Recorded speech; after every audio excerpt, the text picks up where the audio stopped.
Introduction. We Americans devour eagerly any piece of writing that purports to tell us the secret of success in life, yet how often we are disappointed to find nothing but commonplace statements, or receipts that we know by heart, but never follow. Most of the life stories of our famous and successful men fail to inspire, because they lack the human element that makes the record real and brings the story within our grasp.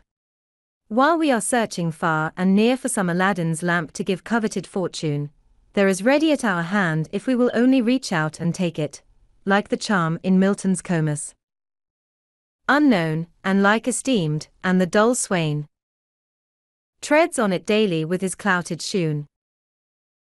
The interesting, human, and vividly told story of one of the wisest and most useful lives in our own history, and perhaps in any history. In Franklin's autobiography is offered not so much a ready-made formula for success, as the companionship of a real flesh and blood man of extraordinary mind and quality, whose daily walk and conversation will help us to meet our own difficulties, much as does the example of a wise and strong friend. While we are fascinated by the story, we absorb the human experience through which a strong and helpful character is building.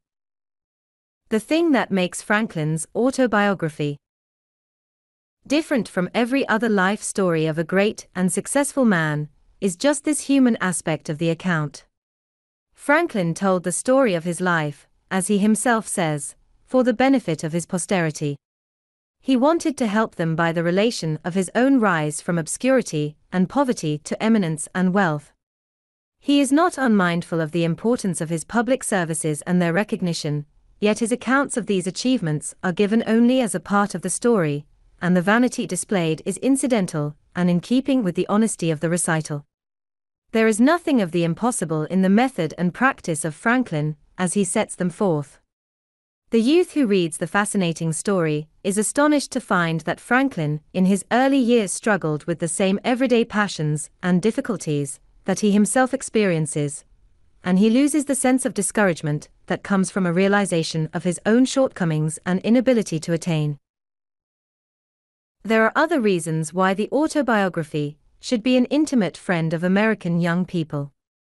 Here they may establish a close relationship with one of the foremost Americans, as well as one of the wisest men of his age. The life of Benjamin Franklin is of importance to every American primarily because of the part he played in securing the independence of the United States and in establishing it as a nation. Franklin shares with Washington the honors of the Revolution and of the events leading to the birth of the new nation. While Washington was the animating spirit of the struggle in the colonies, Franklin was its ablest champion abroad. To Franklin's cogent reasoning and keen satire, we owe the clear and forcible presentation of the American case in England and France, while to his personality and diplomacy as well as to his facile pen, we are indebted for the foreign alliance and the funds without which Washington's work must have failed. His patience, fortitude, and practical wisdom, coupled with self-sacrificing devotion to the cause of his country, are hardly less noticeable than similar qualities displayed by Washington. In fact, Franklin as a public man was much like Washington, especially in the entire disinterestedness of his public service.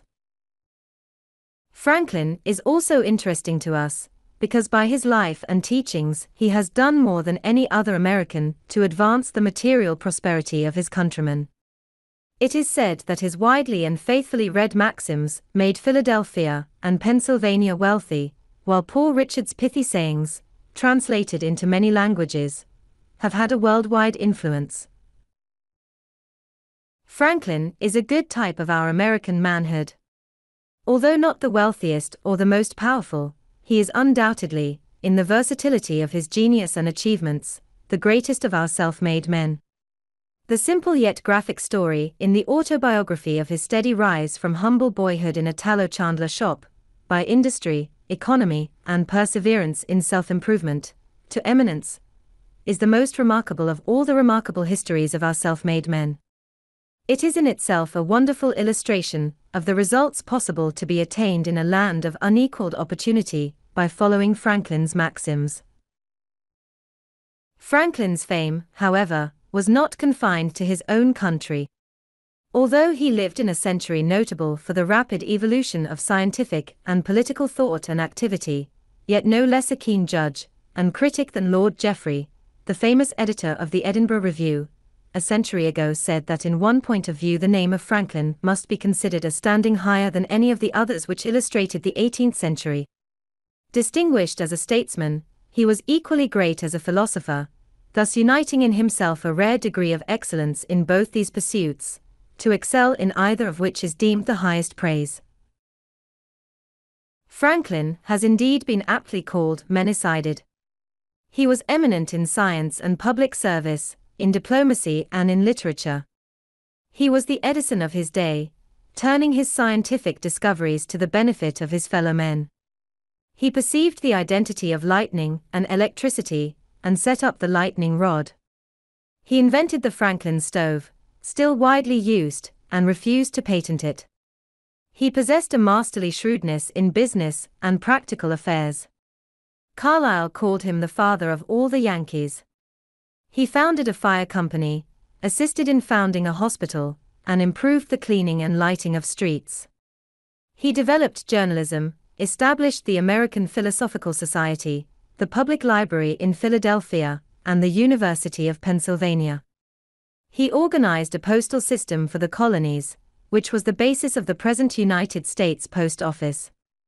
Bancroft, the eminent historian, called him the greatest diplomatist of his century. He perfected the Albany Plan of Union for the colonies. He is the only statesman who signed the Declaration of Independence, the Treaty of Alliance with France, the Treaty of Peace with England, and the Constitution. As a writer, he has produced, in his Autobiography and in Poor Richard's Almanac, two works that are not surpassed by similar writing. He received honorary degrees from Harvard and Yale, from Oxford and St. Andrews, and was made a Fellow of the Royal Society, which awarded him the Copley Gold Medal for improving natural knowledge. He was one of the 8 foreign associates of the French Academy of Science. The careful study of the autobiography is also valuable because of the style in which it is written. If Robert Louis Stevenson is right in believing that his remarkable style was acquired by imitation, then the youth who would gain the power to express his ideas clearly, forcibly, and interestingly cannot do better than to study Franklin's method. Franklin's fame in the scientific world was due almost as much to his modest, simple, and sincere manner of presenting his discoveries and to the precision and clearness of the style in which he described his experiments, as to the results he was able to announce. Sir Humphrey Davy, the celebrated English chemist, himself an excellent literary critic as well as a great scientist, said, "A singular felicity guided all Franklin's researches, and by very small means he established very grand truths." The style and manner of his publication, on electricity, are almost as worthy of admiration as the doctrine it contains.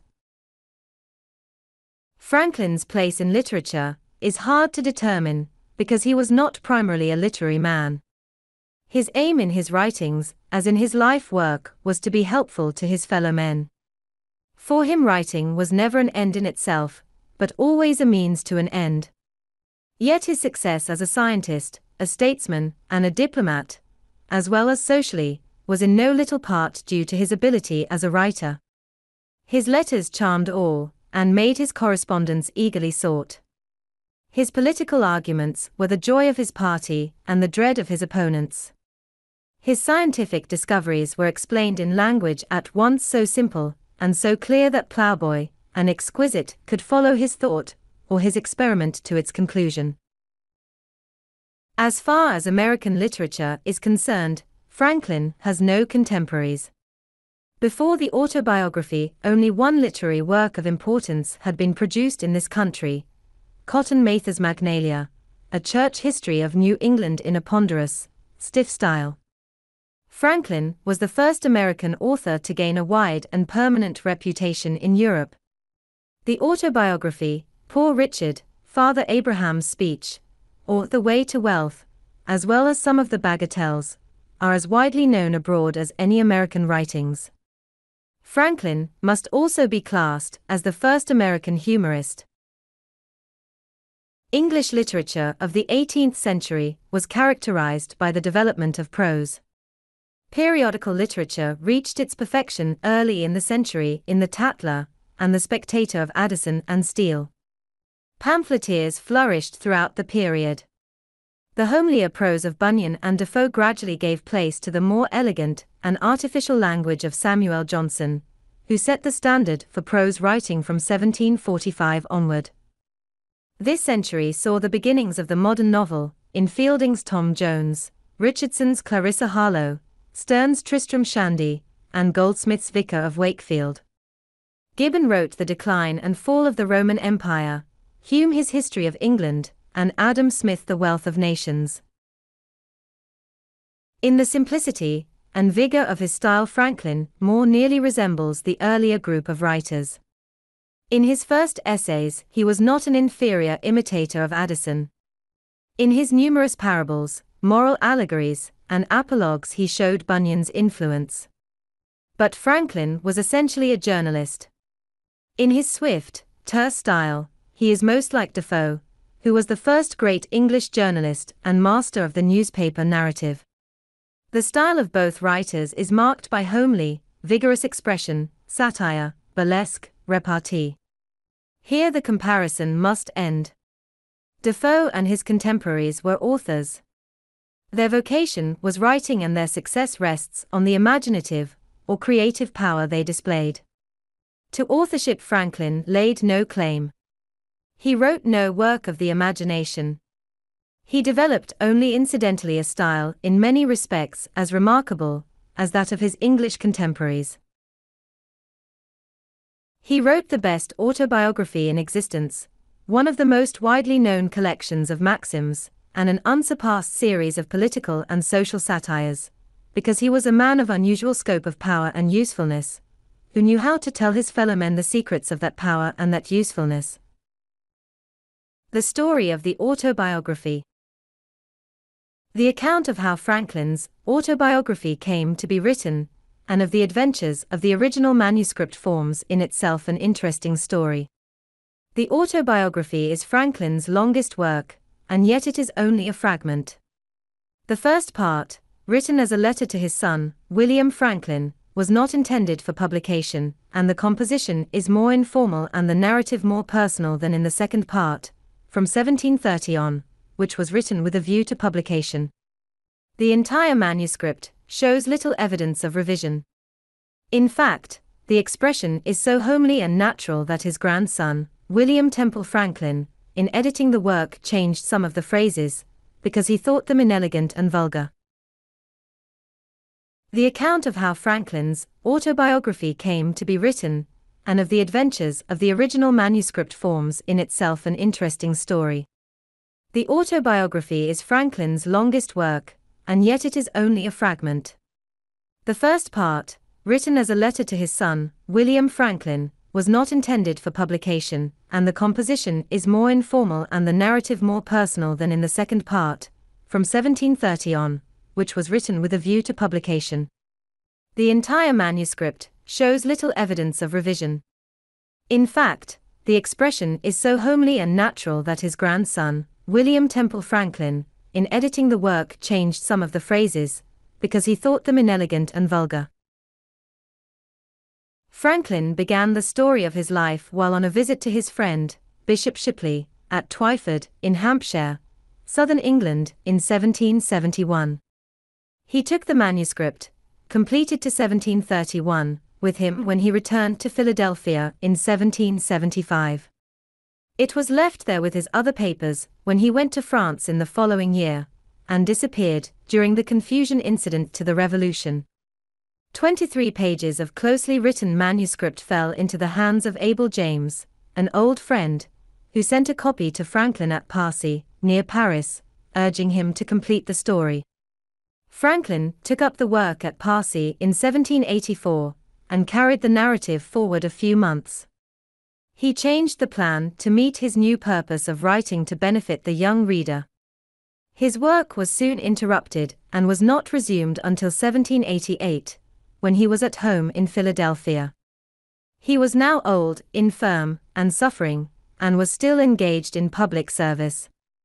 Under these discouraging conditions, the work progressed slowly. It finally stopped when the narrative reached the year 1757. Copies of the manuscript were sent to friends of Franklin in England and France, among others to Monsieur Le Vaillard at Paris. The first edition of the autobiography was published in French at Paris in 1791. It was clumsily and carelessly translated, and was imperfect and unfinished. Where the translator got the manuscript is not known. Le Vaillard disclaimed any knowledge of the publication. From this faulty French edition many others were printed, some in Germany, 2 in England, and another in France, so great was the demand for the work. In the meantime, the original manuscript of the autobiography had started on a varied and adventurous career. It was left by Franklin with his other works to his grandson, William Temple Franklin, whom Franklin designated as his literary executor. When Temple Franklin came to publish his grandfather's works in 1817, he sent the original manuscript of the autobiography to the daughter of Le Vaillard in exchange for her father's copy, probably thinking the clearer transcript would make better printer's copy. The original manuscript thus found its way to the Le Vaillard family and connections, where it remained until sold in 1867 to Mr. John Bigelow, United States Minister to France. By him it was later sold to Mr. E. Dwight Church of New York, and passed with the rest of Mr. Church's library into the possession of Mr. Henry E. Huntington. The original manuscript of Franklin's autobiography now rests in the vault in Mr. Huntington's residence at 5th Avenue and 57th Street, New York City. When Mr. Bigelow came to examine his purchase, he was astonished to find that what people had been reading for years as the authentic life of Benjamin Franklin by himself was only a garbled and incomplete version of the real autobiography. Temple Franklin had taken unwarranted liberties with the original. Mr. Bigelow says he found more than 1,200 changes in the text. In 1868, therefore, Mr. Bigelow published the standard edition of Franklin's autobiography. It corrected errors in the previous editions, and was the first English edition to contain the short fourth part, comprising the last few pages of the manuscript, written during the last year of Franklin's life. Mr. Bigelow republished the autobiography, with additional interesting matter, in 3 volumes in 1875, in 1905, and in 1910. The text in this volume is that of Mr. Bigelow's editions. The autobiography has been reprinted in the United States many scores of times and translated into all the languages of Europe. It has never lost its popularity, and is still in constant demand at circulating libraries. The reason for this popularity is not far to seek. For in this work Franklin told in a remarkable manner the story of a remarkable life. He displayed hard common sense and a practical knowledge of the art of living. He selected and arranged his material, perhaps unconsciously, with the unerring instinct of the journalist for the best effects. His success is not a little due to his plain, clear, vigorous English.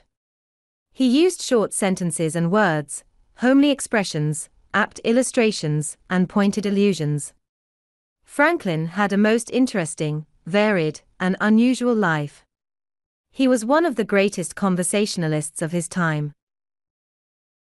His book is the record of that unusual life told in Franklin's own unexcelled conversational style. It is said that the best parts of Boswell's famous biography of Samuel Johnson are those parts where Boswell permits Johnson to tell his own story. In the autobiography, a no less remarkable man and talker than Samuel Johnson is telling his own story throughout. Frank Woodworth Pine. The Gilman Country School, Baltimore, September, 1916. Epigraph. I was born in Boston, New England, and owe my first instructions in literature to the free grammar schools established there. I therefore give £100 sterling to my executors, to be by them paid over to the managers, or directors of the free schools in my native town of Boston, to be by them, put out to interest, and so continued at interest forever, which interest annually shall be laid out in silver medals, and given as honorary rewards annually by the directors of the said free schools belonging to the said town, in such manner as to the discretion of the selectmen of the said town shall seem meet. 1. Ancestry and early youth in Boston. Twyford, at the Bishop of St. Asaph's, 1771. Dear son, I have ever had pleasure in obtaining any little anecdotes of my ancestors. You may remember the inquiries I made among the remains of my relations when you were with me in England, and the journey I undertook for that purpose. Imagining it may be equally agreeable to you to know the circumstances of my life, many of which you are yet unacquainted with, and expecting the enjoyment of a week's uninterrupted leisure in my present country retirement, I sit down to write them for you. To which I have besides some other inducements.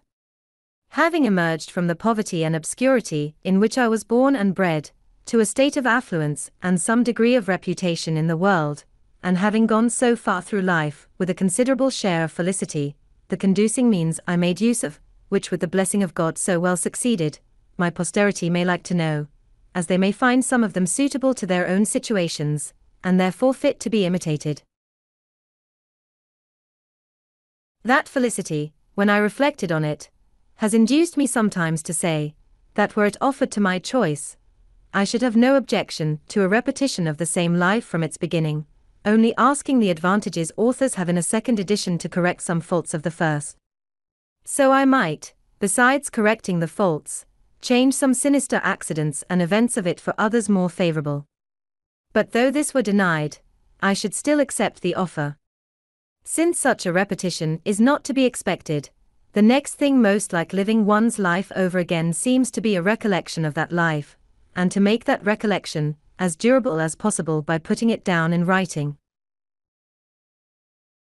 Hereby, too, I shall indulge the inclination, so natural in old men, to be talking of themselves and their own past actions, and I shall indulge it without being tiresome to others, who, through respect to age, might conceive themselves obliged to give me a hearing, since this may be read, or not as anyone pleases.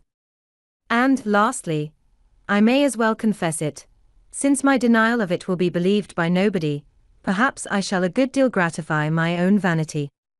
Indeed, I scarce ever heard or saw the introductory words, without vanity I may say, etc., but some vain thing immediately followed.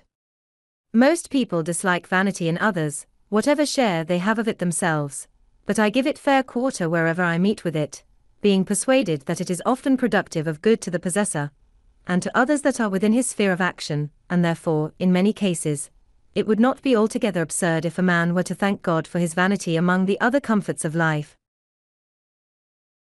And now I speak of thanking God. I desire with all humility to acknowledge that I owe the mentioned happiness of my past life to His kind providence, which lead me to the means I used and gave them success.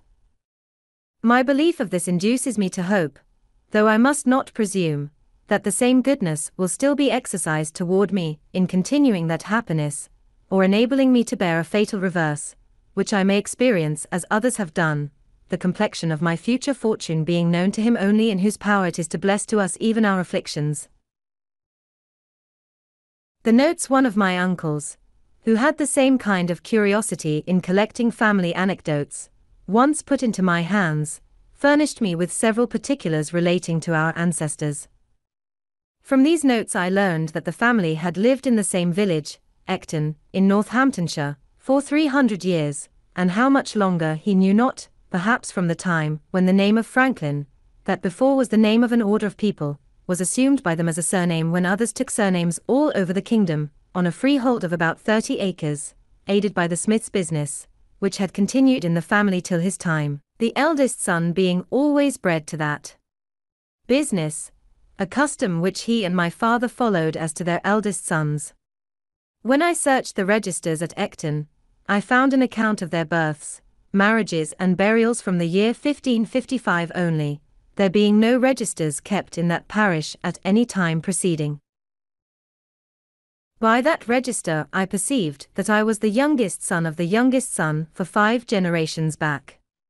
My grandfather Thomas, who was born in 1598, lived at Ecton till he grew too old to follow business longer, when he went to live with his son John, a dyer at Banbury, in Oxfordshire, with whom my father served an apprenticeship. There my grandfather died and lies buried. We saw his gravestone in 1758.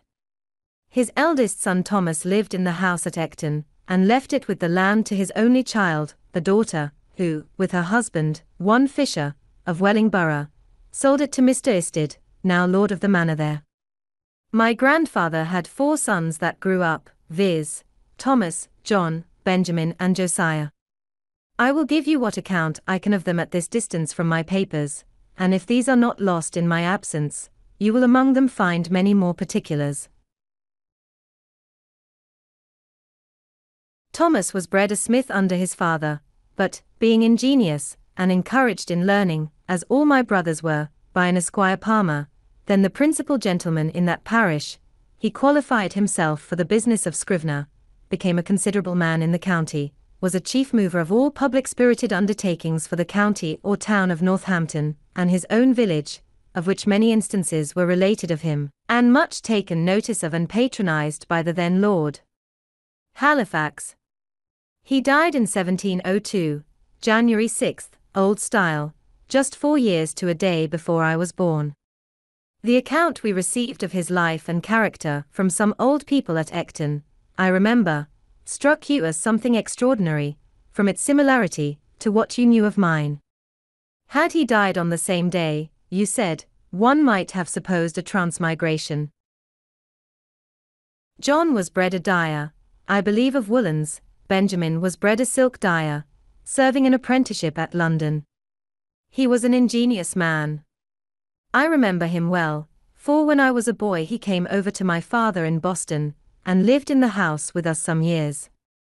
He lived to a great age. His grandson, Samuel Franklin, now lives in Boston.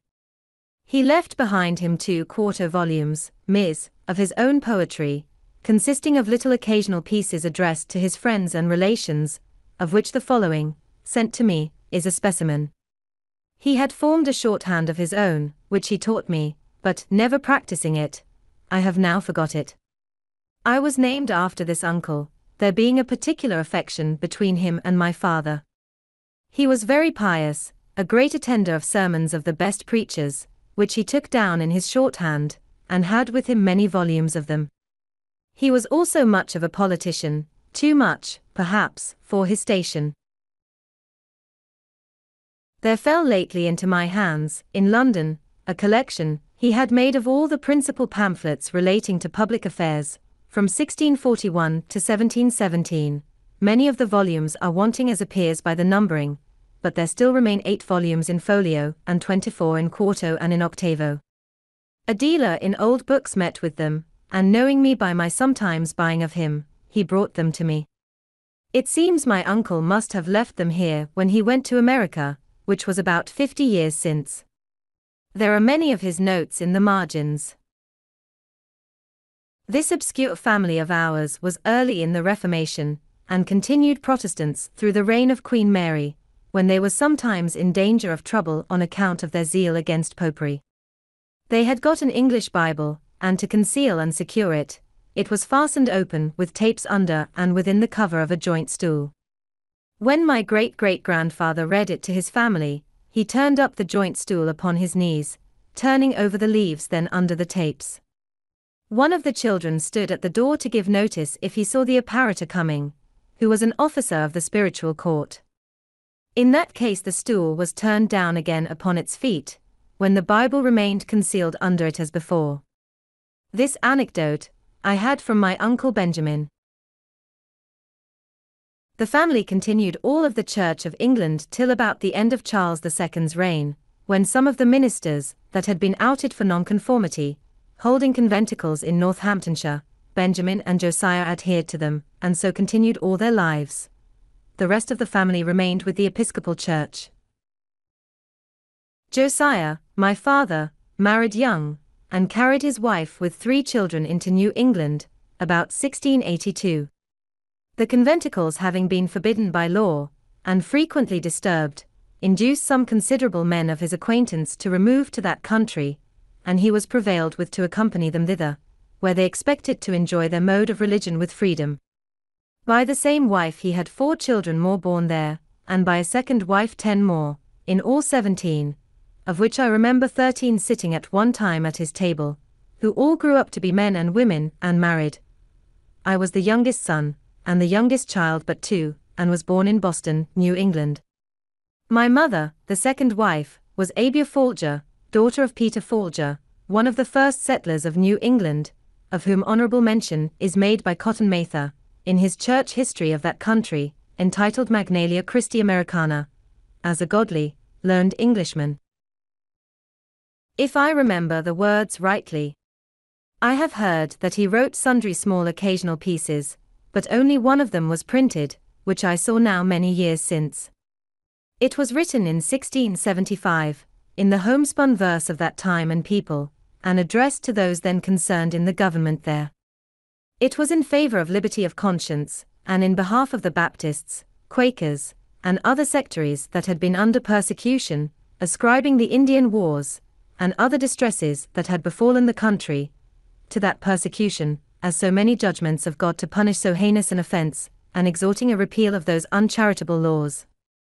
The whole appeared to me as written, with a good deal of decent plainness and manly freedom. The 6 concluding lines I remember, though I have forgotten the 2 first of the stanza, but the purport of them was, that his censures proceeded from goodwill, and therefore, he would be known to be the author. Because to be a libeller, says he, I hate it with my heart. From Sherborne town, where now I dwell, my name I do put here, without offence your real friend, it is Peter Folgier. My elder brothers were all put apprentices to different trades. I was put to the grammar school at 8 years of age, my father intending to devote me, as the tithe of his sons, to the service of the church. My early readiness in learning to read, which must have been very early, as I do not remember when I could not read, and the opinion of all his friends, that I should certainly make a good scholar, encouraged him in this purpose of his. My uncle Benjamin, too, approved of it, and proposed to give me all his shorthand volumes of sermons, I suppose as a stock to set up with, if I would learn his character. I continued, however, at the grammar school not quite 1 year, though in that time I had risen gradually from the middle of the class of that year to be the head of it, and father was removed into the next class above it, in order to go with that into the 3rd at the end of the year. But my father, in the meantime, from a view of the expense of a college education, which having so large a family he could not well afford, and the mean living many so educated were afterwards able to obtain. Reasons that he gave to his friends in my hearing, altered his first intention, took me from the grammar school, and sent me to a school for writing and arithmetic, kept by a then famous man, Mr. George Brownell, very successful in his profession generally, and that by mild, encouraging methods. Under him I acquired fair writing pretty soon, but I failed in the arithmetic, and made no progress in it. At 10 years old I was taken home to assist my father in his business, which was that of a tallow chandler and soap boiler, a business he was not bred to, but had assumed on his arrival in New England, and on finding his dying trade would not maintain his family, being in little request. Accordingly, I was employed in cutting wick for the candles, filling the dipping mold and the molds for cast candles, attending the shop, going of errands, etc. I disliked the trade, and had a strong inclination for the sea, but my father declared against it. However, living near the water, I was much in and about it, learned early to swim well, and to manage boats, and when in a boat or canoe with other boys, I was commonly allowed to govern, especially in any case of difficulty, and upon other occasions I was generally a leader among the boys, and sometimes led them into scrapes, of which I will mention one instance, as it shows an early projecting public spirit, though not then justly conducted. There was a salt marsh that bounded part of the mill pond, on the edge of which, at high water, we used to stand to fish for minnows. By much trampling, we had made it a mere quagmire. My proposal was to build a wharf there fit for us to stand upon, and I showed my comrades a large heap of stones, which were intended for a new house near the marsh, and which would very well suit our purpose. Accordingly, in the evening, when the workmen were gone, I assembled a number of my playfellows, and working with them diligently like so many emmets, sometimes 2 or 3 to a stone, we brought them all away, and built our little wharf. The next morning the workmen were surprised at missing the stones, which were found in our wharf.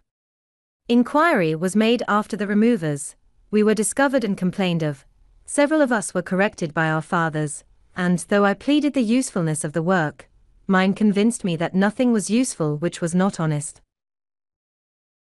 I think you may like to know something of his person and character. He had an excellent constitution of body, was of middle stature, but well set, and very strong. He was ingenious, could draw prettily, was skilled a little in music, and had a clear, pleasing voice, so that when he played psalm tunes on his violin and sung withal, as he sometimes did in an evening after the business of the day was over, it was extremely agreeable to hear. He had a mechanical genius too, and, on occasion, was very handy in the use of other tradesmen's tools, but his great excellence lay in a sound understanding and solid judgment in prudential matters, both in private and public affairs. In the latter, indeed, he was never employed, the numerous family he had to educate, and the straitness of his circumstances keeping him close to his trade, but I remember well his being frequently visited by leading people, who consulted him for his opinion in affairs of the town, or of the church he belonged to, and showed a good deal of respect for his judgment and advice. He was also much consulted by private persons about their affairs when any difficulty occurred, and frequently chosen an arbitrator between contending parties. At his table he liked to have, as often as he could, some sensible friend or neighbor to converse with, and always took care to start some ingenious or useful topic for discourse, which might tend to improve the minds of his children. By this means he turned our attention to what was good, just, and prudent in the conduct of life, and little or no notice was ever taken of what related to the victuals on the table, whether it was well or ill dressed, in or out of season, of good or bad flavor, preferable, or inferior to this, or that other thing of the kind, so that I was brought up in such a perfect inattention to those matters, as to be quite indifferent what kind of food was set before me, and so unobservant of it, that to this day if I am asked I can scarce tell a few hours, after dinner what I dined upon. This has been a convenience to me in travelling, where my companions have been sometimes very unhappy for want of a suitable gratification of their more delicate, because better instructed, tastes and appetites. My mother had likewise an excellent constitution, she suckled all her 10 children. I never knew either my father or mother to have any sickness, but that of which they died, he at 89, and she at 85 years of age. They lie buried together at Boston, where I some years since placed a marble over their grave, with this inscription: Josiah Franklin, and Abia his wife, lie here interred. They lived lovingly together, in wedlock 55 years. Without an estate, or any gainful employment, by constant labor and industry, with God's blessing, they maintained a large family comfortably, and brought up 13 children and 7 grandchildren reputably. From this instance, reader, be encouraged to diligence in thy calling, and distrust not providence. He was a pious and prudent man, she, a discreet and virtuous woman. Their youngest son, in filial regard to their memory, places this stone. J. F., born 1655, died 1744, Etat 89. A. F., born 1667, died 1752, 85. By my rambling digressions, I perceive myself to be grown old. I used to write more methodically. But one does not dress for private company as for a public ball. 'Tis perhaps only negligence.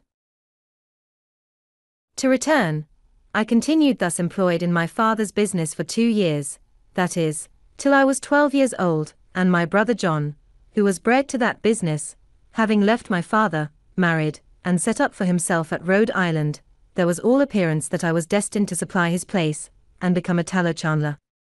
But my dislike to the trade continuing, my father was under apprehensions that if he did not find one for me more agreeable, I should break away, and get to sea, as his son Josiah had done, to his great vexation.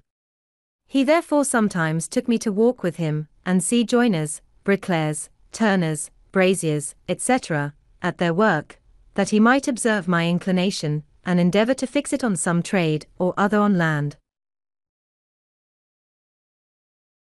It has ever since been a pleasure to me to see good workmen handle their tools, and it has been useful to me, having learned so much by it as to be able to do little jobs myself in my house when a workman could not readily be got, and to construct little machines for my experiments, while the intention of making the experiment was fresh and warm in my mind. My father at last fixed upon the cutler's trade, and my uncle Benjamin's son Samuel, who was bred to that business in London, being about that time established in Boston, I was sent to be with him some time on liking. But his expectations of a fee with me displeasing my father, I was taken home again. 2. Beginning life as a printer. From a child I was fond of reading, and all the little money that came into my hands was ever laid out in books. Pleased with the Pilgrim's Progress, my first collection was of John Bunyan's works in separate little volumes. I afterward sold them to enable me to buy R. Burton's historical collections. They were small chapman's books, and cheap, 40 or 50 in all. My father's little library consisted chiefly of books in polemic divinity, most of which I read, and have since often regretted that, at a time when I had such a thirst for knowledge, more proper books had not fallen in my way, since it was now resolved I should not be a clergyman. Plutarch's Lives there was in which I read abundantly, and I still think that time spent to great advantage. There was also a book of Defoe's, called An Essay on Projects, and another of Dr. Mather's, called Essays to Do Good, which perhaps gave me a turn of thinking that had an influence on some of the principal future events of my life. This bookish inclination at length determined my father to make me a printer, though he had already one son, James, of that profession. In 1717 my brother James returned from England with a press and letters to set up his business in Boston. I liked it much better than that of my father, but still had a hankering for the sea. To prevent the apprehended effect of such an inclination, my father was impatient to have me bound to my brother. I stood out some time, but at last was persuaded, and signed the indentures when I was yet but 12 years old. I was to serve as an apprentice till I was 21 years of age, only I was to be allowed journeyman's wages during the last year. In a little time, I made great proficiency in the business, and became a useful hand to my brother. I now had access to better books. An acquaintance with the apprentices of booksellers enabled me sometimes to borrow a small one, which I was careful to return soon and clean. Often I sat up in my room reading the greatest part of the night, when the book was borrowed in the evening and to be returned early in the morning, lest it should be missed or wanted. And after some time an ingenious tradesman, Mr. Matthew Adams, who had a pretty collection of books, and who frequented our printing house, took notice of me, invited me to his library, and very kindly lent me such books as I chose to read. I now took a fancy to poetry, and made some little pieces. My brother, thinking it might turn to account, encouraged me, and put me on composing occasional ballads. One was called The Lighthouse Tragedy, and contained an account of the drowning of Captain Worthilake, with his 2 daughters. The other was a sailor's song, on the taking of Teach, or Blackbeard, the pirate. They were wretched stuff, in the Grub Street ballad style, and when they were printed he sent me about the town to sell them. The first sold wonderfully, the event being recent, having made a great noise. This flattered my vanity, but my father discouraged me by ridiculing my performances, and telling me verse-makers were generally beggars. So I escaped being a poet, most probably a very bad one, but as prose writing has been of great use to me in the course of my life, and was a principal means of my advancement. I shall tell you how, in such a situation, I acquired what little ability I have in that way. There was another bookish lad in the town, John Collins by name, with whom I was intimately acquainted. We sometimes disputed, and very fond we were of argument, and very desirous of confuting one another, which disputatious turn, by the way, is apt to become a very bad habit, making people often extremely disagreeable in company by the contradiction that is necessary to bring it into practice, and thence, besides souring and spoiling the conversation, is productive of disgusts and, perhaps, enmities where you may have occasion for friendship. I had caught it by reading my father's books of dispute about religion. Persons of good sense, I have since observed, seldom fall into it, except lawyers, university men, and men of all sorts that have been bred at Edinburgh. A question was once, somehow or other, started between Collins and me, of the propriety of educating the female sex in learning, and their abilities for study. He was of opinion that it was improper, and that they were naturally unequal to it. I took the contrary side, perhaps a little for dispute's sake. He was naturally more eloquent, had a ready plenty of words, and sometimes, as I thought, bore me down more by his fluency than by the strength of his reasons. As we parted without settling the point, and were not to see one another again for some time, I sat down to put my arguments in writing, which I copied fair and sent to him. He answered, and I replied.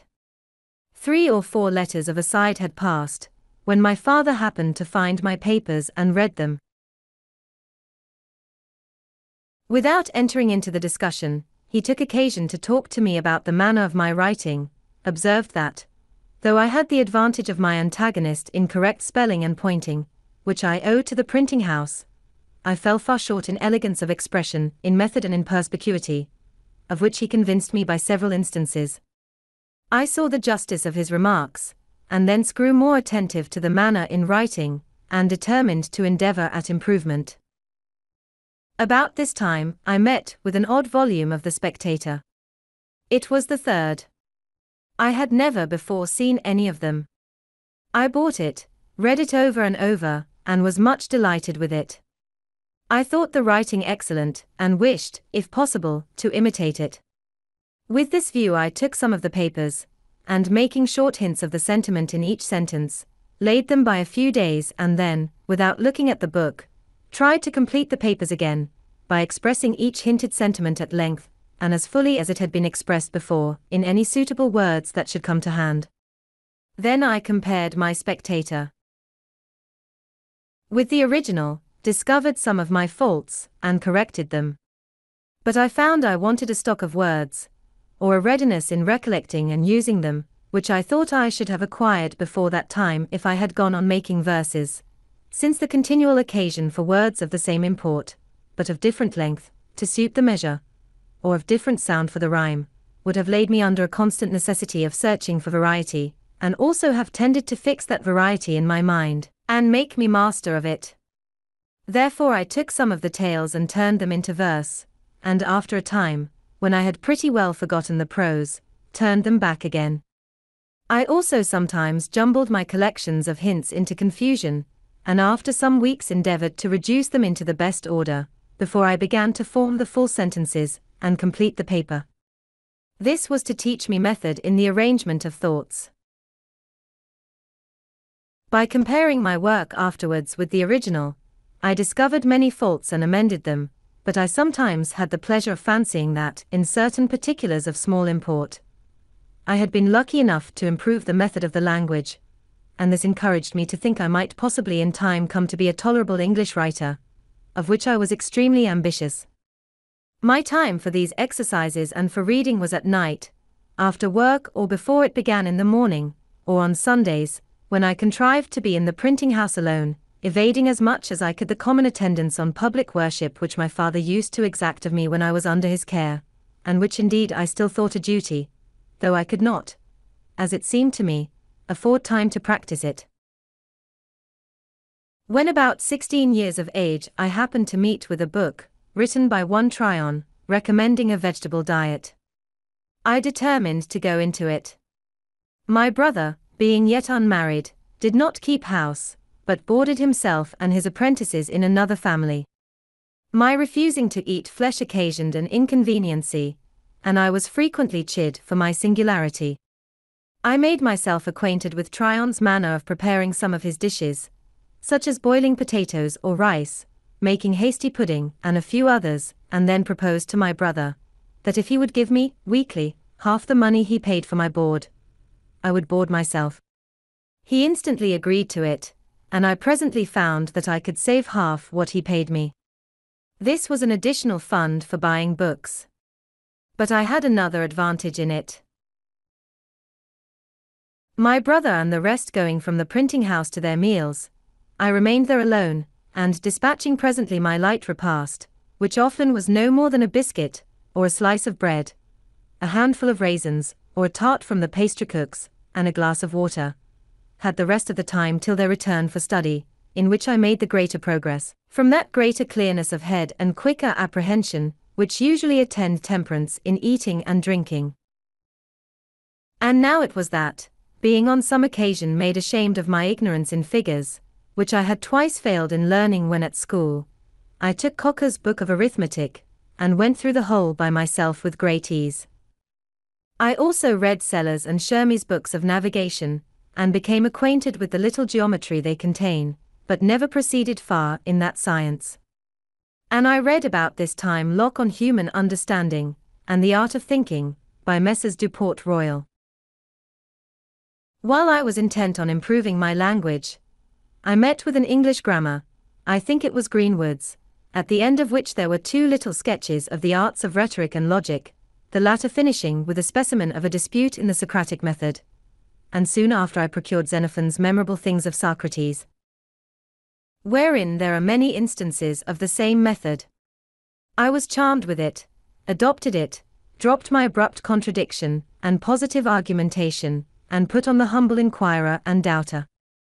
And being then, from reading Shaftesbury and Collins, become a real doubter in many points of our religious doctrine, I found this method safest for myself and very embarrassing to those against whom I used it. Therefore I took a delight in it, practiced it continually, and grew very artful and expert in drawing people, even of superior knowledge, into concessions, the consequences of which they did not foresee, entangling them in difficulties out of which they could not extricate themselves, and so obtaining victories that neither myself nor my cause always deserved.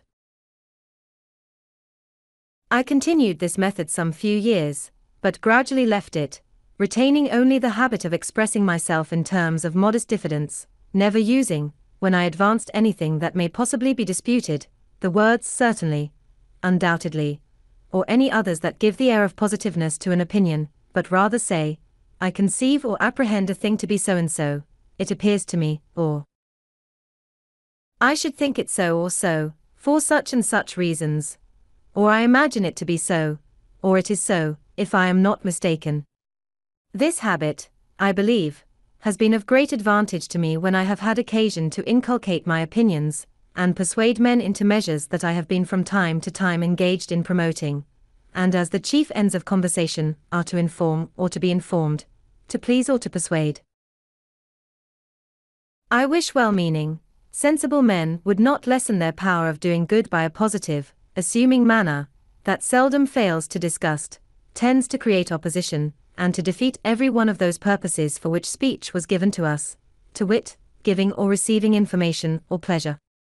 For, if you would inform, a positive and dogmatical manner in advancing your sentiments may provoke contradiction, and prevent a candid attention. If you wish information and improvement from the knowledge of others, and yet at the same time express yourself as firmly fixed in your present opinions, modest, sensible men, who do not love disputation, will probably leave you undisturbed in the possession of your error.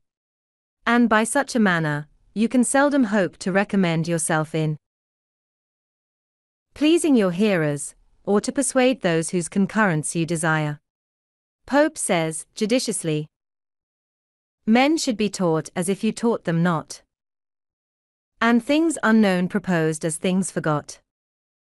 Farther recommending to us to speak, though sure, with seeming diffidence, And he might have coupled with this line that which he has coupled with another, I think, less properly. For want of modesty is want of sense. If you ask, why less properly? I must repeat the lines. Immodest words admit of no defense. For want of modesty is want of sense. Now, is not want of sense, where a man is so unfortunate as to want it, some apology for his want of modesty? And would not the lines stand more justly thus? Immodest words admit but this defense, that want of modesty is want of sense. This, however, I should submit to better judgments. My brother had, in 1720 or 1721, begun to print a newspaper. It was the second that appeared in America, and was called the New England Current. The only one before it was the Boston Newsletter. I remember his being dissuaded by some of his friends from the undertaking, as not likely to succeed, one newspaper being, in their judgment, enough for America. At this time, 1771, there are not less than 25. He went on, however, with the undertaking, and after having worked in composing the types and printing off the sheets, I was employed to carry the papers through the streets to the customers. He had some ingenious men among his friends, who amused themselves by writing little pieces for this paper, which gained it credit and made it more in demand, and these gentlemen often visited us. Hearing their conversations, and their accounts of the approbation their papers were received with, I was excited to try my hand among them, but, being still a boy, and suspecting that my brother would object to printing anything of mine in his paper if he knew it to be mine, I contrived to disguise my hand, and writing an anonymous paper, I put it in at night under the door of the printing house. It was found in the morning, and communicated to his writing friends when they called in as usual. They read it, commented on it in my hearing, and I had the exquisite pleasure of finding it met with their approbation, and that, in their different guesses at the author, none were named but men of some character among us for learning and ingenuity. I suppose now that I was rather lucky in my judges, and that perhaps they were not really so very good ones as I then esteemed them. Encouraged, however, by this, I wrote and conveyed in the same way to the press several more papers, which were equally approved, and I kept my secret till my small fund of sense for such performances was pretty well exhausted, and then I discovered it, when I began to be considered a little more by my brother's acquaintance, and in a manner that did not quite please him, as he thought, probably with reason, that it tended to make me too vain. And, perhaps, this might be one occasion of the differences that we began to have about this time. Though a brother, he considered himself as my master, and me as his apprentice, and accordingly, expected the same services from me as he would from another, while I thought he demeaned me too much in some he required of me, who from a brother expected more indulgence. Our disputes were often brought before our father, and I fancy I was either generally in the right, or else a better pleader, because the judgment was generally in my favor. But my brother was passionate, and had often beaten me, which I took extremely amiss, and, thinking my apprenticeship very tedious, I was continually wishing for some opportunity of shortening it, which at length offered in a manner unexpected. One of the pieces in our newspaper on some political point, which I have now forgotten, gave offense to the Assembly. He was taken up, censured, and imprisoned for a month, by the Speaker's warrant, I suppose, because he would not discover his author. I too was taken up and examined before the Council, but, though I did not give them any satisfaction, they contented themselves with admonishing me, and dismissed me, considering me, perhaps, as an apprentice, who was bound to keep his master's secrets. During my brother's confinement, which I resented a good deal, notwithstanding our private differences, I had the management of the paper, and I made bold to give our rulers some rubs in it, which my brother took very kindly, while others began to consider me in an unfavorable light, as a young genius that had a turn for libeling and satire.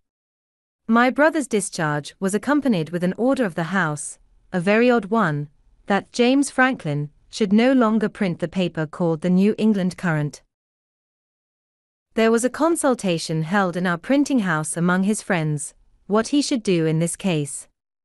Some proposed to evade the order by changing the name of the paper, but my brother, seeing inconveniences in that, it was finally concluded on as a better way, to let it be printed for the future under the name of Benjamin Franklin, and to avoid the censure of the Assembly that might fall on him as still printing it by his apprentice. The contrivance was that my old indenture should be returned to me, with a full discharge on the back of it, to be shown on occasion, but to secure to him the benefit of my service, I was to sign new indentures for the remainder of the term, which were to be kept private.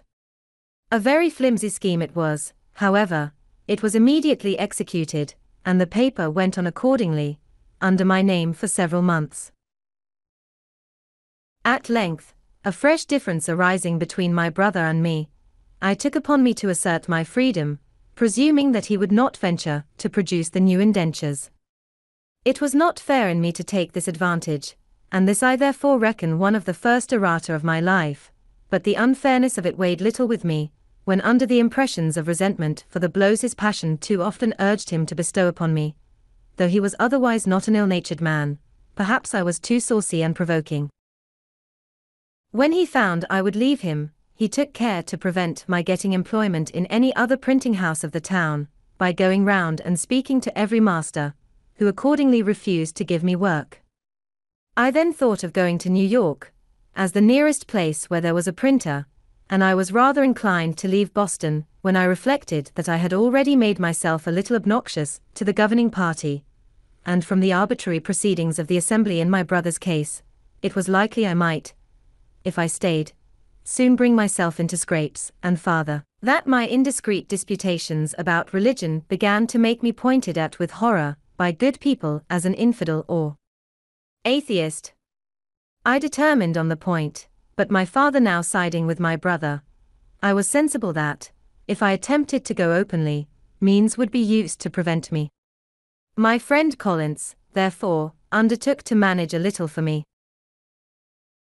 He agreed with the captain of a New York sloop for my passage, under the notion of my being a young acquaintance of his. So I sold some of my books to raise a little money, was taken on board privately, and as we had a fair wind, in 3 days I found myself in New York, near 300 miles from home, a boy of but 17, without the least recommendation to, or knowledge of, any person in the place, and with very little money in my pocket. 3. Arrival in Philadelphia. My inclinations for the sea were by this time worn out, or I might now have gratified them.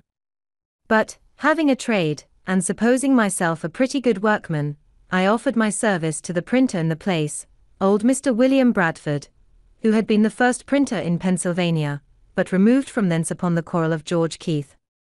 He could give me no employment, having little to do, and help enough already, but says he, my son at Philadelphia has lately lost his principal hand, a key arose, by death. If you go thither, I believe he may employ you.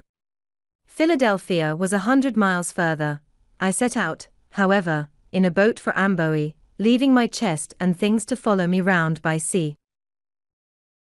In crossing the bay, we met with a squall that tore our rotten sails to pieces, prevented our getting into the Kill, and drove us upon Long Island.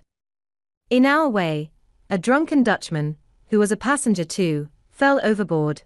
When he was sinking, I reached through the water to his shock pate, and drew him up, so that we got him in again. His ducking sobered him a little, and he went to sleep, taking first out of his pocket a book, which he desired I would dry for him. It proved to be my old favorite author, Bunyan's Pilgrim's Progress. In Dutch, finely printed on good paper, with copper cuts, a dress better than I had ever seen it wear in its own language.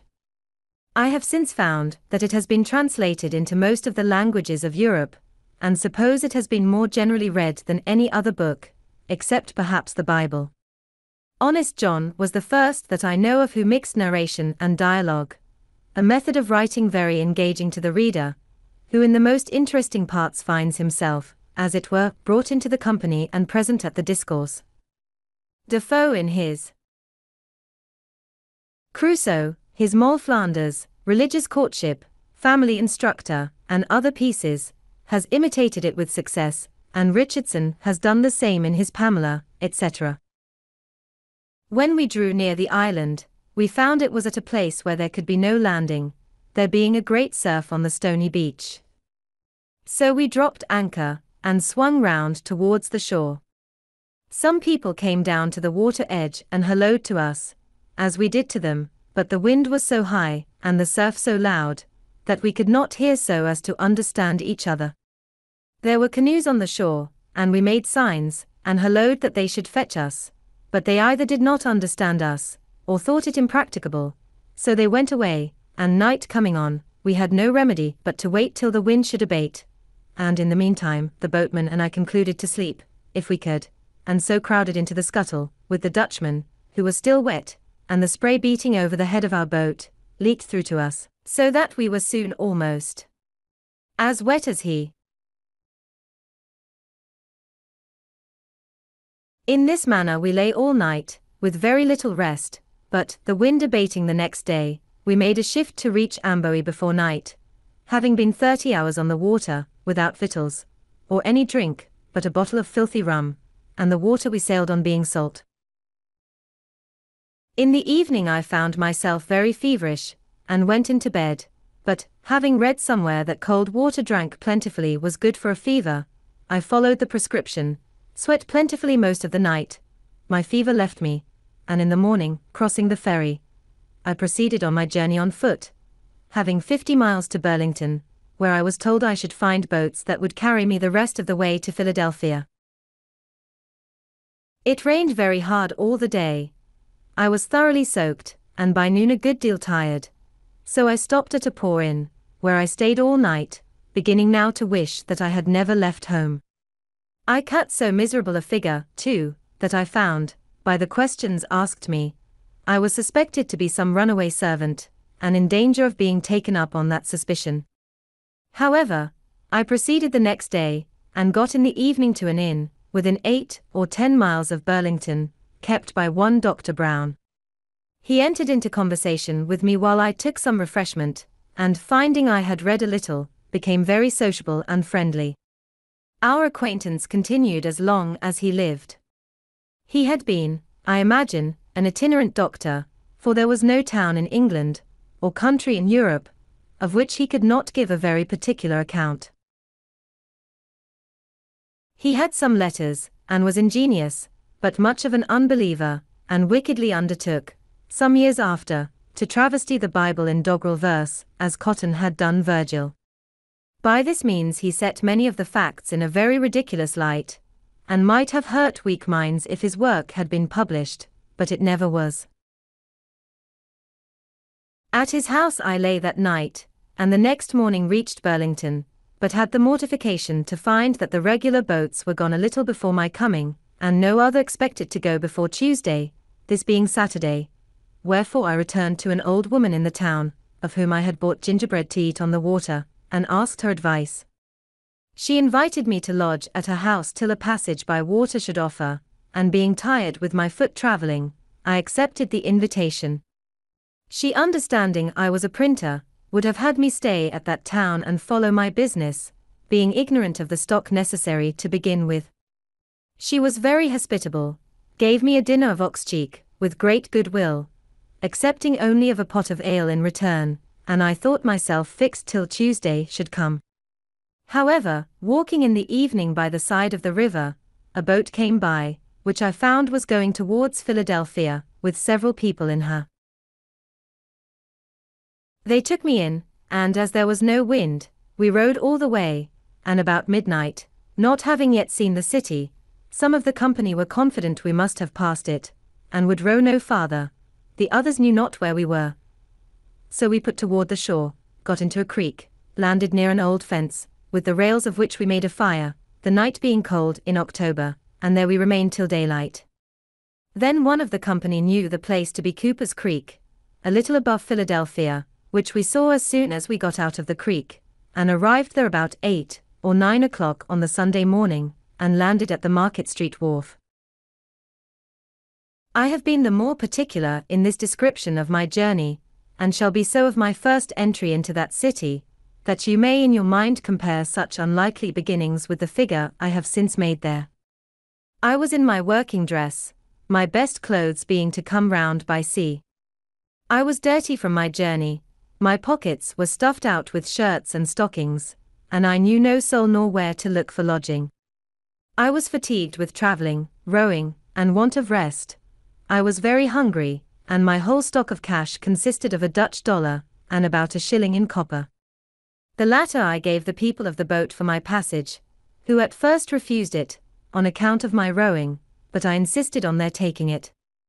A man being sometimes more generous when he has but a little money than when he has plenty, perhaps through fear of being thought to have but little. Then I walked up the street, gazing about till near the market house, I met a boy with bread.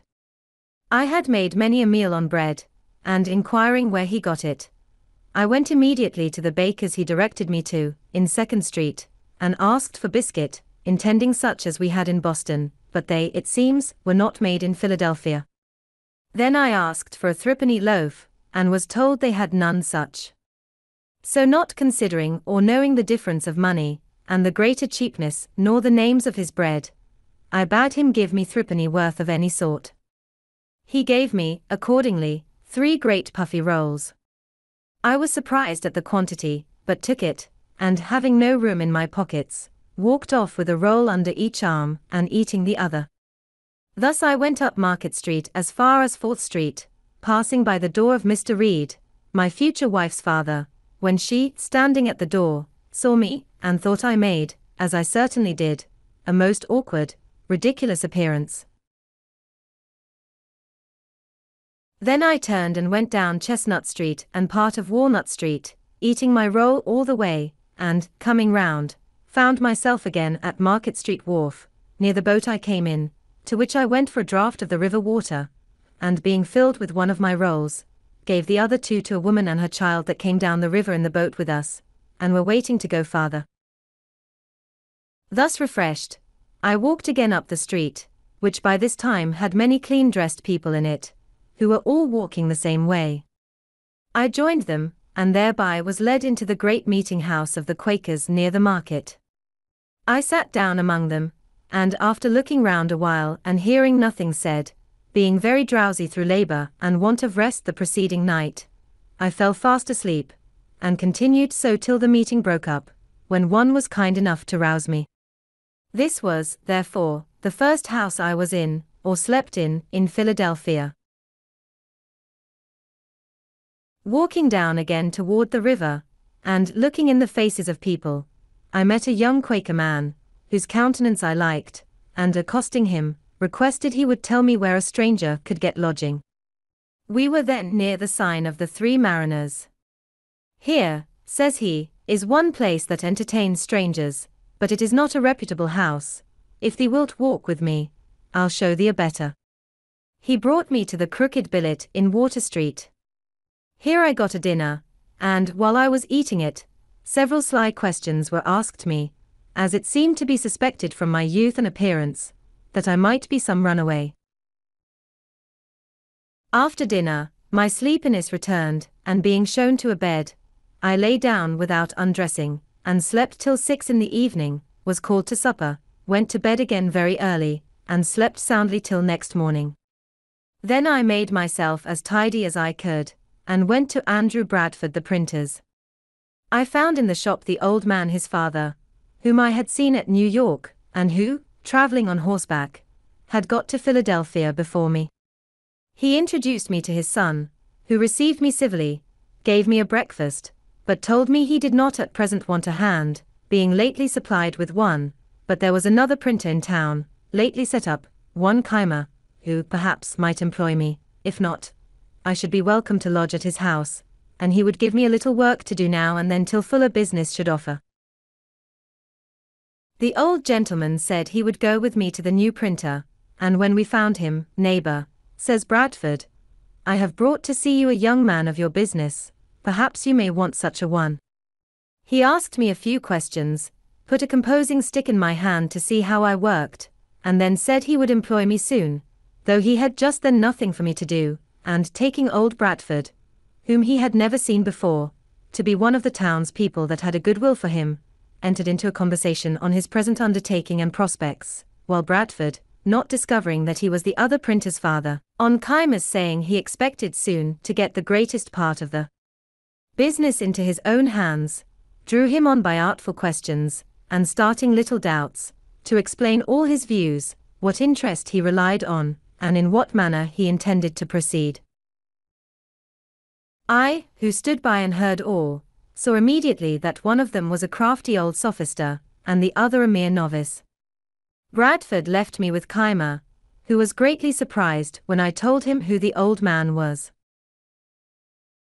Keimer's printing house, I found, consisted of an old shattered press, and one small, worn-out font of English, which he was then using himself, composing an elegy on a key arose, before mentioned, an ingenious young man, of excellent character, much respected in the town, clerk of the assembly, and a pretty poet.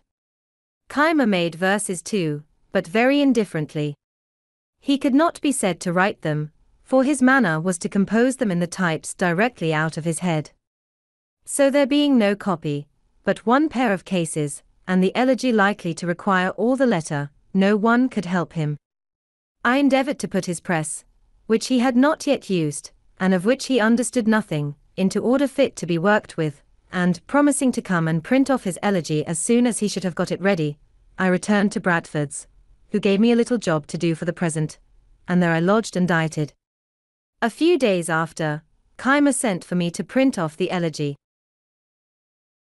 And now he had got another pair of cases, and a pamphlet to reprint, on which he set me to work. These two printers I found poorly qualified for their business.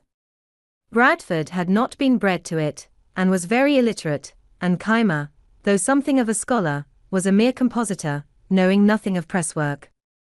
He had been one of the French prophets, and could act their enthusiastic agitations. At this time he did not profess any particular religion, but something of all on occasion, was very ignorant of the world, and had, as I afterward found, a good deal of the knave in his composition. He did not like my lodging at Bradford's while I worked with him.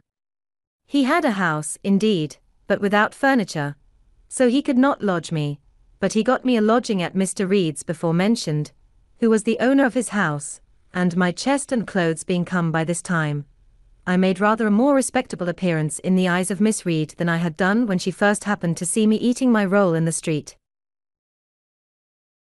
I began now to have some acquaintance among the young people of the town, that were lovers of reading, with whom I spent my evenings very pleasantly, and gaining money by my industry and frugality. I lived very agreeably, forgetting Boston as much as I could, and not desiring that any there should know where I resided, except my friend Collins, who was in my secret, and kept it when I wrote to him. At length, an incident happened that sent me back again much sooner than I had intended. I had a brother-in-law, Robert Holmes, master of a sloop that traded between Boston and Delaware. He being at Newcastle, 40 miles below Philadelphia, heard there of me, and wrote me a letter mentioning the concern of my friends in Boston at my abrupt departure, assuring me of their goodwill to me, and that everything would be accommodated to my mind if I would return, to which he exhorted me very earnestly. I wrote an answer to his letter, thanked him for his advice, but stated my reasons for quitting Boston fully and in such a light, as to convince him I was not so wrong as he had apprehended. 4. First visit to Boston. Sir William Keith, governor of the province, was then at Newcastle, and Captain Holmes, happening to be in company with him when my letter came to hand, spoke to him of me, and showed him the letter. The governor read it, and seemed surprised when he was told my age. He said I appeared a young man of promising parts, and therefore should be encouraged. The printers at Philadelphia were wretched ones, and if I would set up there, he made no doubt I should succeed. For his part, he would procure me the public business, and do me every other service in his power. This my brother-in-law afterwards told me in Boston, but I knew as yet nothing of it, when, one day, Keimer and I being at work together near the window, we saw the governor and another gentleman, which proved to be Colonel French, of Newcastle, finely dressed, come directly across the street to our house, and heard them at the door.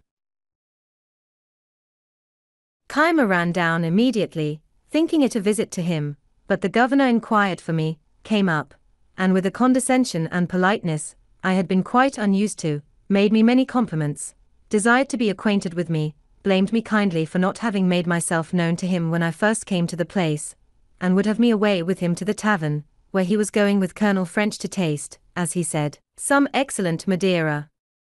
I was not a little surprised, and Keimer stared like a pig poisoned. I went, however, with the governor and Colonel French to a tavern, at the corner of 3rd Street, and over the Madeira he proposed my setting up my business, laid before me the probabilities of success, and both he and Colonel French assured me I should have their interest and influence in procuring the public business of both governments. On my doubting whether my father would assist me in it, Sir William said he would give me a letter to him, in which he would state the advantages, and he did not doubt of prevailing with him. So it was concluded I should return to Boston in the first vessel, with the governor's letter recommending me to my father. In the meantime the intention was to be kept a secret, and I went on working with Keimer as usual, the governor sending for me now and then to dine with him, a very great honor I thought it, and conversing with me in the most affable, familiar, and friendly manner imaginable. About the end of April, 1724, a little vessel offered for Boston. I took leave of Keimer as going to see my friends. The governor gave me an ample letter, saying many flattering things of me to my father, and strongly recommending the project of my setting up at Philadelphia, as a thing that must make my fortune. We struck on a shoal in going down the bay, and sprung a leak. We had a blustering time at sea, and were obliged to pump almost continually, at which I took my turn. We arrived safe, however, at Boston in about a fortnight. I had been absent 7 months, and my friends had heard nothing of me, for my brother Holmes was not yet returned, and had not written about me. My unexpected appearance surprised the family. All were, however, very glad to see me, and made me welcome, except my brother. I went to see him at his printing house. I was better dressed than ever while in his service, having a genteel new suit from head to foot, a watch, and my pockets lined with near £5 sterling in silver. He received me not very frankly, looked me all over, and turned to his work again. The journeymen were inquisitive where I had been, what sort of a country it was, and how I liked it. I praised it much, and the happy life I led in it, expressing strongly my intention of returning to it, and, one of them asking what kind of money we had there, I produced a handful of silver, and spread it before them, which was a kind of voracious they had not been used to, paper being the money of Boston. Then I took an opportunity of letting them see my watch, and lastly, my brother still grum and sullen, I gave them a piece of 8 to drink, and took my leave. This visit of mine offended him extremely, for, when my mother some time after spoke to him of a reconciliation, and of her wishes to see us on good terms together, and that we might live for the future as brothers, he said I had insulted him in such a manner before his people that he could never forget or forgive it. In this, however, he was mistaken.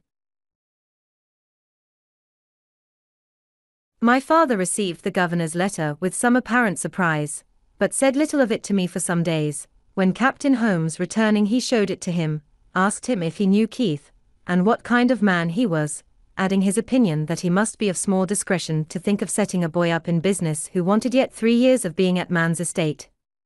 Holmes said what he could in favor of the project, but my father was clear in the impropriety of it, and at last, gave a flat denial to it.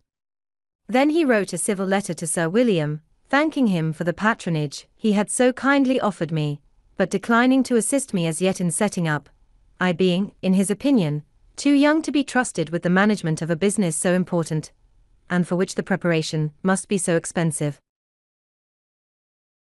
My friend and companion Collins, who was a clerk in the post office, pleased with the account I gave him of my new country, determined to go thither also, and while I waited for my father's determination, he set out before me by land to Rhode Island, leaving his books, which were a pretty collection of mathematics and natural philosophy, to come with mine and me to New York, where he proposed to wait for me. My father, though he did not approve Sir William's proposition, was yet pleased that I had been able to obtain so advantageous a character from a person of such note where I had resided, and that I had been so industrious and careful as to equip myself so handsomely in so short a time. Therefore, seeing no prospect of an accommodation between my brother and me, he gave his consent to my returning again to Philadelphia, advised me to behave respectfully to the people there, endeavor to obtain the general esteem, and avoid lampooning and libeling, to which he thought I had too much inclination, telling me that by steady industry and a prudent parsimony I might save enough by the time I was 21 to set me up, and that, if I came near the matter, he would help me out with the rest. This was all I could obtain, except some small gifts as tokens of his and my mother's love, when I embarked again for New York, now with their approbation and their blessing.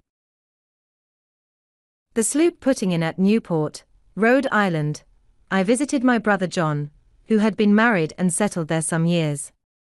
He received me very affectionately, for he always loved me. A friend of his, one Vernon, having some money due to him in Pennsylvania, about £35 currency, desired I would receive it for him, and keep it till I had his directions what to remit it in. Accordingly, he gave me an order. This afterwards occasioned me a good deal of uneasiness. At Newport we took in a number of passengers for New York, among which were 2 young women, companions, and a grave, sensible, matron-like Quaker woman, with her attendants. I had shown an obliging readiness to do her some little services, which impressed her I suppose with a degree of goodwill toward me. Therefore, when she saw a daily growing familiarity between me and the 2 young women, which they appeared to encourage, she took me aside, and said, "Young man, I am concerned for thee, as thou hast no friend with thee, and seems not to know much of the world, or of the snares youth is exposed to. Depend upon it, those are very bad women, I can see it in all their actions, and if thee art not upon thy guard, they will draw thee into some danger. They are strangers to thee, and I advise thee, in a friendly concern for thy welfare, to have no acquaintance with them." As I seemed at first not to think so ill of them as she did, she mentioned some things she had observed and heard that had escaped my notice, but now convinced me she was right. I thanked her for her kind advice, and promised to follow it. When we arrived at New York, they told me where they lived, and invited me to come and see them, but I avoided it, and it was well I did, for the next day the captain missed a silver spoon and some other things that had been taken out of his cabin, and knowing that these were a couple of strumpets, he got a warrant to search their lodgings, found the stolen goods, and had the thieves punished. So, though we had escaped a sunken rock, which we scraped upon in the passage, I thought this escape of rather more importance to me. At New York I found my friend Collins, who had arrived there some time before me. We had been intimate from children, and had read the same books together, but he had the advantage of more time for reading and studying, and a wonderful genius for mathematical learning, in which he far outstripped me. While I lived in Boston, most of my hours of leisure for conversation were spent with him, and he continued a sober as well as an industrious lad, was much respected for his learning by several of the clergy and other gentlemen, and seemed to promise making a good figure in life.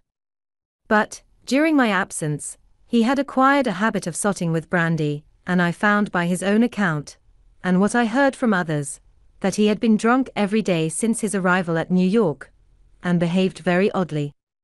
He had gamed, too, and lost his money, so that I was obliged to discharge his lodgings, and defray his expenses to earn at Philadelphia, which proved extremely inconvenient to me.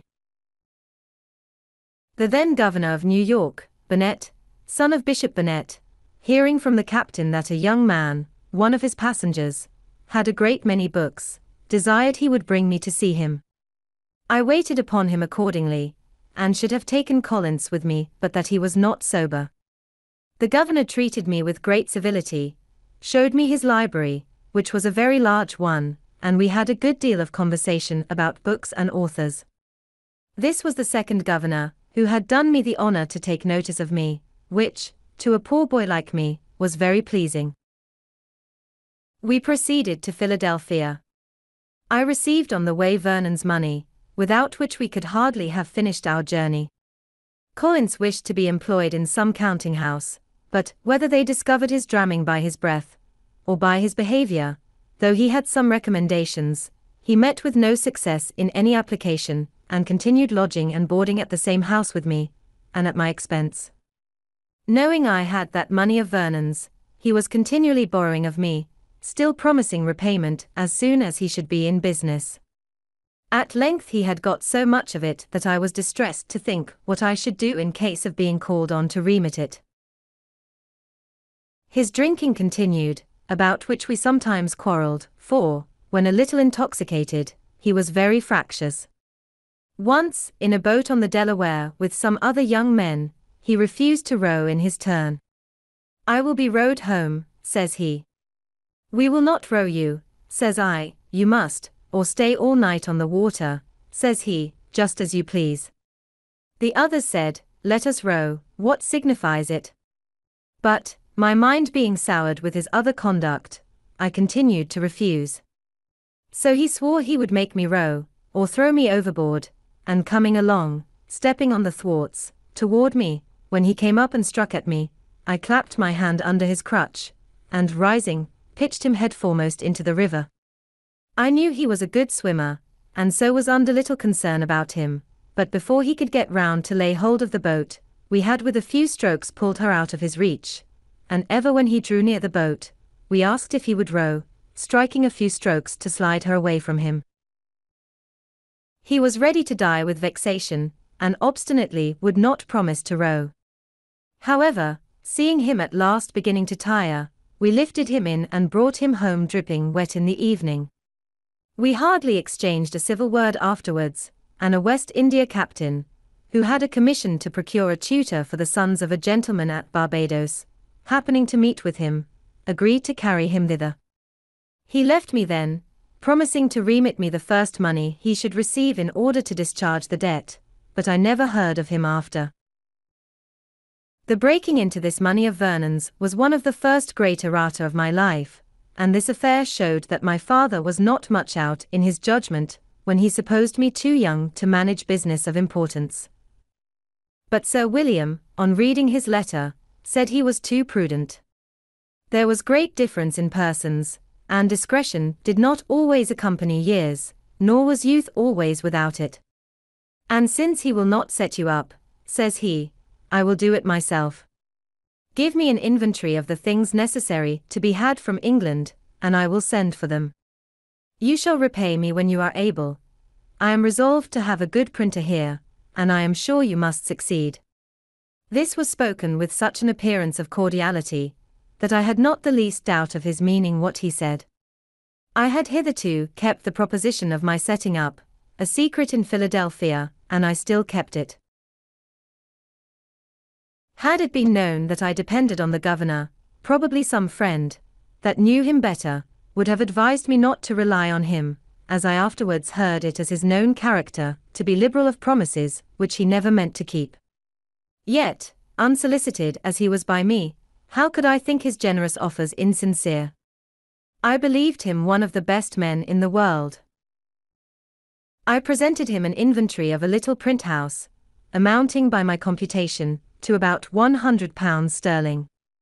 He liked it, but asked me if my being on the spot in England to choose the types, and see that everything was good of the kind, might not be of some advantage. "Then," says he, "when there, you may make acquaintances, and establish correspondences in the bookselling and stationery way." I agreed that this might be advantageous. "Then," says he, "get yourself ready to go with Annas," which was the annual ship, and the only one at that time usually passing between London and Philadelphia. But it would be some months before Annas sailed, so I continued working with Keimer, fretting about the money Collins had got from me, and in daily apprehensions of being called upon by Vernon, which, however, did not happen for some years after. I believe I have omitted mentioning that, in my first voyage from Boston, being becalmed off Block Island, our people set about catching cod, and hauled up a great many. Hitherto, I had stuck to my resolution of not eating animal food, and on this occasion I considered, with my master Tryon, the taking every fish as a kind of unprovoked murder, since none of them had, or ever could do us any injury that might justify the slaughter. All this seemed very reasonable. But I had formerly been a great lover of fish, and when this came hot out of the frying pan, it smelt admirably well. I balanced some time between principle and inclination, till I recollected that, when the fish were opened, I saw smaller fish taken out of their stomachs. Then thought I, if you eat one another, I don't see why we mayn't eat you. So I dined upon cod very heartily, and continued to eat with other people, returning only now and then occasionally to a vegetable diet. So convenient a thing is it to be a reasonable creature, since it enables one to find or make a reason for everything one has a mind to do. 5. Early friends in Philadelphia. Keimer and I lived on a pretty good familiar footing, and agreed tolerably well, for he suspected nothing of my setting up. He retained a great deal of his old enthusiasms and loved argumentation. We therefore had many disputations. I used to work him so with my Socratic method, and had trepanned him so often by questions apparently so distant from any point we had in hand, and yet by degrees led to the point, and brought him into difficulties and contradictions, that at last he grew ridiculously cautious, and would hardly answer me the most common question, without asking first, "What do you intend to infer from that?" However, it gave him so high an opinion of my abilities in the confuting way, that he seriously proposed my being his colleague in a project he had of setting up a new sect. He was to preach the doctrines, and I was to confound all opponents. When he came to explain with me upon the doctrines, I found several conundrums which I objected to, unless I might have my way a little too, and introduce some of mine. Keimer wore his beard at full length, because somewhere in the Mosaic law it is said, "Thou shalt not mar the corners of thy beard." He likewise kept the seventh day, Sabbath, and these 2 points were essentials with him. I disliked both, but agreed to admit them upon condition of his adopting the doctrine of using no animal food. "I doubt," said he, "my constitution will not bear that." I assured him it would, and that he would be the better for it. He was usually a great glutton, and I promised myself some diversion in half-starving him. He agreed to try the practice, if I would keep him company. I did so, and we held it for 3 months. We had our victuals dressed, and brought to us regularly by a woman in the neighborhood, who had from me a list of 40 dishes, to be prepared for us at different times, in all which there was neither fish, flesh, nor fowl, and the whim suited me the better at this time from the cheapness of it, not costing us above 18 pence sterling each per week. I have since kept several Lents most strictly, leaving the common diet for that, and that for the common, abruptly, without the least inconvenience. So that I think there is little in the advice of making those changes by easy gradations. I went on pleasantly, but poor Keimer suffered grievously, tired of the project, longed for the flesh pots of Egypt, and ordered a roast pig. He invited me and 2 women friends to dine with him, but it being brought too soon upon table, he could not resist the temptation, and ate the whole before we came. I had made some courtship during this time to Miss Red. I had a great respect and affection for her, and had some reason to believe she had the same for me, but as I was about to take a long voyage, and we were both very young, only a little above 18, it was thought most prudent by her mother to prevent our going too far at present, as a marriage, if it was to take place, would be more convenient after my return, when I should be, as I expected, set up in my business. Perhaps, too, she thought my expectations not so well founded as I imagined them to be. My chief acquaintances at this time were Charles Osborne, Joseph Watson, and James Ralph, all lovers of reading. The 2 first were clerks to an eminent scrivener or conveyancer in the town, Charles Brockden; the other was clerk to a merchant. Watson was a pious, sensible young man, of great integrity, the others rather more lax in their principles of religion, particularly Ralph, who, as well as Collins, had been unsettled by me, for which they both made me suffer. Osborne was sensible, candid, frank, sincere and affectionate to his friends, but in literary matters, too fond of criticizing. Ralph was ingenious, genteel in his manners, and extremely eloquent. I think I never knew a prettier talker. Both of them were great admirers of poetry, and began to try their hands in little pieces. Many pleasant walks we four had together on Sundays into the woods, near Schuylkill, where we read to one another, and conferred on what we read. Ralph was inclined to pursue the study of poetry, not doubting but he might become eminent in it, and make his fortune by it, alleging that the best poets must, when they first began to write, make as many faults as he did. Osborne dissuaded him, assured him he had no genius for poetry, and advised him to think of nothing beyond the business he was bred to, that in the mercantile way, though he had no stock, he might, by his diligence and punctuality, recommend himself to employment as a factor, and in time acquire wherewith to trade on his own account. I approved the amusing one's self with poetry now and then, so far as to improve one's language, but no farther. On this it was proposed that we should each of us, at our next meeting, produce a piece of our own composing, in order to improve by our mutual observations, criticisms, and corrections. As language and expression were what we had in view, we excluded all considerations of invention by agreeing that the task should be a version of the 18th Psalm, which describes the descent of a deity. When the time of our meeting drew nigh, Ralph called on me first, and let me know his piece was ready. I told him I had been busy, and, having little inclination, had done nothing. He then showed me his piece for my opinion, and I much approved it, as it appeared to me to have great merit. Now, says he, Osborne never will allow the least merit in anything of mine, but makes 1,000 criticisms out of mere envy. He is not so jealous of you. I wish, therefore, you would take this piece, and produce it as yours. I will pretend not to have had time, and so produce nothing. We shall then see what he will say to it. It was agreed, and I immediately transcribed it, that it might appear in my own hand. We met. Watson's performance was read. There were some beauties in it, but many defects. Osborne's was read. It was much better. Ralph did it justice, remarked some faults, but applauded the beauties.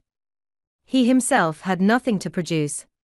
I was backward, seemed desirous of being excused, had not had sufficient time to correct, etc., but no excuse could be admitted, produce I must.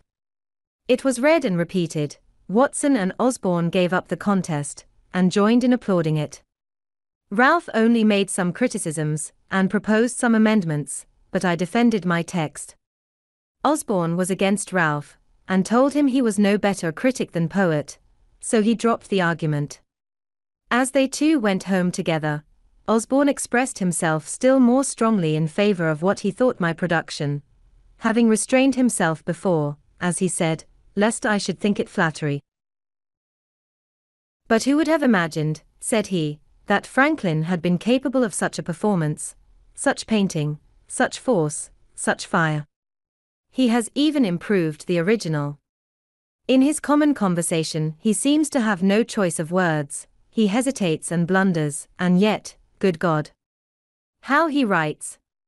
When we next met, Ralph discovered the trick we had played him, and Osborne was a little laughed at. This transaction fixed Ralph in his resolution of becoming a poet. I did all I could to dissuade him from it, but he continued scribbling verses till Pope cured him. He became, however, a pretty good prose writer. More of him hereafter. But, as I may not have occasion again to mention the other two, I shall just remark here, that Watson died in my arms a few years after, much lamented, being the best of our set. Osborne went to the West Indies, where he became an eminent lawyer and made money, but died young. He and I had made a serious agreement, that the one who happened first to die should, if possible, make a friendly visit to the other, and acquaint him how he found things in that separate state. But he never fulfilled his promise. 6. First visit to London. The governor, seeming to like my company, had me frequently to his house, and his setting me up was always mentioned as a fixed thing. I was to take with me letters recommendatory to a number of his friends, besides the letter of credit to furnish me with the necessary money for purchasing the press and types, paper, etc. For these letters I was appointed to call at different times, when they were to be ready, but a future time was still named. Thus he went on till the ship, whose departure too had been several times postponed, was on the point of sailing. Then, when I called to take my leave and receive the letters, his secretary, Dr. Bard, came out to me and said the governor was extremely busy in writing, but would be down at Newcastle before the ship, and that the letters would be delivered to me. Ralph, though married and having one child, had determined to accompany me in this voyage. It was thought he intended to establish a correspondence and obtain goods to sell on commission, but I found afterwards that, through some discontent with his wife's relations, he purposed to leave her on their hands and never return again. Having taken leave of my friends, and interchanged some promises with Miss Reed, I left Philadelphia in the ship, which anchored at Newcastle. The governor was there, but when I went to his lodging, the secretary came to me from him with the civilest message in the world, that he could not then see me, being engaged in business of the utmost importance, but should send the letters to me on board, wished me heartily a good voyage and a speedy return, etc. I returned on board a little puzzled, but still not doubting. Mr. Andrew Hamilton, a famous lawyer of Philadelphia, had taken passage in the same ship for himself and son, and with Mr. Denham, a Quaker merchant, and Messrs. Onion and Russell, masters of an iron work in Maryland, had engaged the great cabin, so that Ralph and I were forced to take up with a berth in the steerage, and none on board knowing us, were considered as ordinary persons. But Mr. Hamilton and his son, it was James, since governor, returned from Newcastle to Philadelphia, the father being recalled by a great fee to plead for a seized ship, and just before we sailed, Colonel French coming on board, and showing me great respect, I was more taken notice of, and with my friend Ralph, invited by the other gentlemen to come into the cabin, there being now room. Accordingly, we removed thither.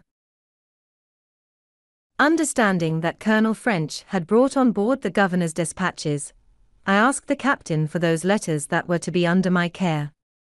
He said all were put into the bag together, and he could not then come at them, but, before we landed in England, I should have an opportunity of picking them out. So I was satisfied for the present, and we proceeded on our voyage. We had a sociable company in the cabin, and lived uncommonly well, having the addition of all Mr. Hamilton's stores, who had laid in plentifully. In this passage Mr. Denham contracted a friendship for me that continued during his life. The voyage was otherwise not a pleasant one, as we had a great deal of bad weather. When we came into the Channel, the captain kept his word with me, and gave me an opportunity of examining the bag for the governor's letters. I found none upon which my name was put as under my care. I picked out 6 or 7, that, by the handwriting, I thought might be the promised letters, especially as one of them was directed to Basket, the King's printer, and another to some stationer. We arrived in London the 24th of December, 1724. I waited upon the stationer, who came first in my way, delivering the letter as from Governor Keith. "I don't know such a person," says he, but, opening the letter, "Oh, this is from Riddle's Den. I have lately found him to be a complete rascal, and I will have nothing to do with him, nor receive any letters from him." So, putting the letter into my hand, he turned on his heel and left me to serve some customer. I was surprised to find these were not the governor's letters, and after recollecting and comparing circumstances, I began to doubt his sincerity. I found my friend Denham, and opened the whole affair to him. He let me into Keith's character, told me there was not the least probability that he had written any letters for me, that no one, who knew him, had the smallest dependence on him, and he laughed at the notion of the governor's giving me a letter of credit, having, as he said, no credit to give. On my expressing some concern about what I should do, he advised me to endeavor getting some employment in the way of my business. "Among the printers here," said he, "you will improve yourself, and when you return to America, you will set up to greater advantage." We both of us happened to know, as well as the stationer, that Riddlesden, the attorney, was a very knave. He had half ruined Miss Reed's father by persuading him to be bound for him. By this letter it appeared there was a secret scheme on foot to the prejudice of Hamilton, supposed to be then coming over with us, and that Keith was concerned in it with Riddlesden. Denham, who was a friend of Hamilton's, thought he ought to be acquainted with it, so, when he arrived in England, which was soon after, partly from resentment and ill will to Keith and Riddlesden, and partly from goodwill to him, I waited on him, and gave him the letter. He thanked me cordially, the information being of importance to him, and from that time he became my friend, greatly to my advantage afterwards on many occasions. But what shall we think of a governor's playing such pitiful tricks, and imposing so grossly on a poor ignorant boy? It was a habit he had acquired. He wished to please everybody, and, having little to give, he gave expectations. He was otherwise an ingenious, sensible man, a pretty good writer, and a good governor for the people, though not for his constituents, the proprietaries, whose instructions he sometimes disregarded. Several of our best laws were of his planning and passed during his administration. Ralph and I were inseparable companions. We took lodgings together in Little Britain at 3 shillings and 6pence a week, as much as we could then afford. He found some relations, but they were poor, and unable to assist him. He now let me know his intentions of remaining in London, and that he never meant to return to Philadelphia. He had brought no money with him, the whole he could muster having been expended in paying his passage. I had 15 pistoles, so he borrowed occasionally of me to subsist, while he was looking out for business. He first endeavored to get into the playhouse, believing himself qualified for an actor, but Wilkes, to whom he applied, advised him candidly not to think of that employment, as it was impossible he should succeed in it.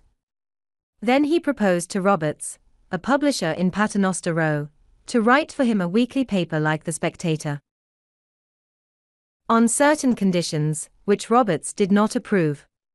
Then he endeavored to get employment as a hackney writer, to copy for the stationers and lawyers about the Temple. UT could find no vacancy.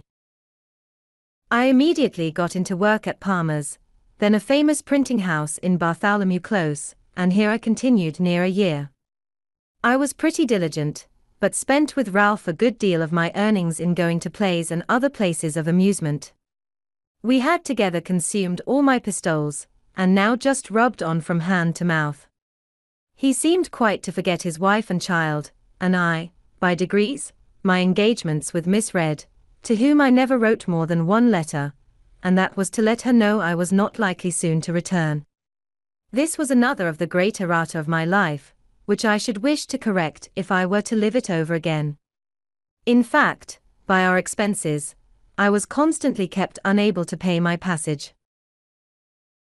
At Palmer's, I was employed in composing for the second edition of Wollaston's Religion of Nature. Some of his reasonings not appearing to me well-founded, I wrote a little metaphysical piece, in which I made remarks on them. It was entitled A Dissertation on Liberty and Necessity, Pleasure and Pain. I inscribed it to my friend Ralph. I printed a small number. It occasioned my being more considered by Mr. Palmer as a young man of some ingenuity, though he seriously expostulated with me upon the principles of my pamphlet, which to him appeared abominable. My printing this pamphlet was another erratum.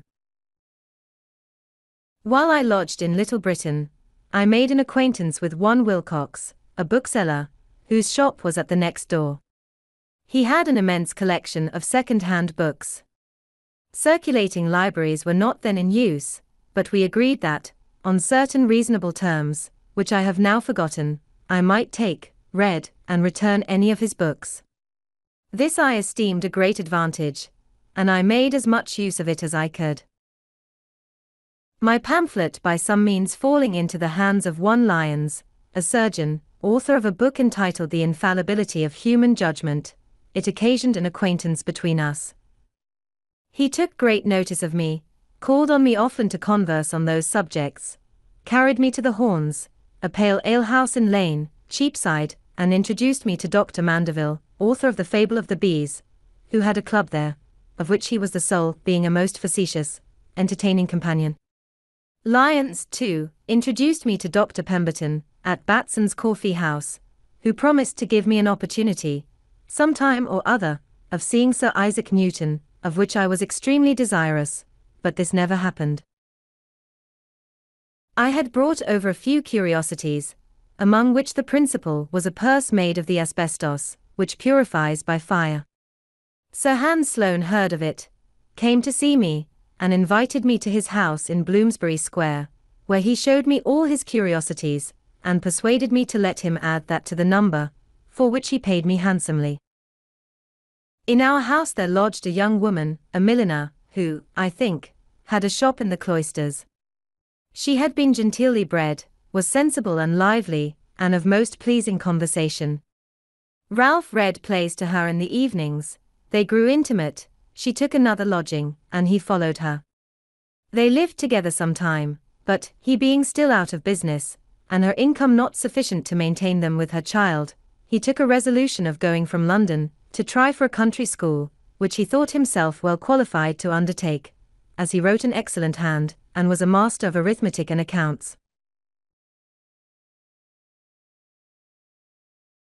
This, however, he deemed a business below him, and confident of future better fortune, when he should be unwilling to have it known that he once was so meanly employed, he changed his name, and did me the honor to assume mine, for I soon after had a letter from him, acquainting me that he was settled in a small village in Berkshire, I think it was, where he taught reading and writing to 10 or a dozen boys, at 6d. each per week, recommending Mrs. T. to my care, and desiring me to write to him, directing for Mr. Franklin, schoolmaster, at such a place. He continued to write frequently, sending me large specimens of an epic poem, which he was then composing, and desiring my remarks and corrections. These I gave him from time to time, but endeavored rather to discourage his proceeding. One of Young's satires was then just published. I copied and sent him a great part of it, which set in a strong light the folly of pursuing the Muses with any hope of advancement by them. All was in vain, sheets of the poem continued to come by every post. In the meantime, Mrs. T., having on his account lost her friends and business, was often in distresses, and used to send for me and borrow what I could spare to help her out of them. I grew fond of her company, and being at that time under no religious restraint, and presuming upon my importance to her, I attempted familiarities, another erratum, which she repulsed with a proper resentment, and acquainted him with my behavior. This made a breach between us, and when he returned again to London, he let me know he thought I had cancelled all the obligations he had been under to me. So I found I was never to expect his repaying me what I lent to him, or advanced for him. This, however, was not then of much consequence, as he was totally unable, and in the loss of his friendship I found myself relieved from a burden. I now began to think of getting a little money beforehand, and expecting better work, I left Palmer's to work at Watts's, near Lincoln's Inn Fields, a still greater printing house. Here I continued all the rest of my stay in London. At my first admission into this printing house, I took to working at press, imagining I felt a want of the bodily exercise I had been used to in America, where presswork is mixed with composing. I drank only water, the other workmen, near 50 in number, were great guzzlers of beer. On occasion, I carried up and down stairs a large form of types in each hand, when others carried but one in both hands. They wondered to see, from this and several instances, that the water American, as they called me, was stronger than themselves, who drank strong beer. We had an alehouse boy who attended always in the house to supply the workmen. My companion at the press drank every day a pint before breakfast, a pint at breakfast with his bread and cheese, a pint between breakfast and dinner, a pint at dinner, a pint in the afternoon about 6 o'clock, and another when he had done his day's work. I thought it a detestable custom, but it was necessary, he supposed, to drink strong beer, that he might be strong to labor. I endeavored to convince him that the bodily strength afforded by beer could only be in proportion to the grain or flour of the barley dissolved in the water of which it was made, that there was more flour in a pennyworth of bread, and therefore, if he would eat that with a pint of water, it would give him more strength than a quart of beer. He drank on, however, and had 4 or 5 shillings to pay out of his wages every Saturday night for that muddling liquor, an expense I was free from. And thus these poor devils keep themselves always under. Watts, after some weeks, desiring to have me in the composing room, I left the pressman. A new bienvenue or sum for drink, being 5 shillings, was demanded of me by the compositors. I thought it an imposition, as I had paid below. The master thought so too, and forbade my paying it. I stood out 2 or 3 weeks, was accordingly considered as an excommunicate, and had so many little pieces of private mischief done me, by mixing my sorts, transposing my pages, breaking my matter, etc., etc., if I were ever so little out of the room, and all ascribed to the chapel ghost, which they said ever haunted those not regularly admitted, that, notwithstanding the master's protection, I found myself obliged to comply and pay the money, convinced of the folly of being on ill terms with those one is to live with continually. I was now on a fair footing with them, and soon acquired considerable influence. I proposed some reasonable alterations in their chapel laws, and carried them against all opposition. From my example, a great part of them left their muddling breakfast of beer, and bread, and cheese, finding they could with me be supplied from a neighbouring house with a large porringer of hot water gruel, sprinkled with pepper, crumbed with bread, and a bit of butter in it, for the price of a pint of beer, viz., 3 halfpence. This was a more comfortable, as well as cheaper breakfast, and keep their heads clearer. Those who continued sotting with beer all day, were often, by not paying, out of credit at the alehouse, and used to make interest with me to get beer, their light, as they phrased it, being out.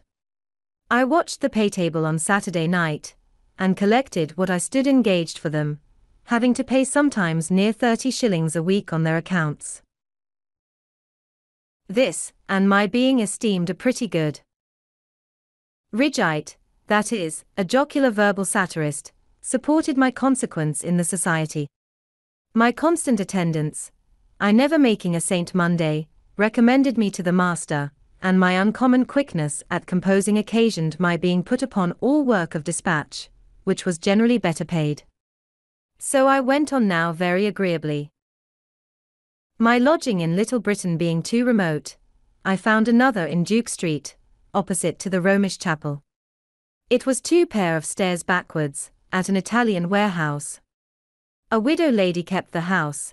She had a daughter, and a maid servant, and a journeyman who attended the warehouse, but lodged abroad.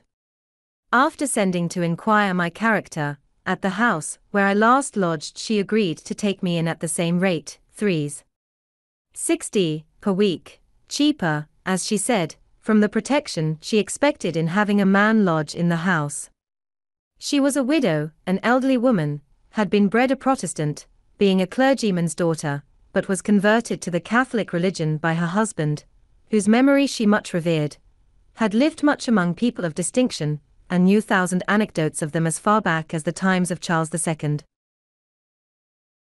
She was lame in her knees with the gout, and, therefore, seldom stirred out of her room, so sometimes wanted company, and hers was so highly amusing to me, that I was sure to spend an evening with her whenever she desired it. Our supper was only half an anchovy each, on a very little strip of bread and butter, and half a pint of ale between us, but the entertainment was in her conversation. My always keeping good hours, and giving little trouble in the family, made her unwilling to part with me, so that, when I talked of a lodging I had heard of, nearer my business, for 2 shillings a week, which, intent as I now was on saving money, made some difference, she bid me not think of it, for she would abate me 2 shillings a week for the future. So I remained with her at 1 shilling and 6pence as long as I stayed in London. In a garret of her house there lived a maiden lady of 70, in the most retired manner, of whom my landlady gave me this account: that she was a Roman Catholic, had been sent abroad when young, and lodged in a nunnery with an intent of becoming a nun, but the country not agreeing with her, she returned to England, where, there being no nunnery, she had vowed to lead the life of a nun, as near as might be done in those circumstances. Accordingly, she had given all her estate to charitable uses, reserving only £12 a year to live on, and out of this sum she still gave a great deal in charity, living herself on water-gruel only, and using no fire but to boil it. She had lived many years in that garret, being permitted to remain there gratis by successive Catholic tenants of the house below, as they deemed it a blessing to have her there. A priest visited her to confess her every day. I have asked her, says my landlady, how she, as she lived, could possibly find so much employment for a confessor. Oh, said she, it is impossible to avoid. Vain thoughts. I was permitted once to visit her. She was cheerful and polite, and conversed pleasantly. The room was clean, but had no other furniture than a mattress, a table with a crucifix and book, a stool which she gave me to sit on, and a picture over the chimney of Saint Veronica displaying her handkerchief, with the miraculous figure of Christ's bleeding face on it, which she explained to me with great seriousness. She looked pale, but was never sick, and I give it as another instance on how small an income, life and health may be supported. At Watts's printing house I contracted an acquaintance with an ingenious young man, one Wygate, who, having wealthy relations, had been better educated than most printers, was a tolerable Latinist, spoke French, and loved reading. I taught him and a friend of his to swim at twice going into the river, and they soon became good swimmers. They introduced me to some gentlemen from the country, who went to Chelsea by water to see the college, and Don Saltero's curiosities. In our return, at the request of the company, whose curiosity Wygate had excited, I stripped and leaped into the river, and swam from near Chelsea to Blackfriars, performing on the way many feats of activity, both upon and under water, that surprised and pleased those to whom they were novelties. I had from a child been ever delighted with this exercise, had studied and practiced all Thevenot's motions and positions, added some of my own, aiming at the graceful and easy as well as the useful. All these I took this occasion of exhibiting to the company, and was much flattered by their admiration, and Wygate, who was desirous of becoming a master, grew more and more attached to me on that account, as well as from the similarity of our studies. He at length proposed to me travelling all over Europe together, supporting ourselves everywhere by working at our business.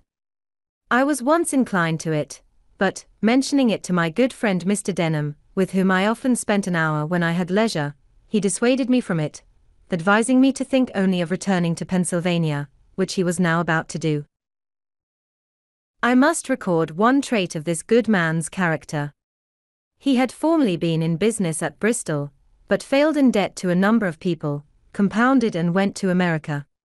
There, by a close application to business as a merchant, he acquired a plentiful fortune in a few years.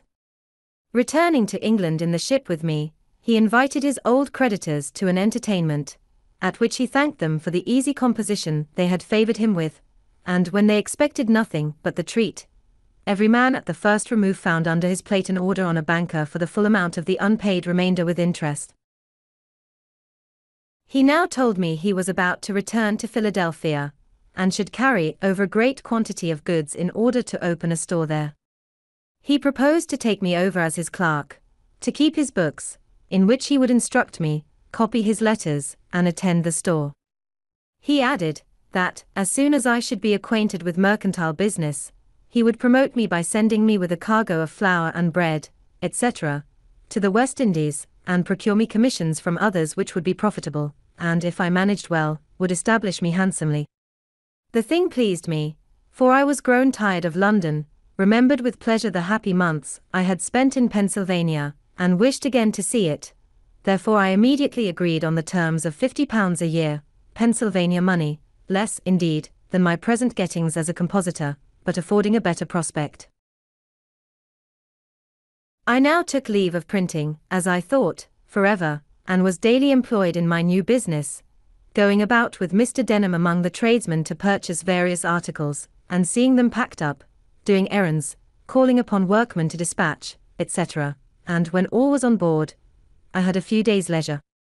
On one of these days, I was, to my surprise, sent for by a great man I knew only by name, a Sir William Wyndham, and I waited upon him. He had heard by some means or other of my swimming from Chelsea to Blackfriars, and of my teaching Wygate and another young man to swim in a few hours. He had 2 sons, about to set out on their travels. He wished to have them first taught swimming, and proposed to gratify me handsomely if I would teach them. They were not yet come to town, and my stay was uncertain, so I could not undertake it, but, from this incident, I thought it likely that, if I were to remain in England and open a swimming school, I might get a good deal of money, and it struck me so strongly, that, had the overture been sooner made me, probably I should not so soon have returned to America. After many years, you and I had something of more importance to do with one of these sons of Sir William Wyndham, become Earl of Egremont, which I shall mention in its place. Thus I spent about 18 months in London. Most part of the time I worked hard at my business, and spent but little upon myself except in seeing plays and in books. My friend Ralph had kept me poor. He owed me about £27, which I was now never likely to receive, a great sum out of my small earnings. I loved him, notwithstanding, for he had many amiable qualities. I had by no means improved my fortune, but I had picked up some very ingenious acquaintance, whose conversation was of great advantage to me, and I had read considerably. 7. Beginning business in Philadelphia. We sailed from Gravesend on the 23rd of July, 1726. For the incidents of the voyage, I refer you to my journal, where you will find them all minutely related. Perhaps the most important part of that journal is the plan to be found in it, which I formed at sea, for regulating my future conduct in life. It is the more remarkable, as being formed when I was so young, and yet being pretty faithfully adhered to quite through to old age. We landed in Philadelphia on the 11th of October, where I found sundry alterations. Keith was no longer governor, being superseded by Major Gordon. I met him walking the streets as a common citizen. He seemed a little ashamed at seeing me, but passed without saying anything. I should have been as much ashamed at seeing Miss Reed, had not her friends, despairing with reason of my return after the receipt of my letter, persuaded her to marry another, one Rogers, a potter, which was done in my absence. With him, however, she was never happy, and soon parted from him, refusing to cohabit with him or bear his name, it being now said that he had another wife. He was a worthless fellow, though an excellent workman, which was the temptation to her friends. He got into debt, ran away in 1727 or 1728, went to the West Indies, and died there. Keimer had got a better house, a shop well supplied with stationery, plenty of new types, a number of hands, though none good, and seemed to have a great deal of business. Mr. Denham took a store in Water Street, where we opened our goods. I attended the business diligently, studied accounts, and grew, in a little time, expert at selling. We lodged and boarded together. He counselled me as a father, having a sincere regard for me. I respected and loved him, and we might have gone on together very happy, but in the beginning of February, 1726, when I had just passed my 21st year, we both were taken ill. My distemper was a pleurisy, which very nearly carried me off. I suffered a good deal, gave up the point in my own mind, and was rather disappointed when I found myself recovering, regretting, in some degree, that I must now, some time or other, have all that disagreeable work to do over again. I forget what his distemper was. It held him a long time, and at length carried him off.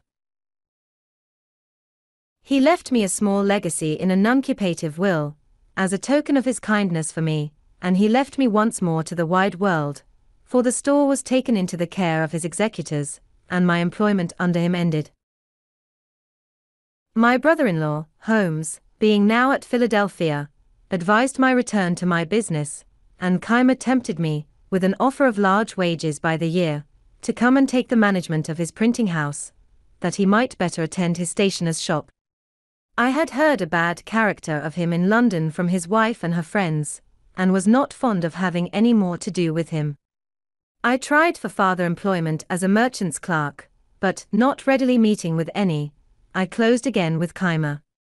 I found in his house these hands: Hugh Meredith, a Welsh Pennsylvanian, 30 years of age, bred to country work, honest, sensible, had a great deal of solid observation, was something of a reader, but given to drink.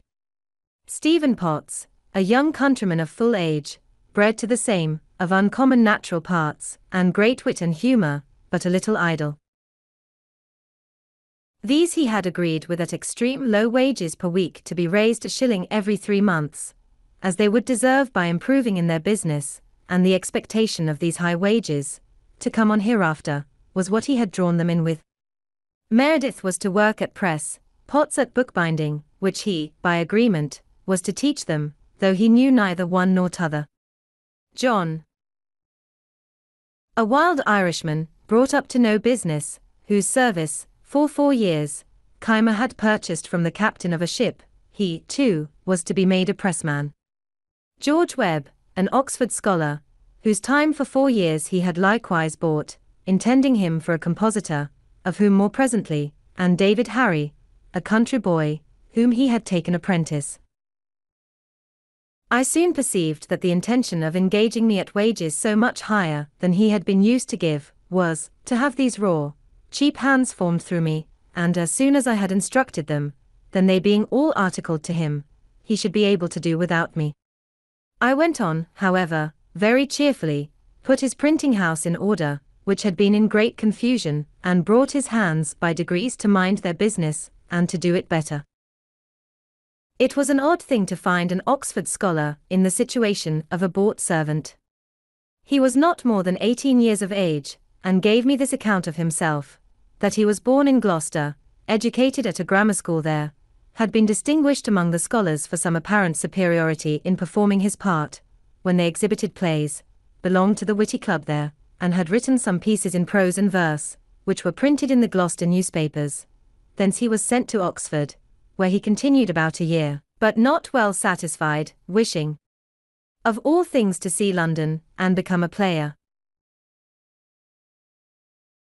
At length, receiving his quarterly allowance of 15 guineas, instead of discharging his debts he walked out of town, hid his gown in a furze bush, and footed it to London, where, having no friend to advise him, he fell into bad company, soon spent his guineas, found no means of being introduced among the players, grew necessitous, pawned his clothes, and wanted bread. Walking the street very hungry, and not knowing what to do with himself, a crimp's bill was put into his hand, offering immediate entertainment and encouragement to such as would bind themselves to serve in America. He went directly, signed the indentures, was put into the ship, and came over, never writing a line to acquaint his friends what was become of him. He was lively, witty, good-natured, and a pleasant companion, but idle, thoughtless, and imprudent to the last degree. John, the Irishman, soon ran away. With the rest I began to live very agreeably, for they all respected me the more, as they found Keimer incapable of instructing them, and that from me they learned something daily. We never worked on Saturday, that being Keimer's Sabbath, so I had 2 days for reading. My acquaintance with ingenious people in the town increased. Keimer himself treated me with great civility and apparent regard, and nothing now made me uneasy, but my debt to Vernon, which I was yet unable to pay, being hitherto but a poor economist. He, however, kindly made no demand of it. Our printing house often wanted sorts, and there was no letter founder in America. I had seen types cast at James's in London, but without much attention to the manner. However, I now contrived a mould, made use of the letters we had as puncheons, struck the matrices in lead, and thus supplied in a pretty tolerable way all deficiencies. I also engraved several things on occasion. I made the ink. I was warehouseman and everything, and, in short, quite a factotum. But, however serviceable I might be, I found that my services became every day of less importance, as the other hands improved in the business, and when Keimer paid my second quarter's wages, he let me know that he felt them too heavy, and thought I should make an abatement. He grew by degrees less civil, put on more of the master, frequently found fault, was captious, and seemed ready for an outbreaking.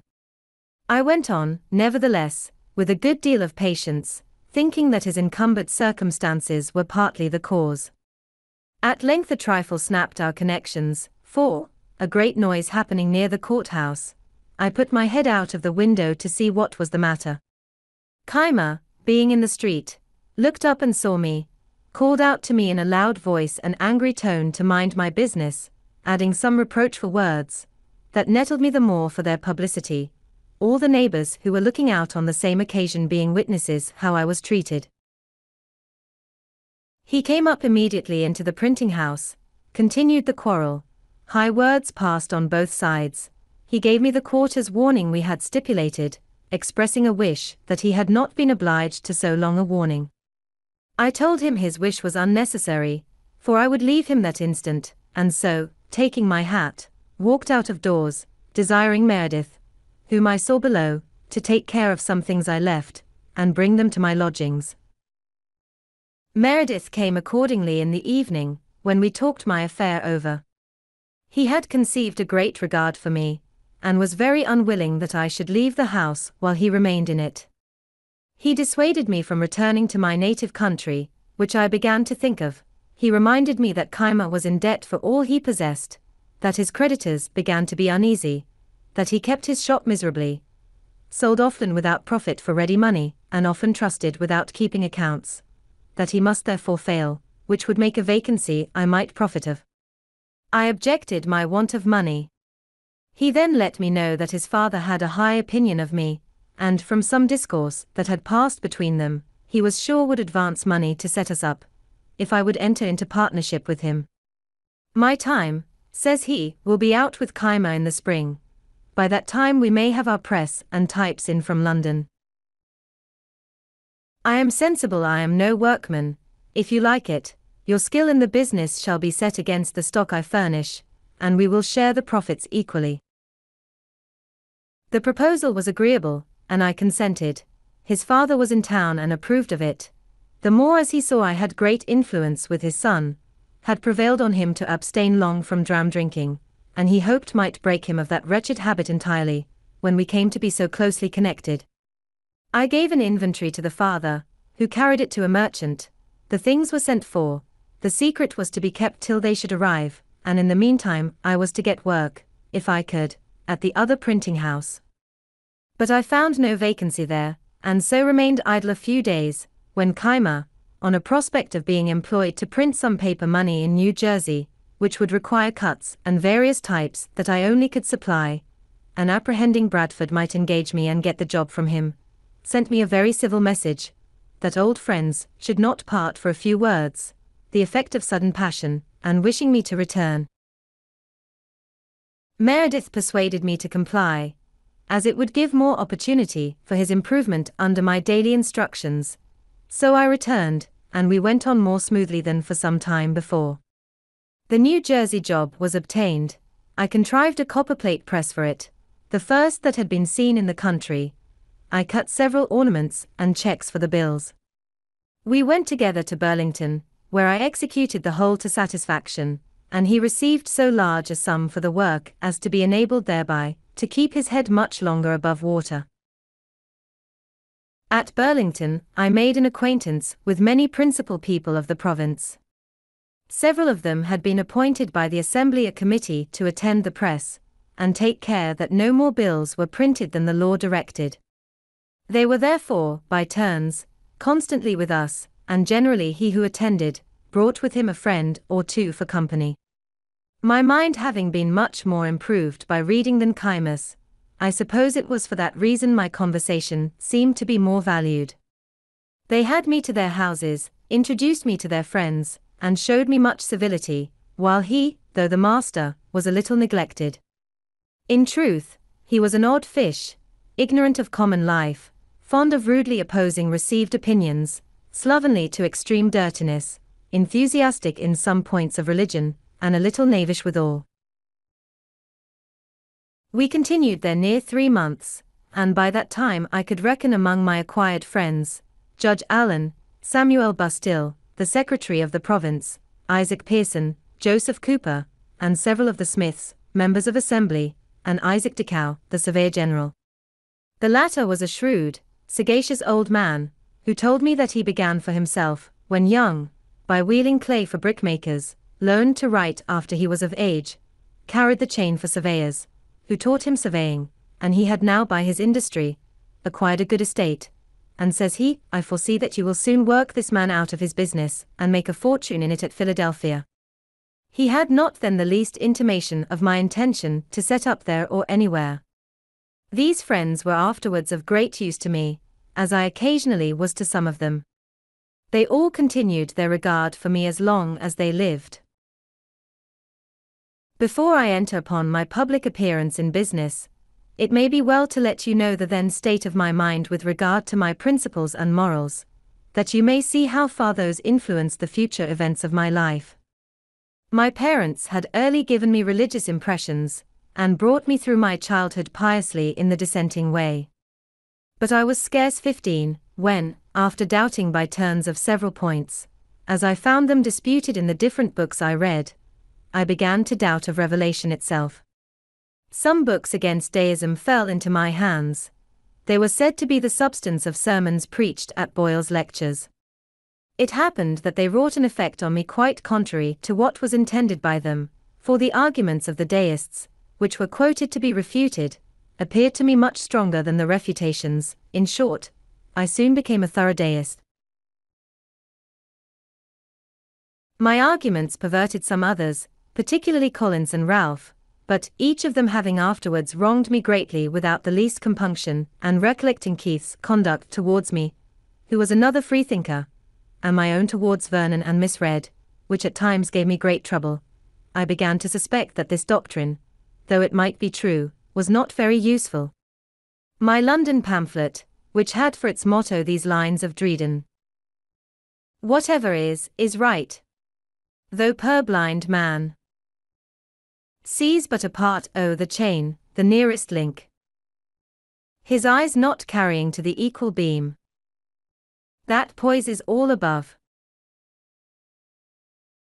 And from the attributes of God, his infinite wisdom, goodness and power, concluded that nothing could possibly be wrong in the world, and that vice and virtue were empty distinctions, no such things existing, appeared now not so clever a performance as I once thought it, and I doubted whether some error had not insinuated itself unperceived into my argument, so as to infect all that followed, as is common in metaphysical reasonings.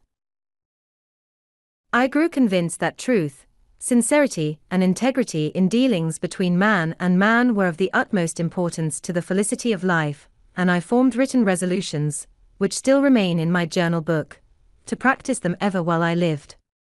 Revelation had indeed no weight with me, as such, but I entertained an opinion that, though certain actions might not be bad, because they were forbidden by it, or good because it commanded them, yet probably these actions might be forbidden because they were bad for us, or commanded because they were beneficial to us, in their own natures, all the circumstances of things considered. And this persuasion, with the kind hand of Providence, or some guardian angel, or accidental favorable circumstances and situations, or all together, preserved me, through this dangerous time of youth, and the hazardous situations I was sometimes in among strangers, remote from the eye and advice of my father, without any wilful gross immorality or injustice that might have been expected from my want of religion. I say wilful, because the instances I have mentioned had something of necessity in them, from my youth, inexperience, and the knavery of others. I had therefore a tolerable character to begin the world with. I valued it properly, and determined to preserve it. We had not been long returned to Philadelphia, before the new types arrived from London. We settled with Keimer, and left him by his consent before he heard of it. We found a house to hire near the market, and took it. To lessen the rent, which was then but £24 a year, though I have since known it to let for 70, we took in Thomas Godfrey, the glazier, and his family, who were to pay a considerable part of it to us, and we to board with them. We had scarce opened our letters and put our press in order, before George House, an acquaintance of mine, brought a countryman to us, whom he had met in the street inquiring for a printer. All our cash was now expended in the variety of particulars we had been obliged to procure, and this countryman's 5 shillings, being our firstfruits, and coming so seasonably, gave me more pleasure than any crown I have since earned, and the gratitude I felt toward House has made me often more ready than perhaps I should otherwise have been to assist young beginners. There are croakers in every country, always boding its ruin. Such a one then lived in Philadelphia, a person of note, an elderly man, with a wise look and a very grave manner of speaking. His name was Samuel Mickle. This gentleman, a stranger to me, stopped one day at my door, and asked me if I was the young man who had lately opened a new printing house. Being answered in the affirmative, he said he was sorry for me, because it was an expensive undertaking, and the expense would be lost, for Philadelphia was a sinking place, the people already half bankrupts, or near being so, all appearances to the contrary, such as new buildings and the rise of rents, being to his certain knowledge fallacious, for they were, in fact, among the things that would soon ruin us. And he gave me such a detail of misfortunes now existing, or that were soon to exist, that he left me half melancholy. Had I known him before I engaged in this business, probably I never should have done it. This man continued to live in this decaying place, and to declaim in the same strain, refusing for many years to buy a house there, because all was going to destruction, and at last I had the pleasure of seeing him give 5 times as much for one as he might have bought it for when he first began his croaking. I should have mentioned before, that, in the autumn of the preceding year, I had formed most of my ingenious acquaintance into a club of mutual improvement, which was called the Junto. We met on Friday evenings.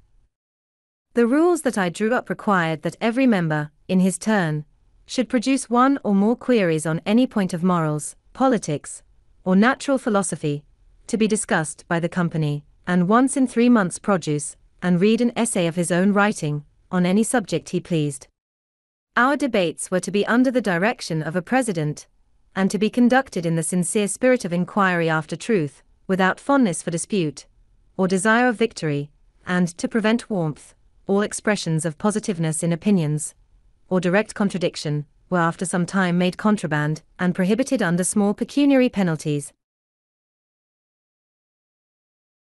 The first members were Joseph Braintnell, a copier of deeds for the scriveners, a good-natured, friendly middle-aged man, a great lover of poetry, reading all he could meet with, and writing some that was tolerable, very ingenious in many little knickknackeries, and of sensible conversation. Thomas Godfrey, a self-taught mathematician, great in his way, and afterward inventor of what is now called Hadley's quadrant. But he knew little out of his way, and was not a pleasing companion, as, like most great mathematicians I have met with, he expected universal precision in everything said, or was forever denying or distinguishing upon trifles, to the disturbance of all conversation. He soon left us. Nicholas Scull, a surveyor, afterwards surveyor general, who loved books, and sometimes made a few verses.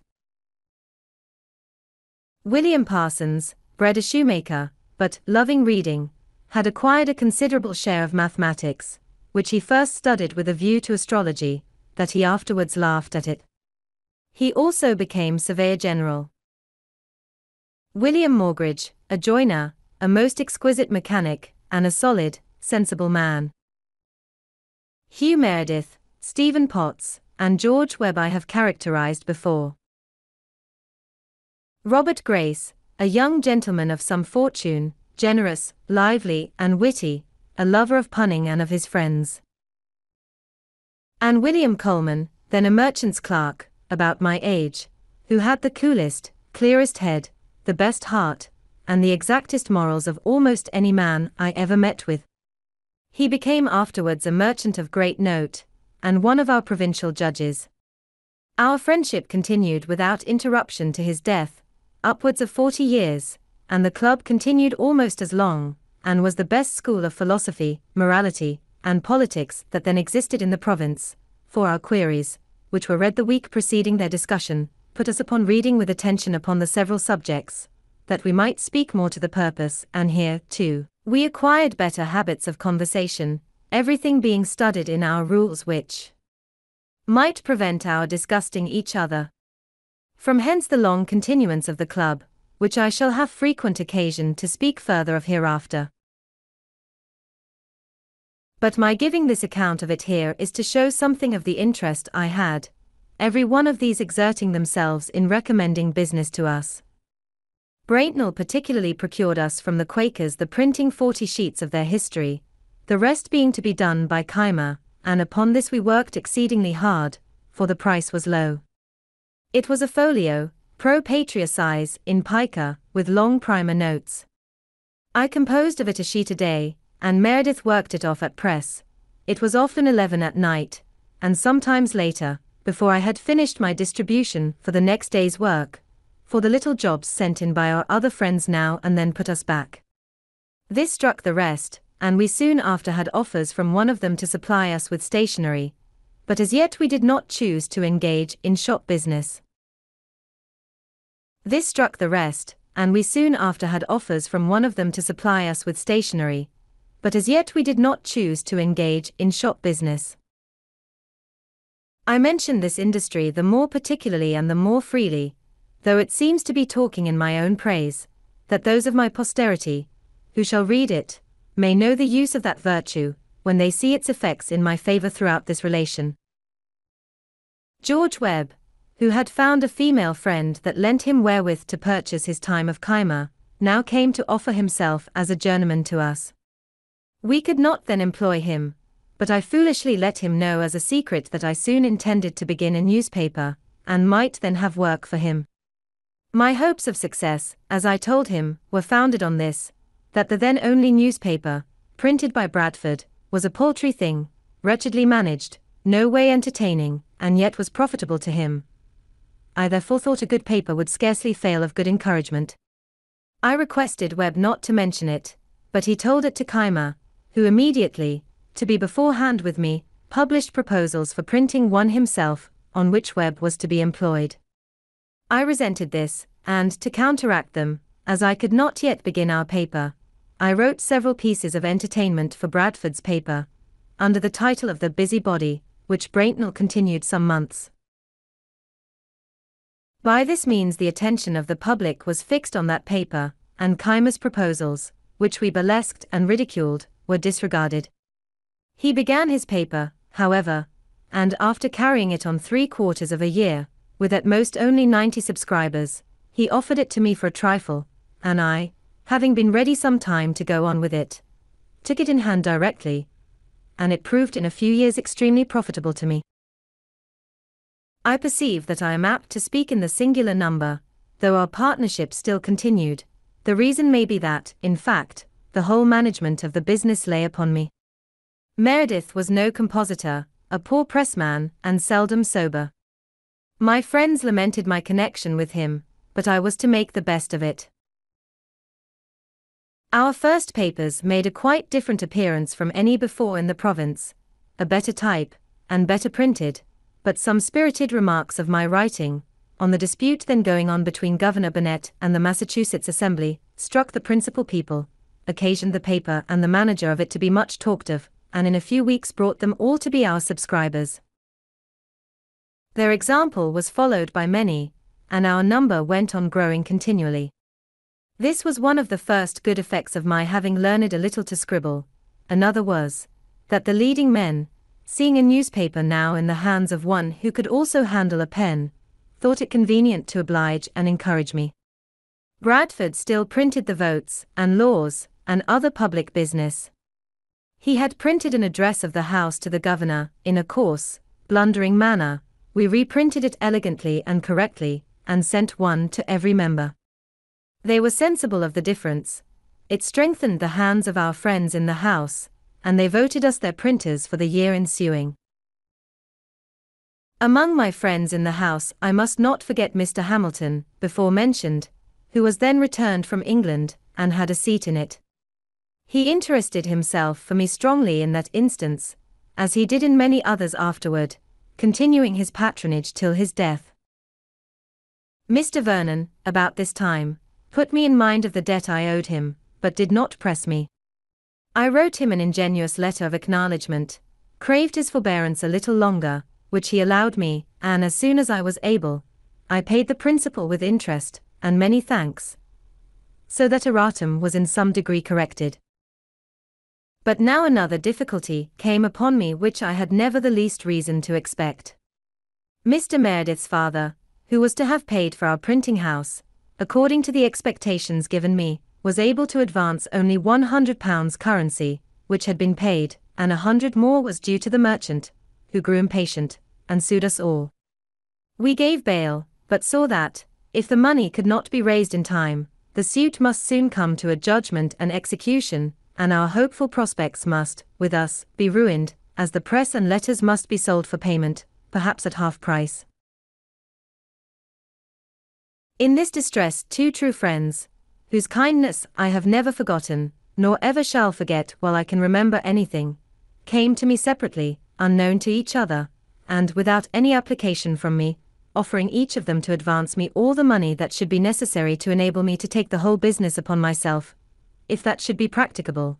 But they did not like my continuing the partnership with Meredith, who, as they said, was often seen drunk in the streets, and playing at low games in ale-houses, much to our discredit.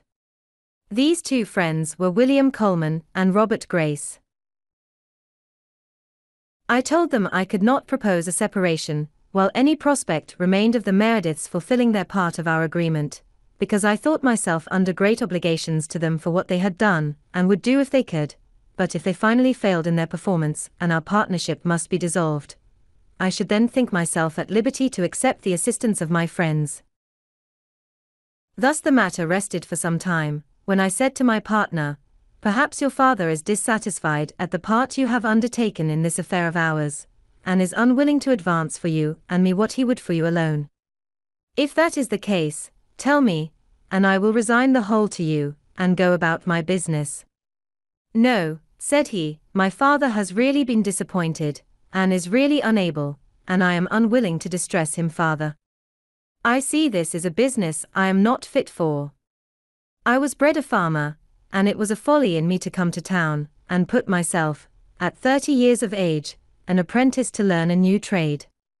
Many of our Welsh people are going to settle in North Carolina, where land is cheap. I am inclined to go with them, and follow my old employment. You may find friends to assist you. If you will take the debts of the company upon you, return to my father the £100 he has advanced, pay my little personal debts, and give me £30 and a new saddle, I will relinquish the partnership, and leave the whole in your hands." I agreed to this proposal. It was drawn up in writing, signed, and sealed immediately. I gave him what he demanded, and he went soon after to Carolina, from whence he sent me next year 2 long letters, containing the best account that had been given of that country, the climate, the soil, husbandry, etc., for in those matters he was very judicious. I printed them in the papers, and they gave great satisfaction to the public. As soon as he was gone, I recurred to my 2 friends, and because I would not give an unkind preference to either, I took half of what each had offered and I wanted of one, and half of the other, paid off the company's debts, and went on with the business in my own name, advertising that the partnership was dissolved. I think this was in, or about the year 1729. 8. Business success and first public service. About this time, there was a cry among the people for more paper money, only £15,000 being extant in the province, and that soon to be sunk. The wealthy inhabitants opposed any addition, being against all paper currency, from an apprehension that it would depreciate, as it had done in New England, to the prejudice of all creditors. We had discussed this point in our junto, where I was on the side of an addition, being persuaded that the first small sum struck in 1723 had done much good by increasing the trade, employment, and number of inhabitants in the province, since I now saw all the old houses inhabited, and many new ones building, whereas I remembered well, that when I first walked about the streets of Philadelphia, eating my roll, I saw most of the houses in Walnut Street, between Second and Front Streets, with bills on their doors, to be let, and many likewise in Chestnut Street and other streets, which made me then think the inhabitants of the city were deserting it one after another. Our debates possessed me so fully of the subject, that I wrote and printed an anonymous pamphlet on it, entitled The Nature and Necessity of a Paper Currency. It was well received by the common people in general, but the rich men disliked it, for it increased and strengthened the clamor for more money, and they happening to have no writers among them that were able to answer it, their opposition slackened, and the point was carried by a majority in the House. My friends there, who conceived I had been of some service, thought fit to reward me by employing me in printing the money, a very profitable job, and a great help to me. This was another advantage gained by my being able to write. The utility of this currency became by time and experience so evident as never afterwards to be much disputed, so that it grew soon to £55,000, and in 1739 to £80,000, since which it arose during war to upwards of £350,000, trade, building, and inhabitants all the while increasing, though I now think there are limits beyond which the quantity may be hurtful. I soon after obtained, through my friend Hamilton, the printing of the Newcastle paper money, another profitable job, as I then thought it, small things appearing great to those in small circumstances, and these, to me, were really great advantages, as they were great encouragements. He procured for me, also, the printing of the laws and votes of that government, which continued in my hands as long as I followed the business. I now opened a little stationer's shop. I had in it blanks of all sorts, the correctest that ever appeared among us, being assisted in that by my friend Braintnell. I had also paper, parchment, Chapman's books, etc. One White Mash, a compositor I had known in London, an excellent workman, now came to me, and worked with me constantly and diligently, and I took an apprentice, the son of a key arose. I was under for the printing house. In order to secure my credit and character as a tradesman, I took care not only to be in reality industrious and frugal, but to avoid all appearances to the contrary. I dressed plainly. I was seen at no places of idle diversion.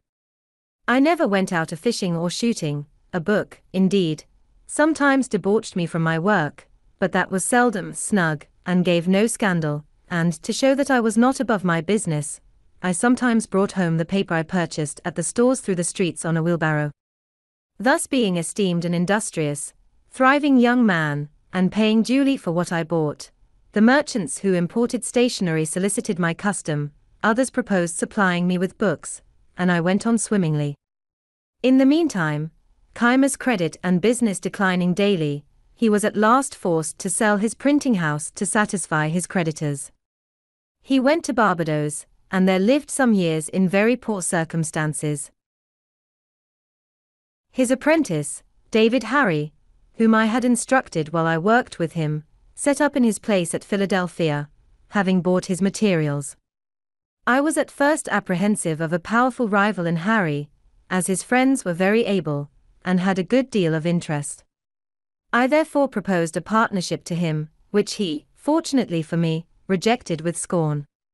He was very proud, dressed like a gentleman, lived expensively, took much diversion and pleasure abroad, ran in debt, and neglected his business, upon which, all business left him, and finding nothing to do, he followed Keimer to Barbados, taking the printing house with him.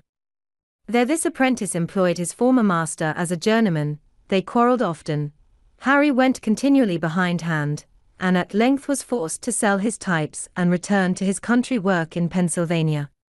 The person that bought them employed Keimer to use them, but in a few years he died. There remained now no competitor with me at Philadelphia, but the old one, Bradford, who was rich and easy, did a little printing now and then by straggling hands, but was not very anxious about the business. However, as he kept the post office, it was imagined he had better opportunities of obtaining news. His paper was thought a better distributor of advertisements than mine, and therefore had many more, which was a profitable thing to him, and a disadvantage to me, for, though I did indeed receive and send papers by the post, yet the public opinion was otherwise, for what I did send was by bribing the riders, who took them privately, Bradford being unkind enough to forbid it, which occasioned some resentment on my part, and I thought so meanly of him for it, that, when I afterward came into his situation, I took care never to imitate it.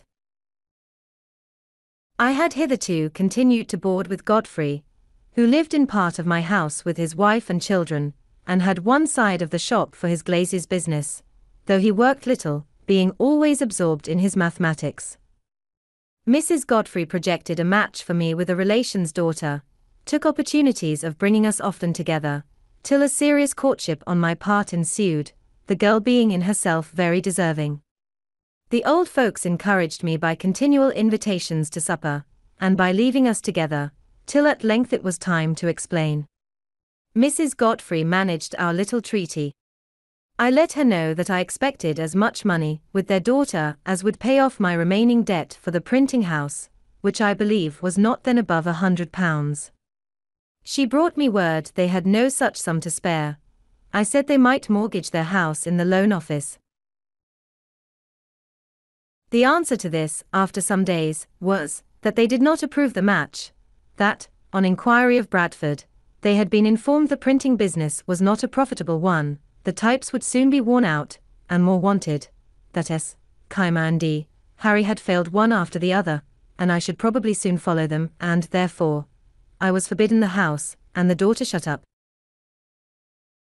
Whether this was a real change of sentiment, or only artifice, on a supposition of our being too far engaged in affection to retract, and therefore that we should steal a marriage, which would leave them at liberty to give or withhold what they pleased, I know not, but I suspected the latter, resented it, and went no more.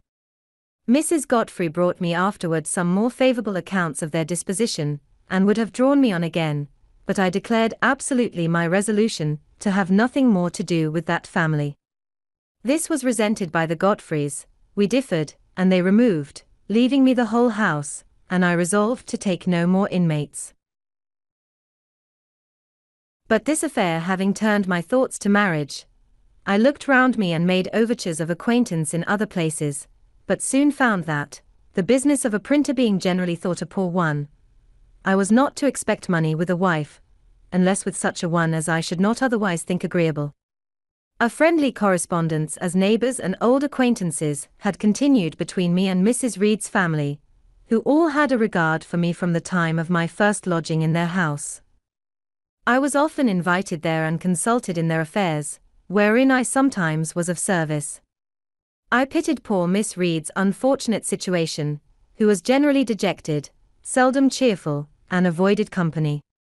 I considered my giddiness and inconstancy, when in London, as in a great degree the cause of her unhappiness, though the mother was good enough to think the fault more her own than mine, as she had prevented our marrying before I went thither, and persuaded the other match in my absence.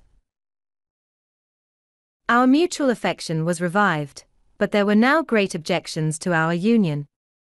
The match was indeed looked upon as invalid, a preceding wife being said to be living in England, but this could not easily be proved, because of the distance, and though there was a report of his death, it was not certain. Then, though it should be true, he had left many debts, which his successor might be called upon to pay. We ventured, however, over all these difficulties, and I took her to wife, September 1st, 1730. None of the inconveniences happened that we had apprehended. She proved a good and faithful helpmate, assisted me much by attending the shop, we throve together, and have ever mutually endeavoured to make each other happy. Thus I corrected that great erratum as well as I could. About this time, our club meeting, not at a tavern, but in a little room of Mr. Grace's, set apart for that purpose, a proposition was made by me, that, since our books were often referred to in our disquisitions upon the queries, it might be convenient to us to have them all together where we met, that upon occasion they might be consulted, and by thus clubbing our books to a common library, we should, while we like to keep them together, have each of us the advantage of using the books of all the other members, which would be nearly as beneficial as if each owned the whole. It was liked and agreed to, and we filled one end of the room with such books as we could best spare. The number was not so great as we expected, and though they had been of great use, yet some inconveniences occurring for want of due care of them, the collection, after about a year, was separated, and each took his books home again. And now I set on foot my first project of a public nature, that for a subscription library. I drew up the proposals, got them put into form by our great scrivener, Brockden, and by the help of my friends in the junto, procured 50 subscribers of 40 shillings each to begin with, and 10 shillings a year for 50 years, the term our company was to continue. We afterwards obtained a charter, the company being increased to 100. This was the mother of all the North American subscription libraries, now so numerous. It has become a great thing itself, and continually increasing. These libraries have improved the general conversation of the Americans, made the common tradesmen and farmers as intelligent as most gentlemen from other countries, and perhaps have contributed in some degree to the stand so generally made throughout the colonies in defense of their privileges. Mem. Thus far was written with the intention expressed in the beginning and therefore contains several little family anecdotes of no importance to others. What follows was written many years after in compliance with the advice contained in these letters, and accordingly intended for the public. The affairs of the Revolution occasioned the interruption. Continuation of the account of my life, begun at Passy, near Paris, 1784. It is some time since I received the above letters, but I have been too busy till now to think of complying with the request they contain. It might, too, be much better done if I were at home among my papers, which would aid my memory, and help to ascertain dates, but my return being uncertain, and having just now little leisure, I will endeavor to recollect and write what I can. If I live to get home, it may there be corrected and improved. Not having any copy here of what is already written, I know not whether an account is given of the means I used to establish the Philadelphia Public Library, which, from a small beginning, is now become so considerable, though I remember to have come down to near the time of that transaction, 1730. I will therefore begin here with an account of it, which may be struck out if found to have been already given. At the time I established myself in Pennsylvania, there was not a good bookseller's shop in any of the colonies to the southward of Boston. In New York and Philadelphia the printers were indeed stationers, they sold only paper, etc., almanacs, ballads, and a few common schoolbooks. Those who loved reading were obliged to send for their books from England. The members of the junto had each a few. We had left the alehouse, where we first met, and hired a room to hold our club in. I proposed that we should all of us bring our books to that room, where they would not only be ready to consult in our conferences, but become a common benefit, each of us being at liberty to borrow such as he wished to read at home. This was accordingly done, and for some time contented us. Finding the advantage of this little collection, I proposed to render the benefit from books more common, by commencing a public subscription library. I drew a sketch of the plan and rules that would be necessary, and got a skillful conveyancer, Mr. Charles Brockden, to put the whole in form of articles of agreement to be subscribed, by which each subscriber engaged to pay a certain sum down for the first purchase of books, and an annual contribution for increasing them. So few were the readers at that time in Philadelphia, and the majority of us so poor, that I was not able, with great industry, to find more than 50 persons, mostly young tradesmen, willing to pay down for this purpose 40 shillings each, and 10 shillings per annum. On this little fund we began. The books were imported. The library was opened one day in the week for lending to the subscribers, on their promissory notes to pay double the value if not duly returned. The institution soon manifested its utility, was imitated by other towns, and in other provinces. The libraries were augmented by donations, reading became fashionable, and our people, having no public amusements to divert their attention from study, became better acquainted with books, and in a few years were observed by strangers to be better instructed and more intelligent than people of the same rank generally are in other countries. When we were about to sign the above-mentioned articles, which were to be binding on us, our heirs, etc., for 50 years, Mr. Brockden, the scrivener, said to us, "You are young men, but it is scarcely probable that any of you will live to see the expiration of the term fixed in the instrument. A number of us, however, are yet living, but the instrument was after a few years rendered null by a charter that incorporated and gave perpetuity to the company."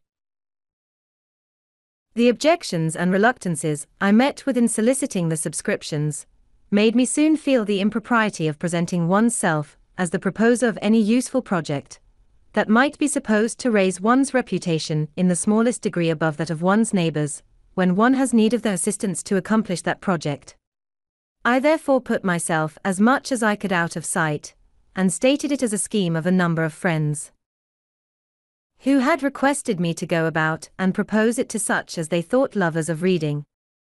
In this way my affair went on more smoothly, and I ever after practiced it on such occasions, and, from my frequent successes, can heartily recommend it.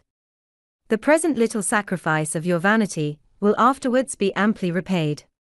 If it remains a while uncertain to whom the merit belongs, someone more vain than yourself will be encouraged to claim it, and then even envy will be disposed to do you justice by plucking those assumed feathers, and restoring them to their right owner. This library afforded me the means of improvement by constant study, for which I set apart an hour or two each day, and thus repaired in some degree the loss of the learned education my father once intended for me. Reading was the only amusement I allowed myself. I spent no time in taverns, games, or frolics of any kind, and my industry in my business continued as indefatigable as it was necessary. I was indebted for my printing house. I had a young family coming on to be educated, and I had to contend with for business 2 printers, who were established in the place before me. My circumstances, however, grew daily easier. My original habits of frugality continuing, and my father having, among his instructions to me when a boy, frequently repeated a proverb of Solomon, "Sayest thou man diligent in his calling, he shall stand before kings, he shall not stand before mean men," I from thence considered industry as a means of obtaining wealth and distinction, which encouraged me, though I did not think that I should ever literally stand before kings, which, however, has since happened, for I have stood before 5, and even had the honor of sitting down with one, the King of Denmark, to dinner. We have an English proverb that says, "He that would thrive, must ask his wife." It was lucky for me that I had one as much disposed to industry and frugality as myself. She assisted me cheerfully in my business, folding and stitching pamphlets, tending shop, purchasing old linen rags for the papermakers, etc., etc. We kept no idle servants, our table was plain and simple, our furniture of the cheapest. For instance, my breakfast was a long time bread and milk, no tea, and I ate it out of a twopenny earthen porringer, with a pewter spoon. But mark how luxury will enter families, and make a progress, in spite of principle. Being called one morning to breakfast, I found it in a china bowl, with a spoon of silver. They had been bought for me without my knowledge by my wife, and had cost her the enormous sum of 23 shillings, for which she had no other excuse or apology to make, but that she thought her husband deserved a silver spoon and china bowl, as well as any of his neighbors. This was the first appearance of plate and china in our house, which afterward, in a course of years, as our wealth increased, augmented gradually to several £100 in value.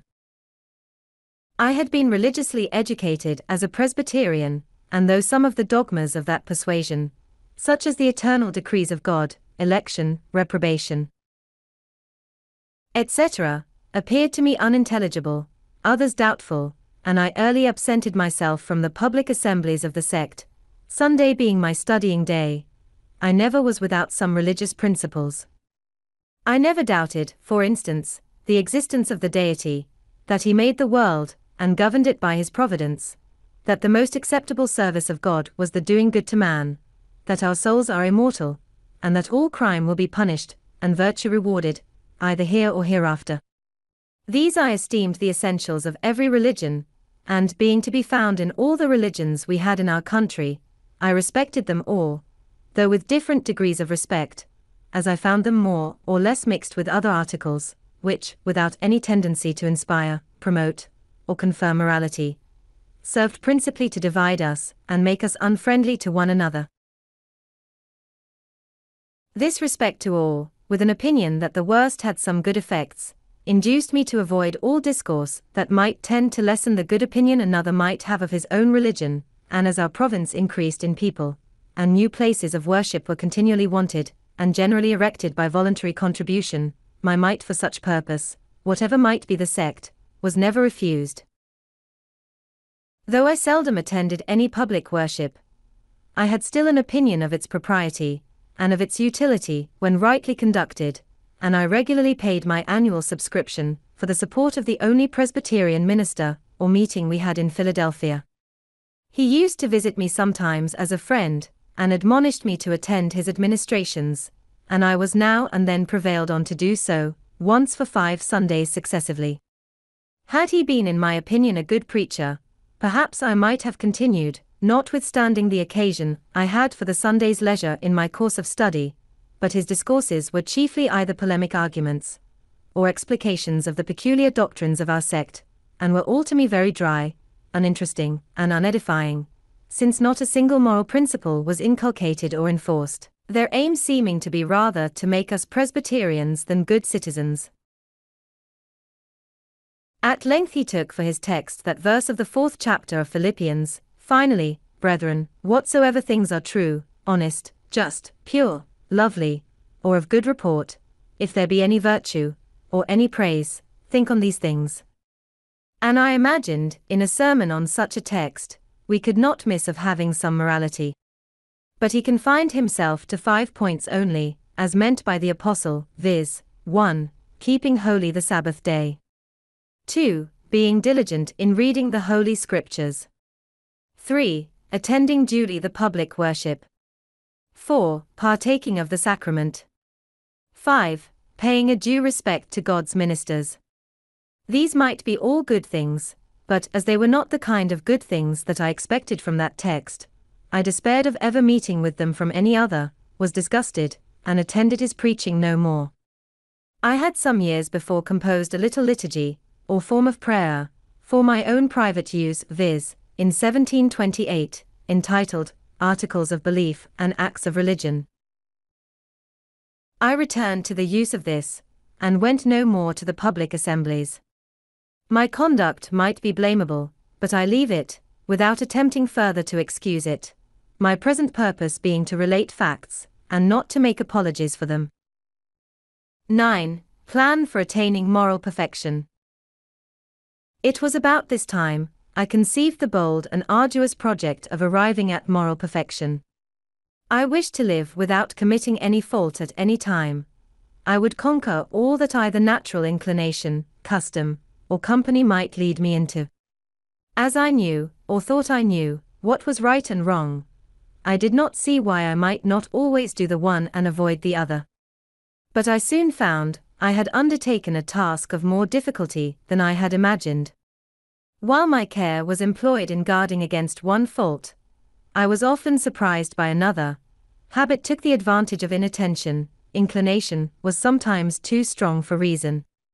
I concluded, at length, that the mere speculative conviction that it was our interest to be completely virtuous was not sufficient to prevent our slipping, and that the contrary habits must be broken and good ones acquired and established, before we can have any dependence on a steady, uniform rectitude of conduct. For this purpose, I therefore contrived the following method. In the various enumerations of the moral virtues I had met with in my reading, I found the catalogue more or less numerous, as different writers included more or fewer ideas under the same name. Temperance, for example, was by some confined to eating and drinking, while by others it was extended to mean the moderating every other pleasure, appetite, inclination, or passion, bodily or mental, even to our avarice and ambition. I propose to myself, for the sake of clearness, to use rather more names, with fewer ideas annexed to each, than a few names with more ideas, and I included under 13 names of virtues all that at that time occurred to me as necessary, or desirable, and annexed to each a short precept, which fully expressed the extent I gave to its meaning. These names of virtues, with their precepts, were: temperance. Eat not to dullness, drink not to elevation. Silence. Speak not, but what may benefit others or yourself, avoid trifling conversation. Order. Let all your things have their places, let each part of your business have its time. Resolution. Resolve to perform what you ought, perform without fail what you resolve. Frugality. Make no expense, but to do good to others or yourself, i.e., waste nothing. Industry. Lose no time, be always employed in something useful, cut off all unnecessary actions. Sincerity. Use no hurtful deceit, think innocently and justly, and if you speak, speak accordingly. Justice. Wrong none by doing injuries, or omitting the benefits that are your duty. Moderation. Avoid extremes, forbear resenting injuries so much as you think they deserve. Cleanliness. Tolerate no uncleanliness in body, clothes, or habitation. Tranquility. Be not disturbed at trifles, or at accidents common or unavoidable. Chastity. Humility. Imitate Jesus and Socrates.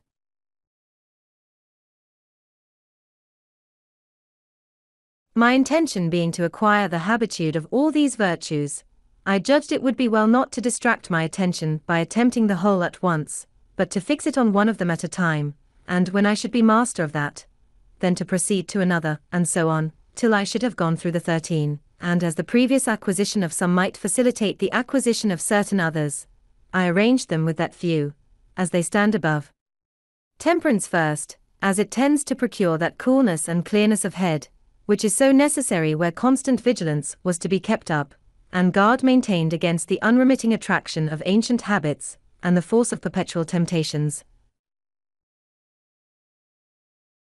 This being acquired and established, silence would be more easy, and my desire being to gain knowledge at the same time that I improved in virtue, and considering that in conversation, it was obtained rather by the use of the ears than of the tongue, and therefore wishing to break a habit I was getting into of prattling, punning, and joking, which only made me acceptable to trifling company, I gave silence the second place.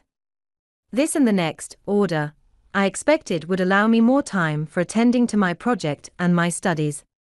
Resolution, once become habitual, would keep me firm in my endeavors to obtain all the subsequent virtues, frugality and industry freeing me from my remaining debt, and producing affluence and independence, would make more easy the practice of sincerity and justice, etc., etc. Conceiving then, that, agreeably to the advice of Pythagoras in his golden verses, daily examination would be necessary, I contrived the following method for conducting that examination. I made a little book, in which I allotted a page for each of the virtues. I ruled each page with red ink, so as to have 7 columns, one for each day of the week, marking each column with a letter for the day. I crossed these columns with 13 red lines, marking the beginning of each line with the first letter of one of the virtues, on which line, and in its proper column, I might mark, by a little black spot, every fault I found upon examination to have been committed respecting that virtue upon that day. I determined to give a week's strict attention to each of the virtues successively. Thus, in the first week, my great guard was to avoid every the least offense against temperance, leaving the other virtues to their ordinary chance, only marking every evening the faults of the day. Thus, if in the first week I could keep my first line, marked T, clear of spots, I supposed the habit of that virtue so much strengthened, and its opposite weakened, that I might venture extending my attention to include the next, and for the following week keep both lines clear of spots. Proceeding thus to the last, I could go through a course complete in 13 weeks, and 4 courses in a year.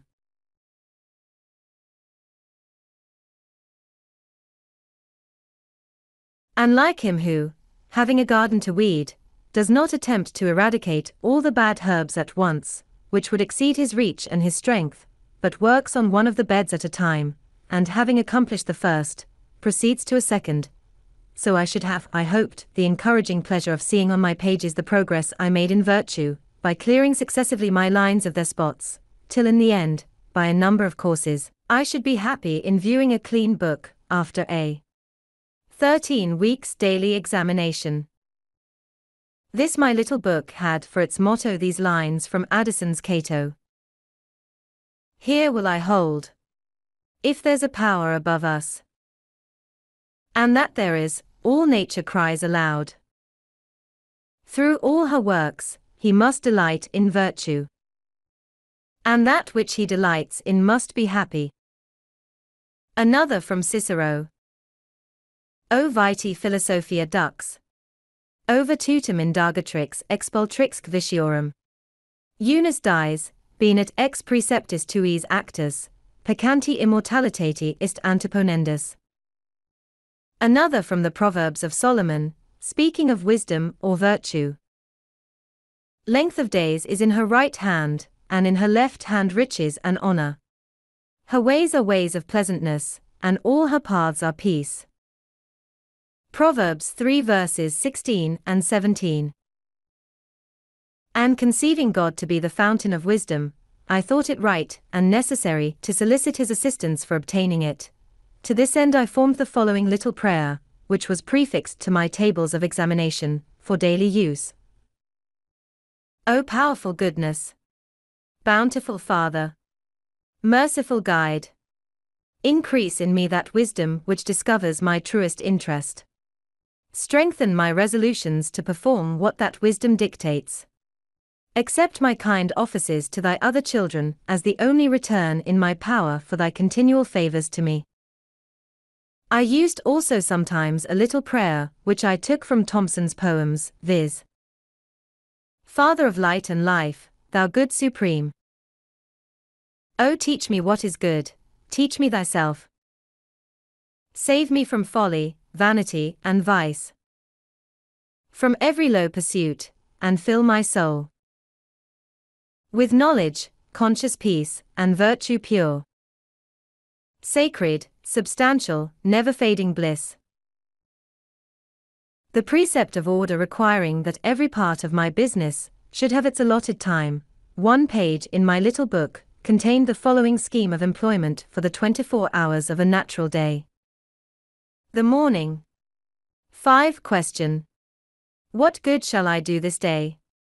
Rise, wash, and address powerful goodness. Contrive day's business, and take the resolution of the day. Prosecute the present study and breakfast. 6, 7, 8 Work. 9, 10, 11 Noon.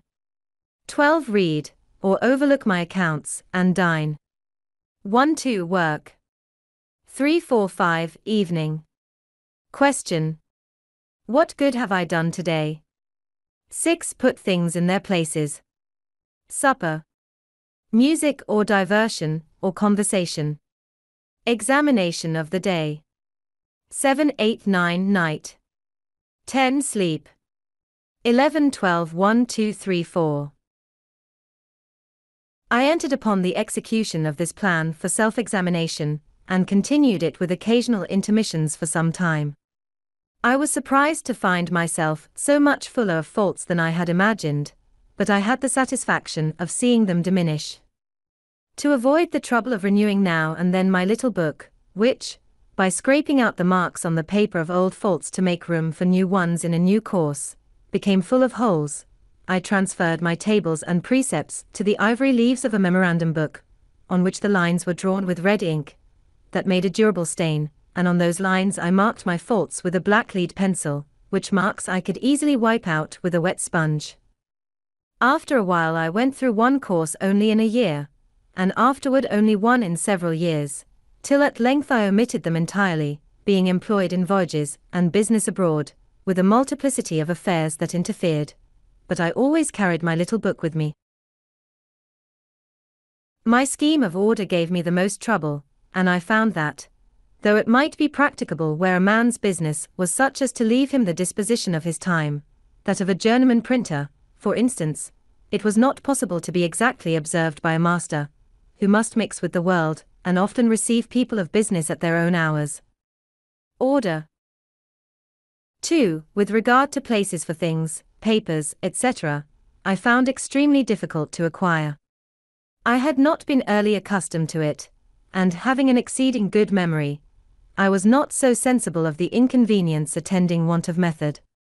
This article, therefore, cost me so much painful attention, and my faults in it vexed me so much, and I made so little progress in amendment, and had such frequent relapses, that I was almost ready to give up the attempt, and content myself with a faulty character in that respect, like the man who, in buying an axe of a smith, my neighbor, desired to have the whole of its surface as bright as the edge. The smith consented to grind it bright for him if he would turn the wheel. He turned, while the smith pressed the broad face of the axe hard and heavily on the stone, which made the turning of it very fatiguing. The man came every now and then from the wheel to see how the work went on, and at length would take his axe as it was, without farther grinding. "No," said the smith, turn on, we shall have it bright by and by. As yet, it is only speckled." "Yes," says the man, "but I think I like a speckled axe best." And I believe this may have been the case with many, who, having, for want of some such means as I employed, found the difficulty of obtaining good and breaking bad habits in other points of vice and virtue, have given up the struggle, and concluded that a speckled axe was best for something that pretended to be reason, was every now and then suggesting to me that such extreme nicety, as I exacted of myself, might be a kind of foppery in morals, which, if it were known, would make me ridiculous, that a perfect character might be attended with the inconvenience of being envied and hated, and that a benevolent man should allow a few faults in himself, to keep his friends in countenance.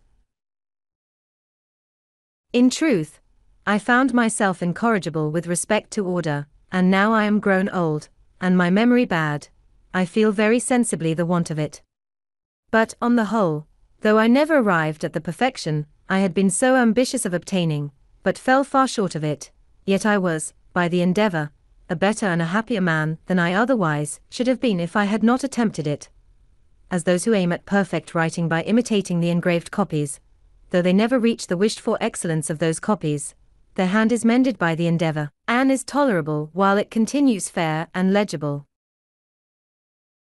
It may be well my posterity should be informed that to this little artifice, with the blessing of God, their ancestor owed the constant felicity of his life, down to his 79th year, in which this is written. What reverses may attend the remainder is in the hand of Providence, but if they arrive, the reflection on past happiness enjoyed ought to help his bearing them with more resignation. To temperance he ascribes his long-continued health, and what is still left to him of a good constitution, to industry and frugality, the early easiness of his circumstances, and acquisition of his fortune, with all that knowledge that enabled him to be a useful citizen, and obtained for him some degree of reputation among the learned, to sincerity and justice, the confidence of his country, and the honorable employs it conferred upon him, and to the joint influence of the whole mass of the virtues, even in the imperfect state he was able to acquire them, all that evenness of temper, and that cheerfulness in conversation, which makes his company still sought for, and agreeable even to his younger acquaintance. I hope, therefore, that some of my descendants may follow the example and reap the benefit. It will be remarked that, though my scheme was not wholly without religion, there was in it no mark of any of the distinguishing tenets of any particular sect. I had purposely avoided them, for, being fully persuaded of the utility and excellency of my method, and that it might be serviceable to people in all religions, and intending some time or other to publish it, I would not have anything in it that should prejudice anyone, of any sect, against it. I purposed writing a little comment on each virtue, in which I would have shown the advantages of possessing it, and the mischiefs attending its opposite vice, and I should have called my book, The Art of Virtue, because it would have shown the means and manner of obtaining virtue, which would have distinguished it from the mere exhortation to be good, that does not instruct and indicate the means, but is like the apostle's man of verbal charity, who only without showing to the naked and hungry how or where they might get clothes or victuals, exhorted them to be fed and clothed. James 2 verses 15 and 16. But it so happened that my intention of writing and publishing this comment was never fulfilled. I did, indeed, from time to time, put down short hints of the sentiments, reasonings, etc., to be made use of in it, some of which I have still by me, but the necessary close attention to private business in the earlier part of my life, and public business since, have occasioned my postponing it, for, it being connected in my mind with a great and extensive project, that required the whole man to execute, and which an unforeseen succession of employs prevented my attending to, it has hitherto remained unfinished. In this piece it was my design to explain and enforce this doctrine, that vicious actions are not hurtful, because they are forbidden, but forbidden, because they are hurtful, the nature of man alone considered, that it was, therefore, everyone's interest to be virtuous who wished to be happy even in this world, and I should, from this circumstance, there being always in the world a number of rich merchants, nobility, states, and princes, who have need of honest instruments for the management of their affairs, and such being so rare, have endeavored to convince young persons that no qualities were so likely to make a poor man's fortune as those of probity and integrity. My list of virtues contained at first but 12, but a Quaker friend having kindly informed me that I was generally thought proud, that my pride showed itself frequently in conversation, that I was not content with being in the right when discussing any point, but was overbearing and rather insolent, of which he convinced me by mentioning several instances, I determined endeavoring to cure myself, if I could, of this vice or folly among the rest, and I added humility to my list, giving an extensive meaning to the word. I cannot boast of much success in acquiring the reality of this virtue, but I had a good deal with regard to the appearance of it. I made it a rule to forbear all direct contradiction to the sentiments of others, and all positive assertion of my own. I even forbid myself, agreeably to the old laws of our junto, the use of every word or expression in the language that imported a fixed opinion, such as certainly, undoubtedly, etc., and I adopted, instead of them, I conceive, I apprehend, or I imagine a thing to be so, or it so appears to me at present. When another asserted something that I thought an error, I denied myself the pleasure of contradicting him abruptly, and of showing immediately some absurdity in his proposition, and in answering I began by observing that in certain cases or circumstances his opinion would be right, but in the present case there appeared or seemed to me some difference, etc. I soon found the advantage of this change in my manner. The conversations I engaged in went on more pleasantly. The modest way in which I proposed my opinions procured them a readier reception, and less contradiction. I had less mortification, when I was found to be in the wrong, and I more easily prevailed with others to give up their mistakes and join with me when I happened to be in the right. And this mode, which I at first put on with some violence to natural inclination, became at length so easy, and so habitual to me, that perhaps for these 50 years past no one has ever heard a dogmatical expression escape me. And to this habit, after my character of integrity, I think it principally owing that I had early so much weight with my fellow citizens when I proposed new institutions, or alterations in the old, and so much influence in public councils when I became a member, for I was but a bad speaker, never eloquent, subject to much hesitation in my choice of words, hardly correct in language, and yet I generally carried my points. In reality, there is, perhaps, no one of our natural passions so hard to subdue as pride. Disguise it, struggle with it, beat it down, stifle it, mortify it as much as one pleases, it is still alive, and will every now and then peep out and show itself. You will see it, perhaps, often in this history, for, even if I could conceive that I had completely overcome it, I should probably be proud of my humility. Thus far written at Passy, 1784.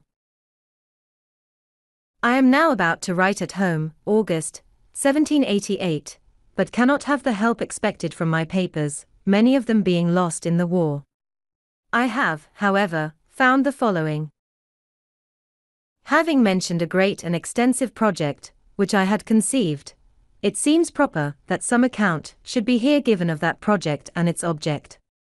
Its first rise in my mind appears in the following little paper, accidentally preserved, viz. Observations on my reading history, in library, May 19, 1731. That the great affairs of the world, the wars, revolutions, etc., are carried on and effected by parties. That the view of these parties is their present general interest, or what they take to be such. That the different views of these different parties occasion all confusion. That while a party is carrying on a general design, each man has his particular private interest in view. That as soon as a party has gained its general point, each member becomes intent upon his particular interest, which, thwarting others, breaks that party into divisions and occasions more confusion.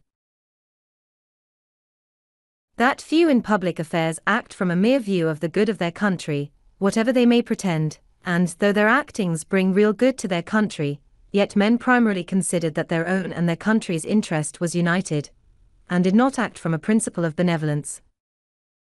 That fewer still, in public affairs, act with a view to the good of mankind.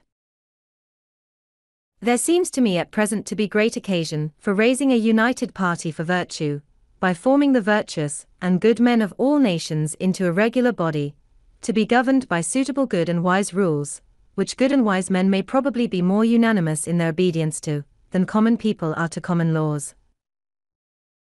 I at present think that whoever attempts this aright, and is well qualified, cannot fail of pleasing God, and of meeting with success. B.F. Revolving this project in my mind, as to be undertaken hereafter, when my circumstances should afford me the necessary leisure, I put down from time to time, on pieces of paper, such thoughts as occurred to me respecting it. Most of these are lost, but I find one purporting to be the substance of an intended creed, containing, as I thought, the essentials of every known religion, and being free of everything that might shock the professors of any religion. It is expressed in these words, viz. That there is one God, who made all things. That he governs the world by his providence. That he ought to be worshipped by adoration, prayer, and thanksgiving. But that the most acceptable service of God is doing good to man. That the soul is immortal. And that God will certainly reward virtue and punish vice, either here or hereafter. My ideas at that time were, that the sect should be begun and spread at first among young and single men only, that each person to be initiated should not only declare his assent to such creed, but should have exercised himself with the 13 weeks' examination and practice of the virtues, as in the before-mentioned model, that the existence of such a society should be kept a secret, till it was become considerable, to prevent solicitations for the admission of improper persons, but that the members should each of them search among his acquaintance for ingenious, well-disposed youths, to whom, with prudent caution, the scheme should be gradually communicated, that the members should engage to afford their advice, assistance, and support to each other in promoting one another's interests, business, and advancement in life. That, for distinction, we should be called the Society of the Free and Easy, free, as being, by the general practice and habit of the virtues, free from the dominion of vice, and particularly by the practice of industry and frugality, free from debt, which exposes a man to confinement, and a species of slavery to his creditors. This is as much as I can now recollect of the project, except that I communicated it in part to two young men, who adopted it with some enthusiasm, but my then narrow circumstances, and the necessity I was under of sticking close to my business, occasioned my postponing the further prosecution of it at that time, and my multifarious occupations, public and private, induced me to continue postponing, so that it has been omitted till I have no longer strength, or activity left sufficient for such an enterprise, though I am still of opinion that it was a practicable scheme, and might have been very useful, by forming a great number of good citizens. And I was not discouraged by the seeming magnitude of the undertaking, as I have always thought that one man of tolerable abilities may work great changes, and accomplish great affairs among mankind, if he first forms a good plan, and cutting off all amusements, or other employments that would divert his attention, makes the execution of that same plan his sole study and business. 10. Poor Richard's Almanac and other activities. In 1732 I first published my almanac, under the name of Richard Saunders. It was continued by me about 25 years, commonly called Poor Richard's Almanac. I endeavored to make it both entertaining and useful, and it accordingly came to be in such demand, that I reaped considerable profit from it, vending annually near 10,000. And observing that it was generally read, scarce any neighborhood in the province being without it, I considered it as a proper vehicle for conveying instruction among the common people, who bought scarcely any other books. I therefore filled all the little spaces that occurred between the remarkable days in the calendar with proverbial sentences, chiefly such as inculcated industry and frugality, as the means of procuring wealth, and thereby securing virtue, it being more difficult for a man in want to act always honestly, as, to use here one of those proverbs, it is hard for an empty sack to stand upright. These proverbs, which contain the wisdom of many ages and nations, I assembled and formed into a connected discourse prefixed to the Almanac of 1757, as the harangue of a wise old man to the people attending an auction. The bringing all these scattered counsels, thus into a focus enabled them to make greater impression. The piece, being universally approved, was copied in all the newspapers of the continent, reprinted in Britain on a broadside, to be stuck up in houses. 2 translations were made of it in French, and great numbers bought by the clergy and gentry, to distribute gratis among their poor parishioners and tenants. In Pennsylvania, as it discouraged useless expense in foreign superfluities, some thought it had its share of influence in producing that growing plenty of money, which was observable for several years after its publication. I considered my newspaper, also, as another means of communicating instruction, and in that view frequently reprinted in it extracts from The Spectator, and other moral writers, and sometimes published little pieces of my own, which had been first composed for reading in our junto. Of these are a Socratic dialogue, tending to prove that, whatever might be his parts and abilities, a vicious man could not properly be called a man of sense, and a discourse on self-denial, showing that virtue was not secure till its practice became a habitude, and was free from the opposition of contrary inclinations. These may be found in the papers about the beginning of 1735.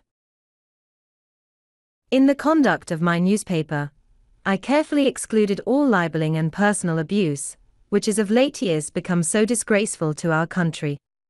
Whenever I was solicited to insert anything of that kind, and the writers pleaded, as they generally did, the liberty of the press, and that a newspaper was like a stagecoach, in which anyone who would pay had a right to a place, my answer was, that I would print the piece separately if desired, and the author might have as many copies as he pleased to distribute himself, but that I would not take upon me to spread his detraction, and that, having contracted with my subscribers to furnish them with what might be either useful or entertaining, I could not fill their papers with private altercation, in which they had no concern, without doing them manifest injustice. Now, many of our printers make no scruple of gratifying the malice of individuals by false accusations of the fairest characters among ourselves, augmenting animosity even to the producing of duels, and are, moreover, so indiscreet as to print scurrilous reflections on the government of neighboring states, and even on the conduct of our best national allies, which may be attended with the most pernicious consequences. These things I mention as a caution to young printers, and that they may be encouraged not to pollute their presses and disgrace their profession by such infamous practices, but refuse steadily, as they may see by my example that such a course of conduct will not, on the whole, be injurious to their interests. In 1733 I sent one of my journeymen to Charleston, South Carolina, where a printer was wanting. I furnished him with a press and letters, on an agreement of partnership, by which I was to receive 1/3 of the profits of the business, paying 1/3 of the expense. He was a man of learning, and honest but ignorant in matters of account, and, though he sometimes made me remittances, I could get no account from him, nor any satisfactory state of our partnership while he lived. On his decease, the business was continued by his widow, who, being born and bred in Holland, where, as I have been informed, the knowledge of accounts makes a part of female education, she not only sent me as clear a state as she could find of the transactions past, but continued to account with the greatest regularity and exactness every quarter afterwards, and managed the business with such success, that she not only brought up reputably a family of children, but, at the expiration of the term, was able to purchase of me the printing house, and establish her son in it. I mention this affair chiefly for the sake of recommending that branch of education for our young females, as likely to be of more use to them and their children, in case of widowhood, than either music or dancing, by preserving them from losses by imposition of crafty men, and enabling them to continue, perhaps, a profitable mercantile house, with established correspondence, till a son is grown up fit to undertake and go on with it, to the lasting advantage and enriching of the family. About the year 1734 there arrived among us from Ireland a young Presbyterian preacher, named Hemphill, who delivered with a good voice, and apparently extempore, most excellent discourses, which drew together considerable numbers of different persuasions, who joined in admiring them. Among the rest, I became one of his constant hearers, his sermons pleasing me, as they had little of the dogmatical kind, but inculcated strongly the practice of virtue, or what in the religious style are called good works.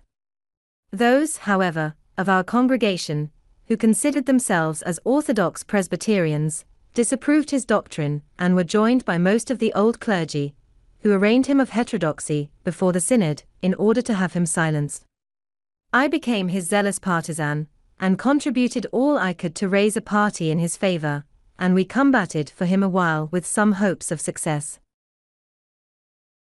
There was much scribbling pro and con upon the occasion, and finding that, though an elegant preacher, he was but a poor writer, I lent him my pen and wrote for him 2 or 3 pamphlets and one piece in the Gazette of April, 1735. Those pamphlets, as is generally the case with controversial writings, though eagerly read at the time, were soon out of vogue, and I question whether a single copy of them now exists. During the contest an unlucky occurrence hurt his cause exceedingly. One of our adversaries, having heard him preach a sermon that was much admired, thought he had somewhere read the sermon before, or at least a part of it.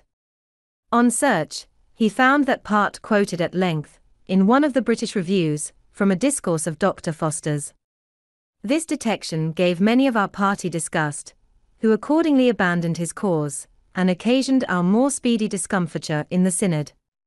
I stuck by him, however, as I rather approved his giving us good sermons composed by others, than bad ones of his own manufacture, though the latter was the practice of our common teachers. He afterward acknowledged to me that none of those he preached were his own, adding, that his memory was such as enabled him to retain and repeat any sermon after one reading only. On our defeat, he left us in search elsewhere of better fortune, and I quitted the congregation, never joining it after, though I continued many years my subscription for the support of its ministers. I had begun in 1733 to study languages. I soon made myself so much a master of the French as to be able to read the books with ease. I then undertook the Italian. An acquaintance, who was also learning it, used often to tempt me to play chess with him. Finding this took up too much of the time I had to spare for study, I at length refused to play any more, unless on this condition, that the victor in every game should have a right to impose a task, either in parts of the grammar to be got by heart, or in translations, etc., which tasks the vanquished was to perform upon honor, before our next meeting. As we played pretty equally, we thus beat one another into that language. I afterwards, with a little painstaking, acquired as much of the Spanish as to read their books also. I have already mentioned that I had only 1 year's instruction in a Latin school, and that when very young, after which I neglected that language entirely. But, when I had attained an acquaintance with the French, Italian, and Spanish, I was surprised to find, on looking over a Latin Testament, that I understood so much more of that language than I had imagined, which encouraged me to apply myself again to the study of it, and I met with more success, as those preceding languages had greatly smoothed my way. From these circumstances, I have thought that there is some inconsistency in our common mode of teaching languages. We are told that it is proper to begin first with the Latin, and having acquired that, it will be more easy to attain those modern languages which are derived from it, and yet we do not begin with the Greek, in order more easily to acquire the Latin. It is true that, if you can clamber and get to the top of a staircase without using the steps, you will more easily gain them in descending, but certainly, if you begin with the lowest you will with more ease ascend to the top, and I would therefore offer it to the consideration of those who superintend the education of our youth, whether, since many of those who begin with the Latin quit the same after spending some years without having made any great proficiency, and what they have learned becomes almost useless, so that their time has been lost, it would not have been better to have begun with the French, proceeding to the Italian, etc., for, though, after spending the same time, they should quit the study of languages and never arrive at the Latin, they would, however, have acquired another tongue or two, that, being in modern use, might be serviceable to them in common life. After 10 years' absence from Boston, and having become easy in my circumstances, I made a journey thither to visit my relations, which I could not sooner well afford. In returning, I called at Newport to see my brother, then settled there with his printing house. Our former differences were forgotten, and our meeting was very cordial and affectionate. He was fast declining in his health, and requested of me that, in case of his death, which he apprehended not far distant, I would take home his son, then but 10 years of age, and bring him up to the printing business. This I accordingly performed, sending him a few years to school before I took him into the office. His mother carried on the business till he was grown up, when I assisted him with an assortment of new types, those of his father being in a manner worn out. Thus it was that I made my brother ample amends for the service I had deprived him of by leaving him so early. In 1736 I lost one of my sons, a fine boy of 4 years old, by the smallpox, taken in the common way. I long regretted bitterly, and still regret, that I had not given it to him by inoculation. This I mention for the sake of parents who omit that operation, on the supposition that they should never forgive themselves if a child died under it, my example showing that the regret may be the same either way, and that, therefore, the safer should be chosen. Our club, the Junto, was found so useful, and afforded such satisfaction to the members, that several were desirous of introducing their friends, which could not well be done without exceeding what we had settled as a convenient number, viz., 12. We had from the beginning made it a rule to keep our institution a secret, which was pretty well observed. The intention was to avoid applications of improper persons for admittance, some of whom, perhaps, we might find it difficult to refuse. I was one of those who were against any addition to our number, but, instead of it, made in writing a proposal, that every member separately should endeavor to form a subordinate club, with the same rules respecting queries, etc., and without informing them of the connection with the Junto. The advantages proposed were, the improvement of so many more young citizens by the use of our institutions, our better acquaintance with the general sentiments of the inhabitants on any occasion, as the Junto member might propose what queries we should desire, and was to report to the Junto what passed in his separate club, the promotion of our particular interests in business by more extensive recommendation, and the increase of our influence in public affairs, and our power of doing good by spreading through the several clubs the sentiments of the Junto. The project was approved, and every member undertook to form his club, but they did not all succeed. 5 or 6 only were completed, which were called by different names, as the Vine, the Union, the Band, etc. They were useful to themselves, and afforded us a good deal of amusement, information, and instruction, besides answering, in some considerable degree, our views of influencing the public opinion on particular occasions, of which I shall give some instances in course of time as they happened. My first promotion was my being chosen, in 1736, Clerk of the General Assembly. The choice was made that year without opposition, but the year following, when I was again proposed, the choice, like that of the members, being annual, a new member made a long speech against me, in order to favor some other candidate.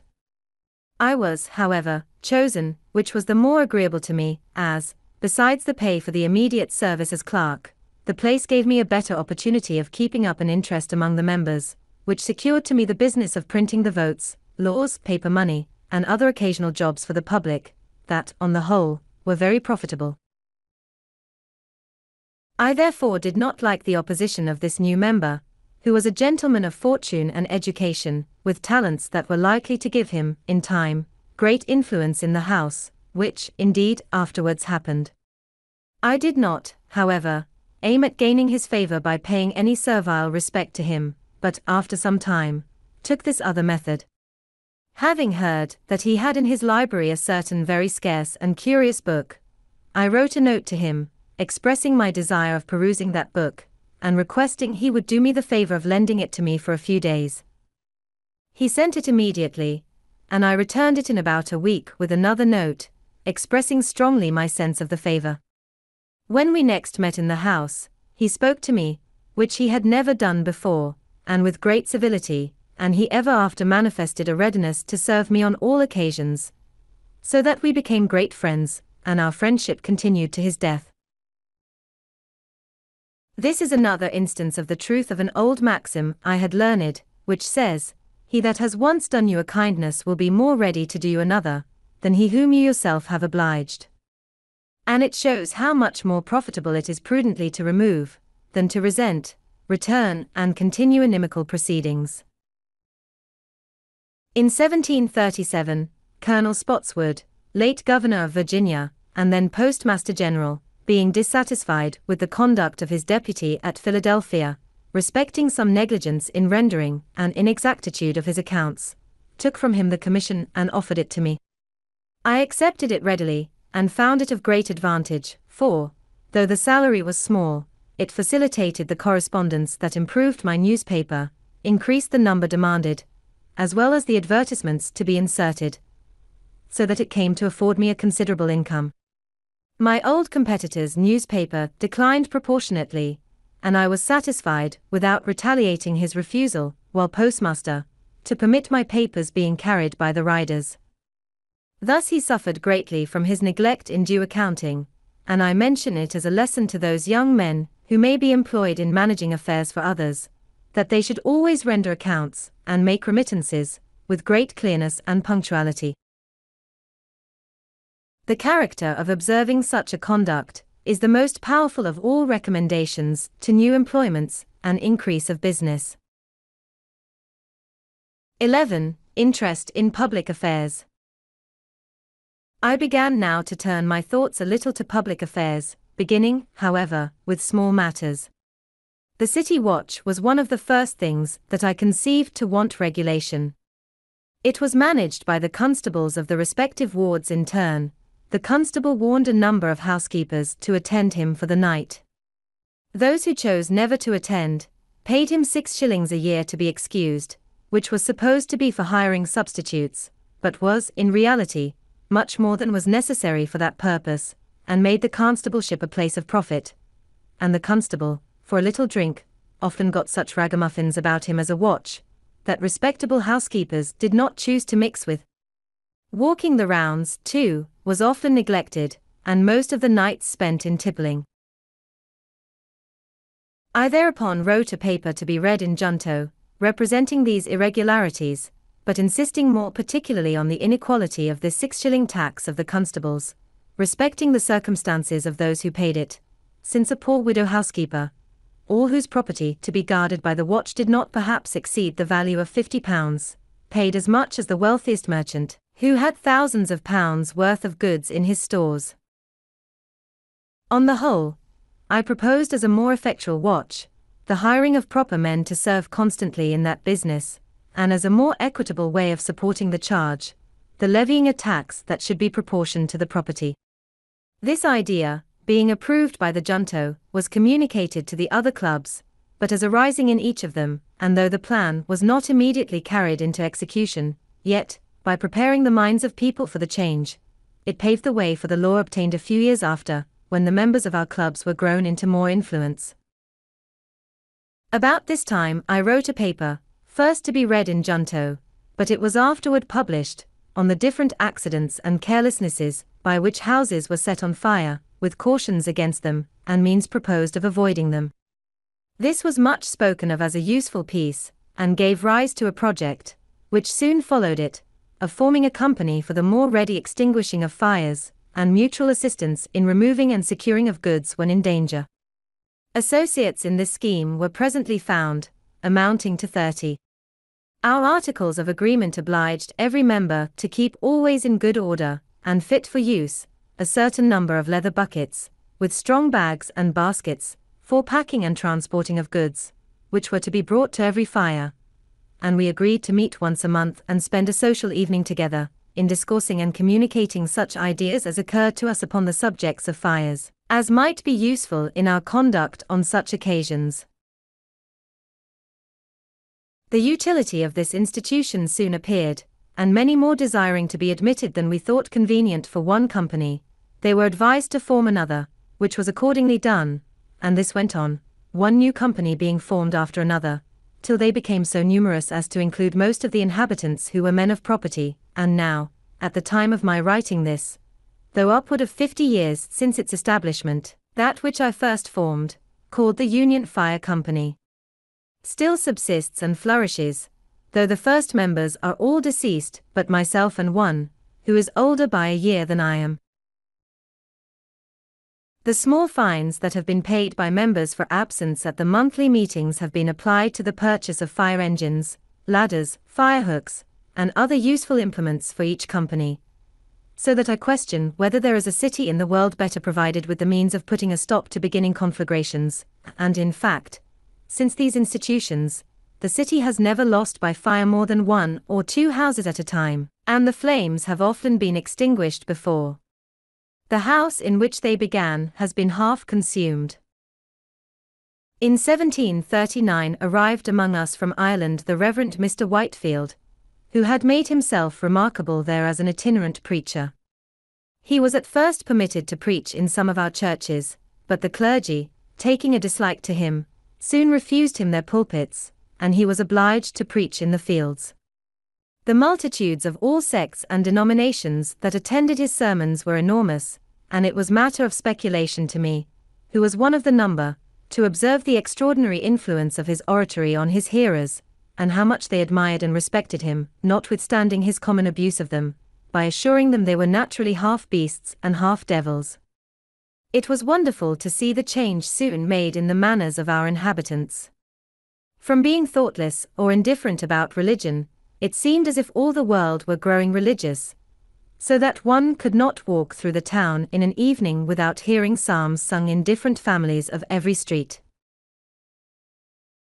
And it being found inconvenient to assemble in the open air, subject to its inclemencies, the building of a house to meet in was no sooner proposed, and persons appointed to receive contributions, but sufficient sums were soon received to procure the ground and erect the building, which was 100 feet long and 70 broad, about the size of Westminster Hall, and the work was carried on with such spirit as to be finished in a much shorter time than could have been expected. Both house and ground were vested in trustees, expressly for the use of any preacher of any religious persuasion, who might desire to say something to the people at Philadelphia, the design in building not being to accommodate any particular sect, but the inhabitants in general, so that even if the Mufti of Constantinople were to send a missionary to preach Mohammedanism to us, he would find a pulpit at his service. Mr. Whitefield, in leaving us, went preaching all the way through the colonies to Georgia. The settlement of that province had lately been begun, but instead of being made with hardy, industrious husbandmen, accustomed to labor, the only people fit for such an enterprise, it was with families of broken shopkeepers and other insolvent debtors, many of indolent and idle habits, taken out of the jails, who, being set down in the woods, unqualified for clearing land and unable to endure the hardships of a new settlement, perished in numbers, leaving many helpless children unprovided. 4. The sight of their miserable situation inspired the benevolent heart of Mr. Whitefield with the idea of building an orphan house there, in which they might be supported and educated. Returning northward, he preached up this charity, and made large collections, for his eloquence had a wonderful power over the hearts and purses of his hearers, of which I myself was an instance. I did not disapprove of the design, but as Georgia was then destitute of materials and workmen, and it was proposed to send them from Philadelphia at a great expense, I thought it would have been better to have built the house here, and brought the children to it. This I advised, but he was resolute in his first project, rejected my counsel, and I therefore refused to contribute. I happened soon after to attend one of his sermons, in the course of which I perceived he intended to finish with a collection, and I silently resolved he should get nothing from me. I had in my pocket a handful of copper money, 3 or 4 silver dollars, and 5 pistoles in gold. As he proceeded I began to soften, and concluded to give the coppers. Another stroke of his oratory made me ashamed of that, and determined me to give the silver, and he finished so admirably, that I emptied my pocket wholly into the collector's dish, gold and ore. At this sermon there was also one of our club, who, being of my sentiments respecting the building in Georgia, and suspecting a collection might be intended, had, by precaution, emptied his pockets before he came from home. Towards the conclusion of the discourse, however, he felt a strong desire to give, and applied to a neighbor who stood near him, to borrow some money for the purpose. The application was unfortunately made to perhaps the only man in the company who had the firmness not to be affected by the preacher. His answer was,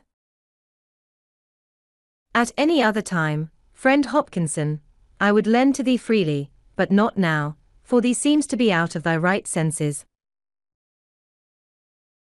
Some of Mr. Whitefield's enemies affected to suppose that he would apply these collections to his own private emolument, but I, who was intimately acquainted with him, being employed in printing his sermons and journals, etc., never had the least suspicion of his integrity, but am to this day decidedly of opinion that he was in all his conduct a perfectly honest man, and methinks my testimony in his favor ought to have the more weight, as we had no religious connection. He used, indeed, sometimes to pray for my conversion, but never had the satisfaction of believing that his prayers were heard. Ours was a mere civil friendship, sincere on both sides, and lasted to his death. The following instance will show something of the terms on which we stood. Upon one of his arrivals from England at Boston, he wrote to me that he should come soon to Philadelphia, but knew not where he could lodge when there, as he understood his old friend and host, Mr. Benezet, was removed to Germantown. My answer was, "You know my house. If you can make shift with its scanty accommodations, you will be most heartily welcome." He replied, that if I made that kind offer for Christ's sake, I should not miss of a reward. And I returned, "Don't let me be mistaken, it was not for Christ's sake, but for your sake." One of our common acquaintance jocosely remarked, that, knowing it to be the custom of the saints, when they received any favor, to shift the burden of the obligation from off their own shoulders, and place it in heaven, I had contrived to fix it on earth. The last time I saw Mr. Whitefield was in London, when he consulted me about his orphan house concern, and his purpose of appropriating it to the establishment of a college. He had a loud and clear voice, and articulated his words and sentences so perfectly, that he might be heard and understood at a great distance, especially as his auditories, however numerous, observed the most exact silence. He preached one evening from the top of the courthouse steps, which are in the middle of Market Street, and on the west side of 2nd Street, which crosses it at right angles. Both streets were filled with his hearers to a considerable distance. Being among the hindmost in Market Street, I had the curiosity to learn how far he could be heard, by retiring backwards down the street towards the river, and I found his voice distinct till I came near Front Street, when some noise in that street obscured it. Imagining then a semicircle, of which my distance should be the radius, and that it were filled with auditors, to each of whom I allowed 2 square feet, I computed that he might well be heard by more than 30,000. This reconciled me to the newspaper accounts of his having preached to 25,000 people in the fields, and to the ancient histories of generals haranguing whole armies, of which I had sometimes doubted. By hearing him often, I came to distinguish easily between sermons newly composed, and those which he had often preached in the course of his travels. His delivery of the latter was so improved by frequent repetitions that every accent, every emphasis, every modulation of voice, was so perfectly well turned and well placed, that, without being interested in the subject, one could not help being pleased with the discourse, a pleasure of much the same kind with that received from an excellent piece of music. This is an advantage itinerant preachers have over those who are stationary, as the latter cannot well improve their delivery of a sermon by so many rehearsals. His writing and printing from time to time gave great advantage to his enemies. Unguarded expressions, and even erroneous opinions, delivered in preaching, might have been afterwards explained or qualified by supposing others that might have accompanied them, or they might have been denied, but litera scripta manet. Critics attacked his writings violently, and with so much appearance of reason as to diminish the number of his votaries and prevent their increase. So that I am of opinion, if he had never written anything, he would have left behind him a much more numerous and important sect, and his reputation might in that case have been still growing, even after his death, as there being nothing of his writing on which to found a censure, and give him a lower character, his proselytes would be left at liberty to feign for him as great a variety of excellences, as their enthusiastic admiration might wish him to have possessed. My business was now continually augmenting, and my circumstances growing daily easier, my newspaper having become very profitable, as being for a time almost the only one in this and the neighboring provinces. I experienced, too, the truth of the observation, that after getting the first £100, it is more easy to get the second, money itself being of a prolific nature. The partnership at Carolina having succeeded, I was encouraged to engage in others, and to promote several of my workmen, who had behaved well, by establishing them with printing houses in different colonies, on the same terms with that in Carolina. Most of them did well, being enabled at the end of our term, 6 years, to purchase the types of me and go on working for themselves, by which means several families were raised. Partnerships often finish in quarrels, but I was happy in this, that mine were all carried on and ended amicably, owing, I think, a good deal to the precaution of having very explicitly settled, in our articles, everything to be done by or expected from each partner, so that there was nothing to dispute, which precaution I would therefore recommend to all who enter into partnerships, for, whatever esteem partners may have for, and confidence in each other at the time of the contract, little jealousies and disgusts may arise, with ideas of inequality in the care and burden of the business, etc., which are attended often with breach of friendship and of the connection, perhaps with lawsuits, and other disagreeable consequences. 12. Defense of the province. I had, on the whole, abundant reason to be satisfied with my being established in Pennsylvania. There were, however, 2 things that I regretted, there being no provision for defense, nor for a complete education of youth, no militia, nor any college. I therefore, in 1743, drew up a proposal for establishing an academy, and at that time, thinking the Reverend Mr. Peters, who was out of employ, a fit person to superintend such an institution, I communicated the project to him, but he, having more profitable views in the service of the proprietaries, which succeeded, declined the undertaking, and not knowing another at that time suitable for such a trust, I let the scheme lie a while dormant. I succeeded better the next year, 1744, in proposing and establishing a philosophical society. The paper I wrote for that purpose will be found among my writings, when collected. With respect to defense, Spain having been several years at war against Great Britain, and being at length joined by France, which brought us into great danger, and the labored and long-continued endeavor of our governor, Thomas, to prevail with our Quaker Assembly to pass a militia law, and make other provisions for the security of the province, having proved abortive, I determined to try what might be done by a voluntary association of the people. To promote this, I first wrote and published a pamphlet, entitled Plain Truth, in which I stated our defenseless situation in strong lights, with the necessity of union and discipline for our defense, and promised to propose in a few days an association, to be generally signed for that purpose. The pamphlet had a sudden and surprising effect.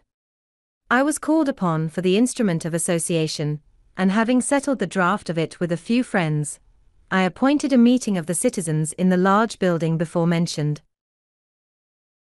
The house was pretty full. I had prepared a number of printed copies, and provided pens and ink dispersed all over the room. I harangued them a little on the subject, read the paper, and explained it, and then distributed the copies, which were eagerly signed, not the least objection being made.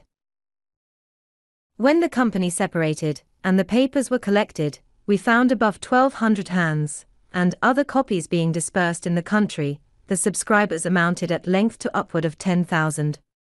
These all furnished themselves as soon as they could with arms, formed themselves into companies and regiments, chose their own officers, and met every week to be instructed in the manual exercise, and other parts of military discipline. The women, by subscriptions among themselves, provided silk colors, which they presented to the companies, painted with different devices and mottos, which I supplied.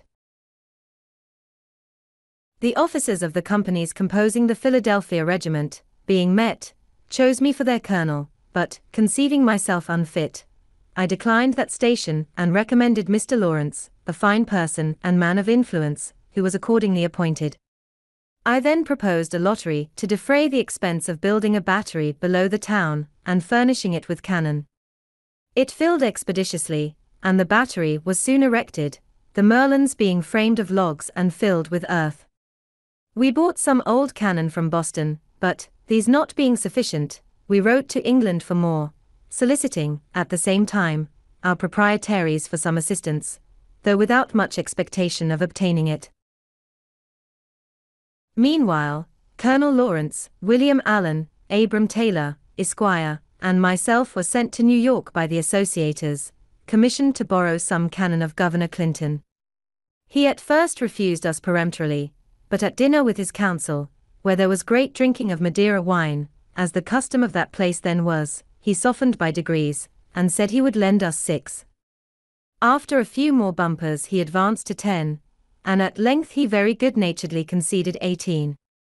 They were fine cannon, 18-pounders, with their carriages, which we soon transported and mounted on our battery, where the associators kept a nightly guard while the war lasted, and among the rest I regularly took my turn of duty there as a common soldier. My activity in these operations was agreeable to the governor and council. They took me into confidence, and I was consulted by them in every measure wherein their concurrence was thought useful to the association. Calling in the aid of religion, I proposed to them the proclaiming a fast, to promote reformation, and implore the blessing of heaven on our undertaking.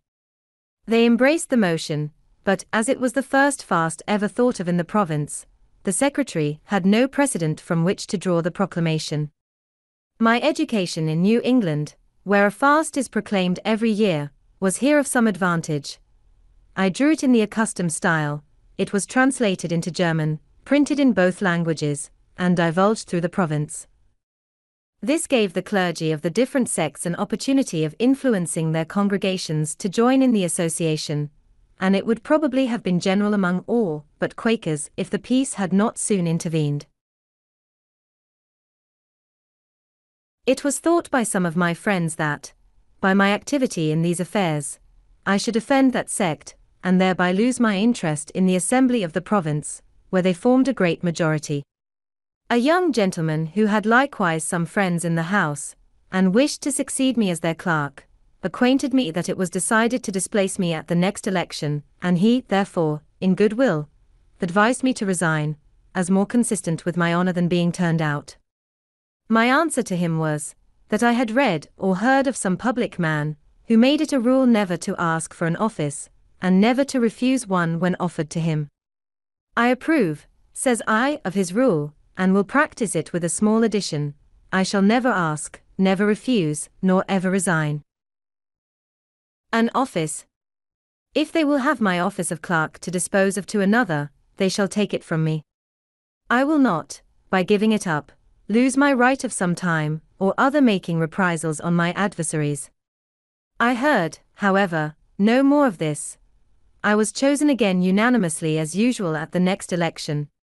Possibly, as they disliked my late intimacy with the members of council, who had joined the governors in all the disputes about military preparations, with which the House had long been harassed, they might have been pleased if I would voluntarily have left them, but they did not care to displace me on account merely of my zeal for the association, and they could not well give another reason.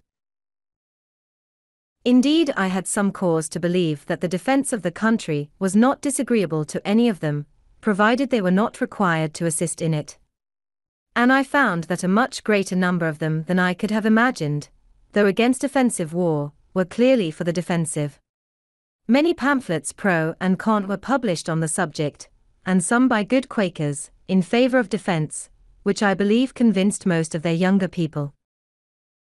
A transaction in our fire company gave me some insight into their prevailing sentiments.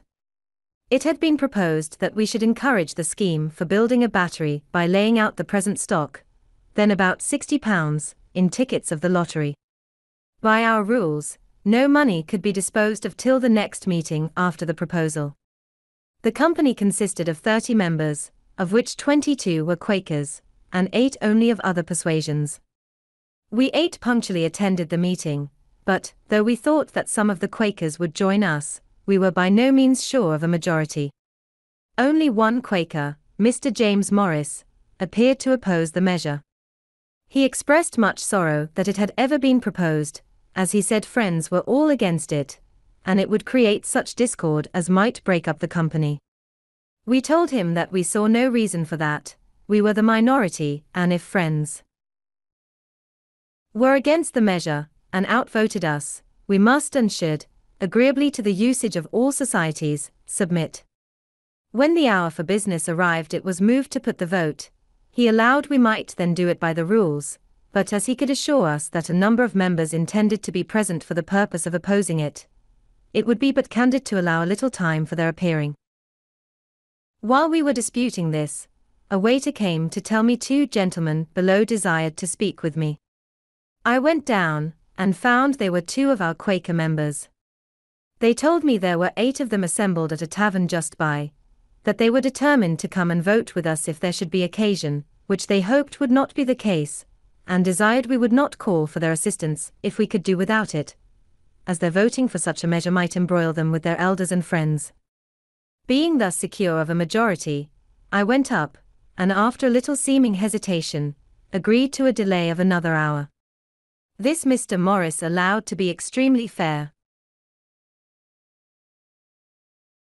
Not one of his opposing friends appeared, at which he expressed great surprise, and at the expiration of the hour, we carried the resolution 8-1, and as, of the 22 Quakers, 8 were ready to vote with us, and 13, by their absence, manifested that they were not inclined to oppose the measure. I afterward estimated the proportion of Quakers sincerely against defense as 1-21 only, for these were all regular members of that society, and in good reputation among them, and had due notice of what was proposed at that meeting. The Honourable and learned Mr. Logan, who had always been of that sect, was one who wrote an address to them, declaring his approbation of defensive war, and supporting his opinion by many strong arguments. He put into my hands £60 to be laid out in lottery tickets for the battery, with directions to apply what prizes might be drawn wholly to that service. He told me the following anecdote of his old master, William Penn, respecting defense. He came over from England, when a young man, with that proprietary, and as his secretary. It was wartime, and their ship was chased by an armed vessel, supposed to be an enemy. Their captain prepared for defense, but told William Penn, and his company of Quakers, that he did not expect their assistance, and they might retire into the cabin, which they did, except James Logan, who chose to stay upon deck, and was quartered to a gun. The supposed enemy proved a friend, so there was no fighting, but when the secretary went down to communicate the intelligence, William Penn rebuked him severely for staying upon deck, and undertaking to assist in defending the vessel, contrary to the principles of friends, especially as it had not been required by the captain. This reproof, being before all the company, piqued the secretary, who answered, I being thy servant, why did thee not order me to come down? But thee was willing enough, that I should stay, and help to fight the ship, when thee thought there was danger. My being many years in the assembly, the majority of which were constantly Quakers, gave me frequent opportunities of seeing the embarrassment given them by their principle against war, whenever application was made to them, by order of the Crown, to grant aids for military purposes. They were unwilling to offend government, on the one hand, by a direct refusal, and their friends, the body of the Quakers, on the other, by compliance contrary to their principles, hence a variety of evasions to avoid complying, and modes of disguising the compliance when it became unavoidable. The common mode at last was, to grant money under the phrase of its being for the king's use, and never to inquire how it was applied. But, if the demand was not directly from the Crown, that phrase was found not so proper, and some other was to be invented. As, when powder was wanting, I think it was for the garrison at Louisburg, and the government of New England solicited a grant of some from Pennsylvania, which was much urged on the House, by Governor Thomas. They could not grant money to buy powder, because that was an ingredient of war, but they voted an aid to New England of £3,000, to be put into the hands of the governor, and appropriated it for the purchasing of bread, flour, wheat, or other grain. Some of the council, desirous of giving the House still further embarrassment, advised the governor not to accept provision, as not being the thing he had demanded, but he replied, I shall take the money, for I understand very well their meaning, other grain is gunpowder, which he accordingly bought, and they never objected to it. It was an allusion to this fact that, when in our fire company we feared the success of our proposal in favor of the lottery, and I had said to my friend Mr. Syng, one of our members, if we fail, let us move the purchase of a fire engine with the money, the Quakers can have no objection to that, and then, if you nominate me and I you as a committee for that purpose, we will buy a great gun, which is certainly a fire engine. I see, says he, you have improved by being so long in the assembly. Your equivocal project would be just a match for their wheat, or other grain. These embarrassments that the Quakers suffered from having established and published it as one of their principles that no kind of war was lawful, and which, being once published, they could not afterwards, however they might change their minds, easily get rid of, reminds me of what I think a more prudent conduct in another sect among us, that of the Dunkers. I was acquainted with one of its founders, Michael Welfare, soon after it appeared. He complained to me that they were grievously calumniated by the zealots of other persuasions, and charged with abominable principles and practices, to which they were utter strangers. I told him this had always been the case with new sects, and that, to put a stop to such abuse, I imagined it might be well to publish the articles of their belief, and the rules of their discipline. He said that it had been proposed among them, but not agreed to, for this reason, when we were first drawn together as a society, says he, it had pleased God to enlighten our minds so far as to see that some doctrines, which we once esteemed truths, were errors, and that others, which we had esteemed errors, were real truths. From time to time, he has been pleased to afford us farther light, and our principles have been improving, and our errors diminishing. Now we are not sure that we are arrived at the end of this progression, and at the perfection of spiritual or theological knowledge, and we fear that, if we should once print our confession of faith, we should feel ourselves as if bound and confined by it, and perhaps be unwilling to receive further improvement, and our successors still more so, as conceiving what we their elders and founders had done, to be something sacred, never to be departed from. This modesty in a sect is perhaps a singular instance in the history of mankind, every other sect supposing itself in possession of all truth, and that those who differ are so far in the wrong. Like a man traveling in foggy weather, those at some distance before him on the road he sees wrapped up in the fog, as well as those behind him, and also the people in the fields on each side, but near him all appears clear, though in truth he is as much in the fog as any of them. To avoid this kind of embarrassment, the Quakers have of late years been gradually declining the public service in the assembly and in the magistracy, choosing rather to quit their power than their principle. In order of time, I should have mentioned before, that having, in 1742, invented an open stove for the better warming of rooms, and at the same time saving fuel, as the fresh air admitted was warmed in entering, I made a present of the model to Mr. Robert Grace, one of my early friends, who, having an iron furnace, found the casting of the plates for these stoves a profitable thing, as they were growing in demand. To promote that demand, I wrote and published a pamphlet, entitled An Account of the New Invented Pennsylvania Fireplaces, wherein their construction, and manner of operation, is particularly explained, their advantages above every other method of warming rooms demonstrated, and all objections that have been raised against the use of them answered and obviated, etc.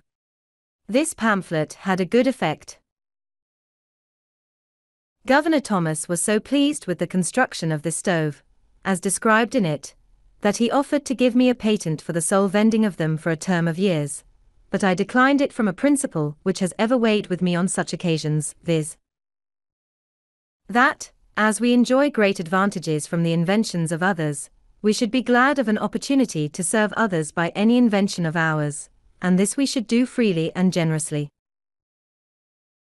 An ironmonger in London, however, assuming a good deal of my pamphlet, and working it up into his own, and making some small changes in the machine, which rather hurt its operation, got a patent for it there, and made, as I was told, a little fortune by it.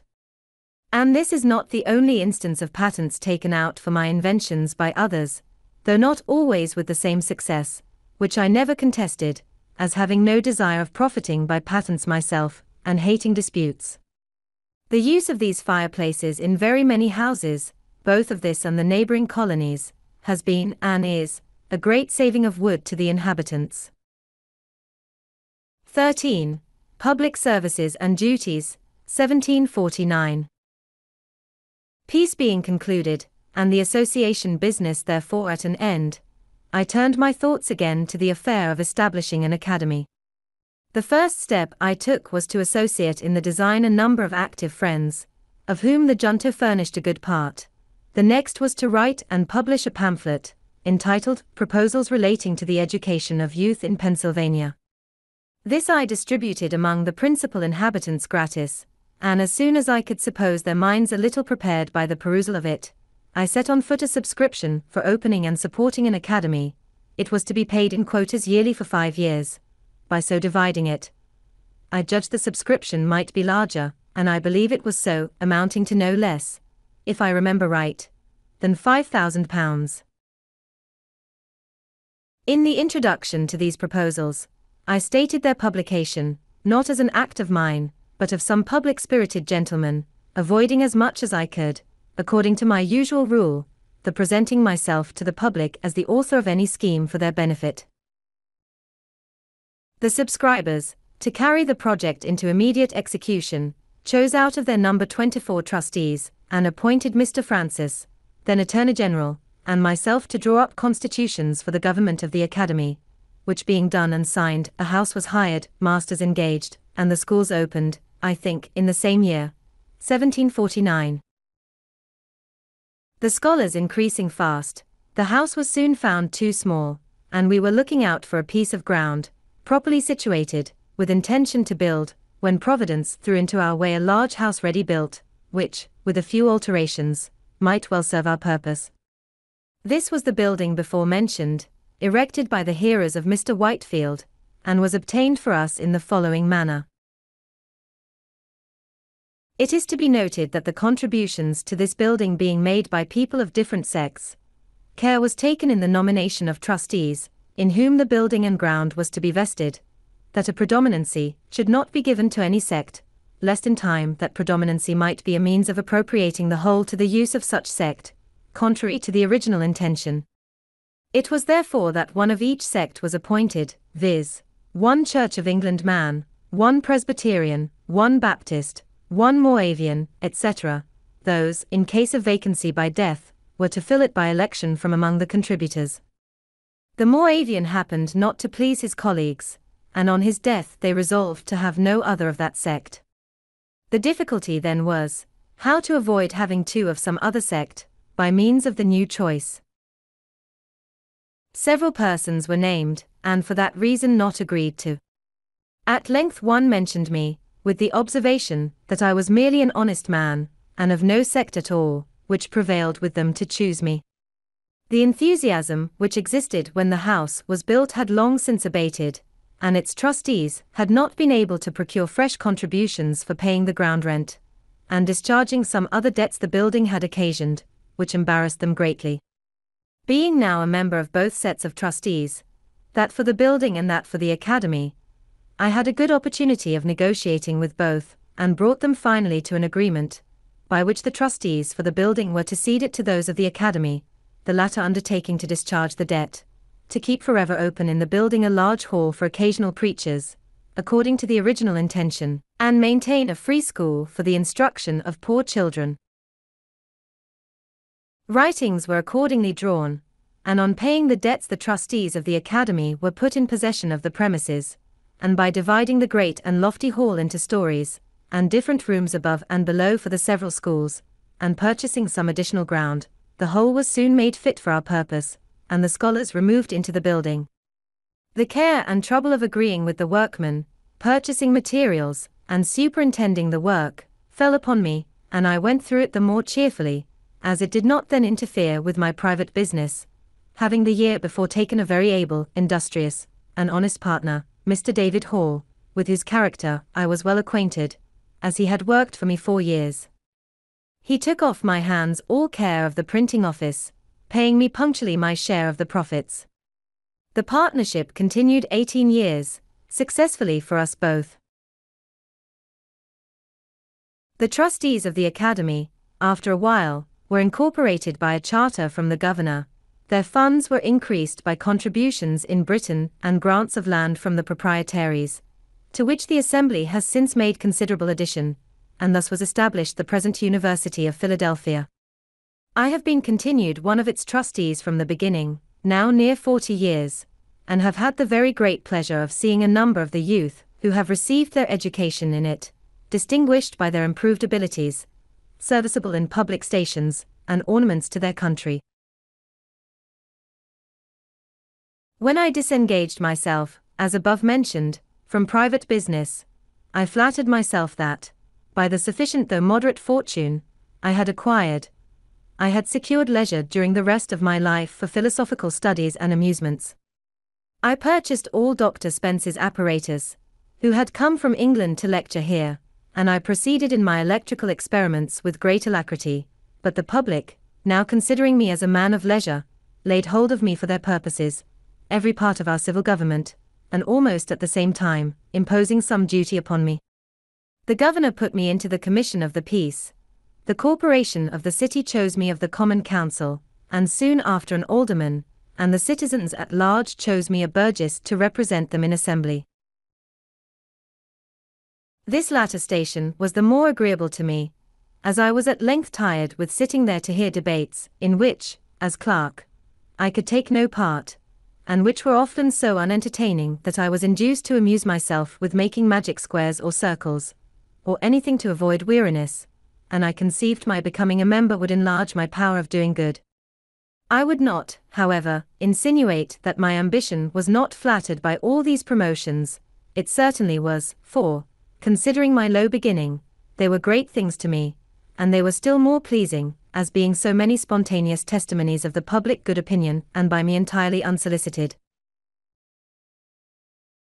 The office of Justice of the Peace I tried a little, by attending a few courts, and sitting on the bench to hear causes, but finding that more knowledge of the common law than I possessed was necessary to act in that station with credit, I gradually withdrew from it, excusing myself by my being obliged to attend the higher duties of a legislator in the Assembly. My election to this trust was repeated every year for 10 years, without my ever asking any elector for his vote, or signifying, either directly or indirectly, any desire of being chosen. On taking my seat in the House, my son was appointed their clerk. The year following, a treaty being to be held with the Indians at Carlisle, the governor sent a message to the House, proposing that they should nominate some of their members, to be joined with some members of council, as commissioners for that purpose. The House named the Speaker, Mr. Norris, and myself, and, being commissioned, we went to Carlisle and met the Indians accordingly. As those people are extremely apt to get drunk, and, when so, are very quarrelsome and disorderly, we strictly forbade the selling any liquor to them, and when they complained of this restriction, we told them that if they would continue sober during the treaty, we would give them plenty of rum when business was over. They promised this, and they kept their promise, because they could get no liquor, and the treaty was conducted very orderly, and concluded to mutual satisfaction. They then claimed and received the rum. This was in the afternoon. They were near 100 men, women, and children, and were lodged in temporary cabins, built in the form of a square, just without the town. In the evening, hearing a great noise among them, the commissioners walked out to see what was the matter. We found they had made a great bonfire in the middle of the square. They were all drunk, men and women, quarreling and fighting. Their dark-colored bodies, half naked, seen only by the gloomy light of the bonfire, running after and beating one another with firebrands, accompanied by their horrid yellings, formed a scene the most resembling our ideas of hell that could well be imagined. There was no appeasing the tumult, and we retired to our lodging. At midnight a number of them came thundering at our door, demanding more rum, of which we took no notice. The next day, sensible they had misbehaved in giving us that disturbance, they sent 3 of their old councillors to make their apology.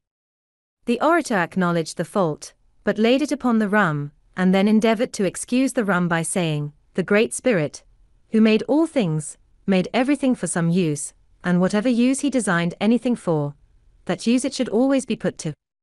Now, when he made rum, he said, let this be for the Indians to get drunk with, and it must be so. And indeed, if it be the design of Providence to extirpate these savages in order to make room for cultivators of the earth, it seems not improbable that rum may be the appointed means. It has already annihilated all the tribes who formerly inhabited the seacoast." In 1751, Dr. Thomas Bond, a particular friend of mine, conceived the idea of establishing a hospital in Philadelphia, a very beneficent design, which has been ascribed to me, but was originally his, for the reception and cure of poor sick persons, whether inhabitants of the province or strangers. He was zealous and active in endeavoring to procure subscriptions for it, but the proposal being a novelty in America, and at first not well understood, he met but with small success. At length he came to me with the compliment that he found there was no such thing as carrying a public-spirited project through without my being concerned in it. "For," says he, "I am often asked by those to whom I propose subscribing, 'Have you consulted Franklin upon this business? And what does he think of it?' And when I tell them that I have not, supposing it rather out of your line, they do not subscribe, but say they will consider of it. I inquired into the nature and probable utility of his scheme, and receiving from him a very satisfactory explanation, I not only subscribed to it myself, but engaged heartily in the design of procuring subscriptions from others. Previously, however, to the solicitation, I endeavored to prepare the minds of the people by writing on the subject in the newspapers, which was my usual custom in such cases, but which he had omitted. The subscriptions afterwards were more free and generous, but, beginning to flag, I saw they would be insufficient without some assistance from the Assembly, and therefore proposed to petition for it, which was done. The country members did not at first relish the project, They objected that it could only be serviceable to the city, and therefore the citizens alone should be at the expense of it. And they doubted whether the citizens themselves generally approved of it. My allegation, on the contrary, that it met with such approbation as to leave no doubt of our being able to raise £2,000 by voluntary donations, they considered as a most extravagant supposition, and utterly impossible. On this I formed my plan, and, asking leave to bring in a bill for incorporating the contributors according to the prayer of their petition, and granting them a blank sum of money, which leave was obtained chiefly on the consideration that the House could throw the bill out if they did not like it, I drew it so as to make the important clause a conditional one, viz., and be it enacted, by the authority aforesaid, that when the said contributors shall have met and chosen their managers and treasurer, and shall have raised by their contributions a capital stock of value, the yearly interest of which is to be applied to the accommodating of the sick poor in the said hospital, free of charge for diet, attendance, advice and medicines, and shall make the same appear to the satisfaction of the Speaker of the Assembly for the time being, that then it shall and may be lawful for the said Speaker, and he is hereby required, to sign an order on the Provincial Treasurer for the payment of £2,000, in 2 yearly payments, to the Treasurer of the said hospital, to be applied to the founding, building, and finishing of the same. This condition carried the bill through, for the members, who had opposed the grant, and now conceived they might have the credit of being charitable without the expense, agreed to its passage, and then, in soliciting subscriptions among the people, we urged the conditional promise of the law as an additional motive to give, since every man's donation would be doubled. Thus the clause worked both ways.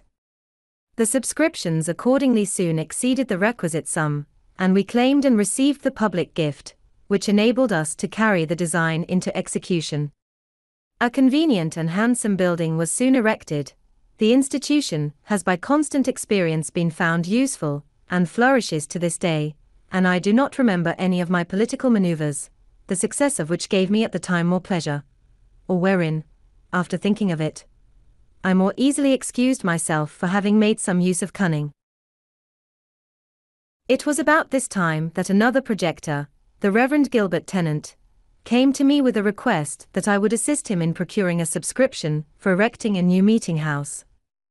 It was to be for the use of a congregation he had gathered among the Presbyterians, who were originally disciples of Mr. Whitefield.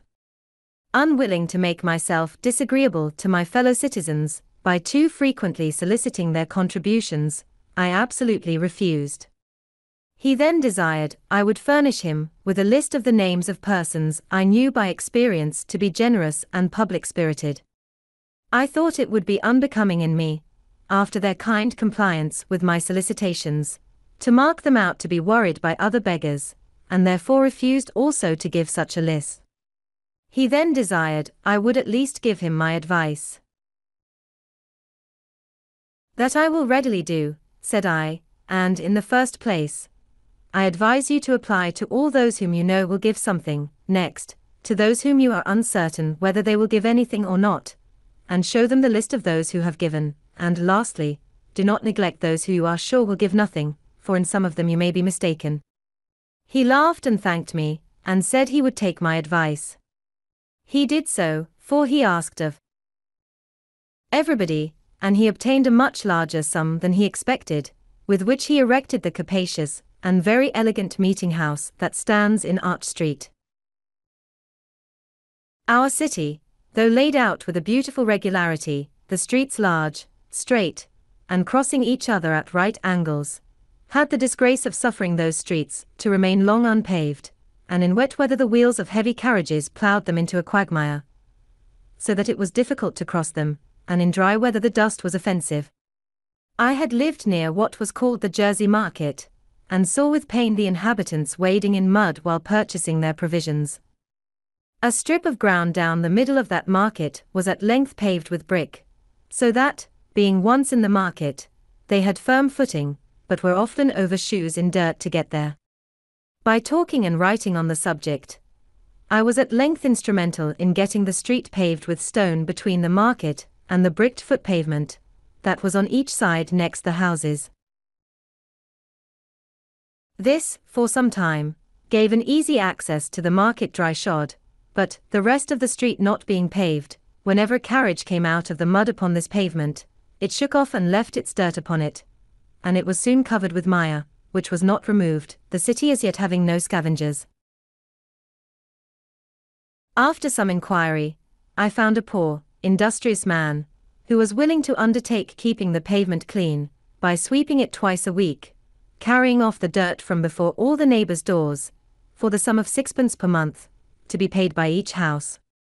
I then wrote and printed a paper setting forth the advantages to the neighborhood that might be obtained by this small expense, the greater ease in keeping our houses clean, so much dirt not being brought in by people's feet, the benefit to the shops by more custom, etc., etc., as buyers could more easily get at them, and by not having, in windy weather, the dust blown in upon their goods, etc., etc.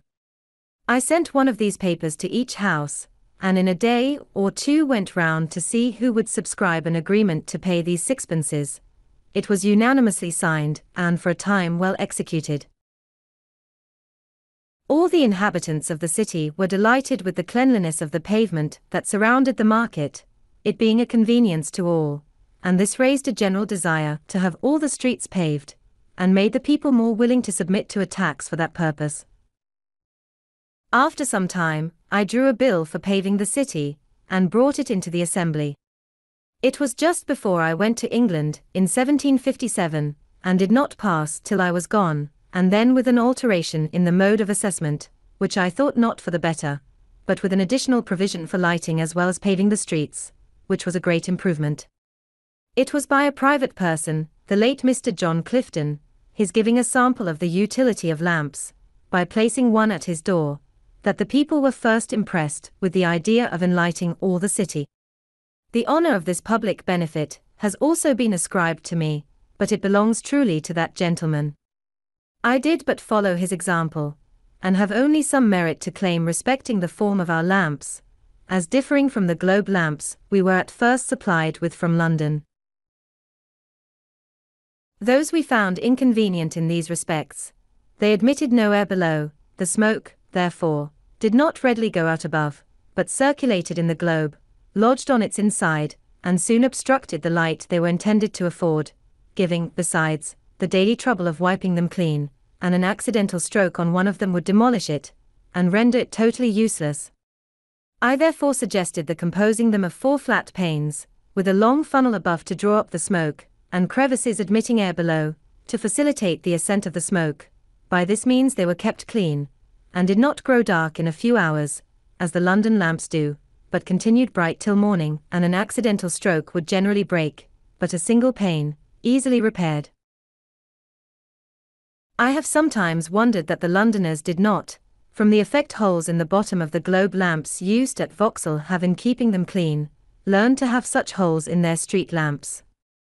But, these holes being made for another purpose, viz., to communicate flame more suddenly to the wick by a little flax hanging down through them, the other use, of letting in air, seems not to have been thought of, and therefore, after the lamps have been lit a few hours, the streets of London are very poorly illuminated.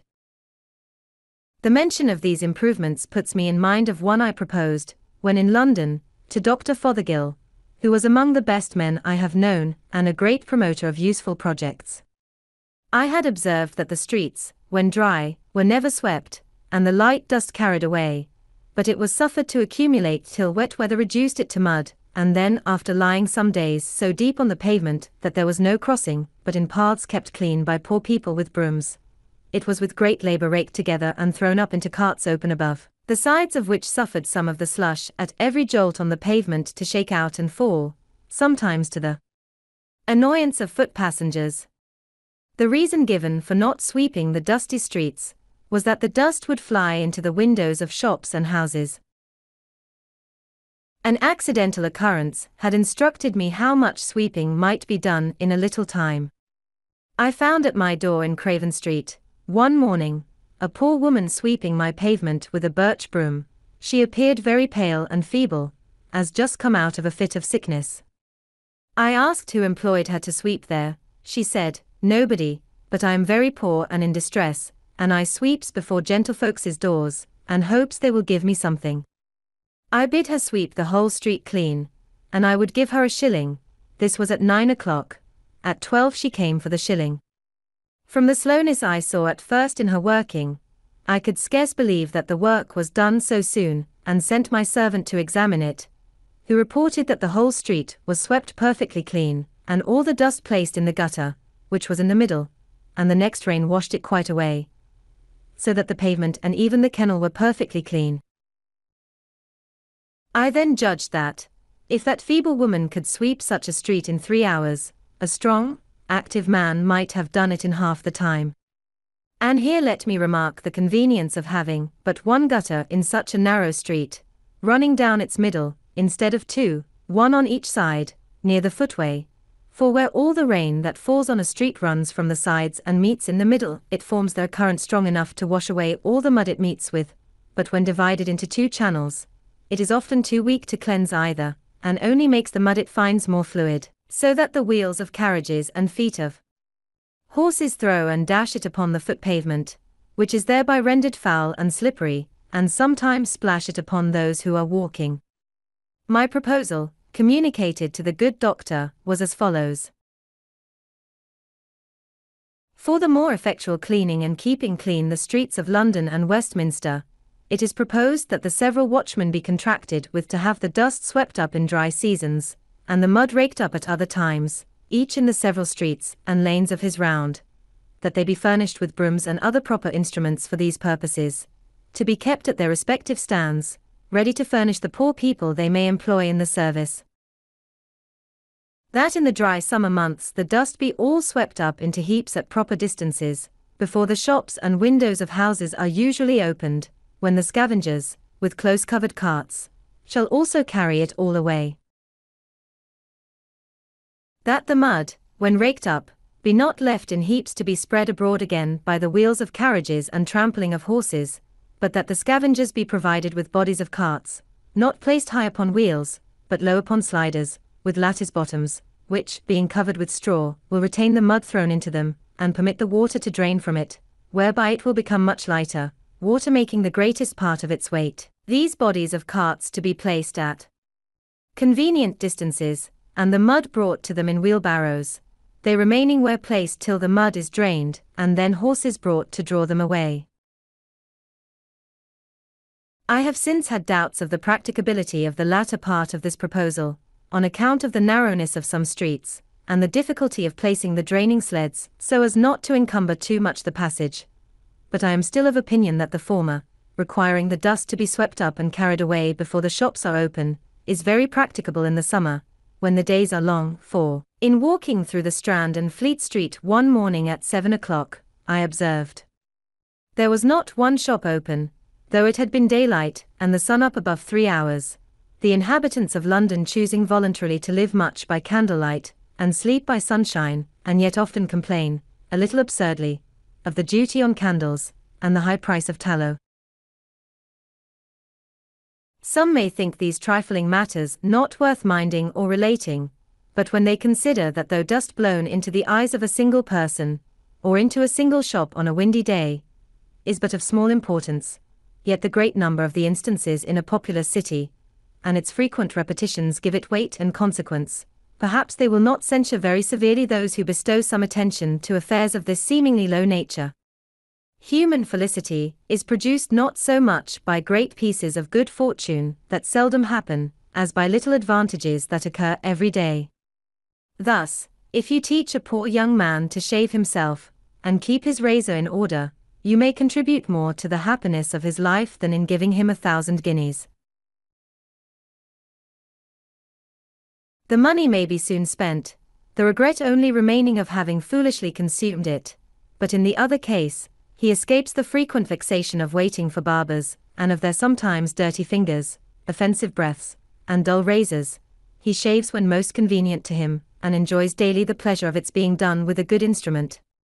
With these sentiments I have hazarded the few preceding pages, hoping they may afford hints, which some time or other may be useful to a city I love, having lived many years in it very happily, and perhaps to some of our towns in America.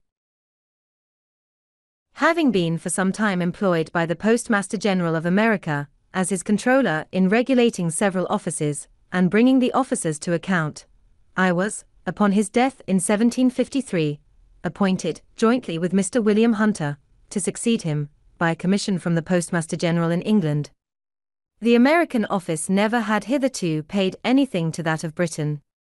We were to have £600 a year between us, if we could make that sum out of the profits of the office. To do this, a variety of improvements were necessary. Some of these were inevitably at first expensive, so that in the first 4 years the office became above £900 in debt to us. But it soon after began to repay us, and before I was displaced by a freak of the ministers, of which I shall speak hereafter, we had brought it to yield 3 times as much clear revenue to the Crown as the Post Office of Ireland.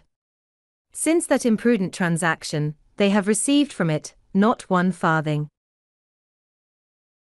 The business of the Post Office occasioned my taking a journey this year to New England, where the College of Cambridge, of their own motion, presented me with the degree of Master of Arts. Yale College, in Connecticut, had before made me a similar compliment. Thus, without studying in any college, I came to partake of their honors. They were conferred in consideration of my improvements and discoveries in the electric branch of natural philosophy. 14. Albany Plan of Union.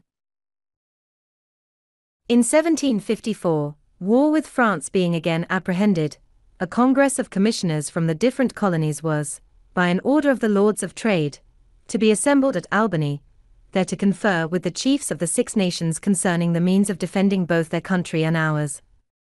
Governor Hamilton, having received this order, acquainted the House with it, requesting they would furnish proper presents for the Indians, to be given on this occasion, and naming the Speaker, Mr. Norris, and myself to join Mr. Thomas Penn and Mr. Secretary Peters as commissioners to act for Pennsylvania. The House approved the nomination, and provided the goods for the present, and though they did not much like treating out of the provinces, and we met the other commissioners at Albany about the middle of June. In our way thither, I projected and drew a plan for the union of all the colonies under one government, so far as might be necessary for defense, and other important general purposes. As we passed through New York, I had there shown my project to Mr. James Alexander and Mr. Kennedy, 2 gentlemen of great knowledge in public affairs, and being fortified by their approbation, I ventured to lay it before the Congress. It then appeared that several of the commissioners had formed plans of the same kind. A previous question was first taken, whether a union should be established, which passed in the affirmative unanimously. A committee was then appointed, 1 member from each colony, to consider the several plans and report. Mine happened to be preferred, and, with a few amendments, was accordingly reported. By this plan the general government was to be administered by a President General, appointed and supported by the Crown, and a Grand Council was to be chosen by the representatives of the people of the several colonies, met in their respective assemblies. The debates upon it in Congress went on daily, hand in hand with the Indian business. Many objections and difficulties were started, but at length they were all overcome, and the plan was unanimously agreed to, and copies ordered to be transmitted to the Board of Trade and to the assemblies of the several provinces. Its fate was singular. The assemblies did not adopt it, as they all thought there was too much prerogative in it, and in England it was judged to have too much of the democratic.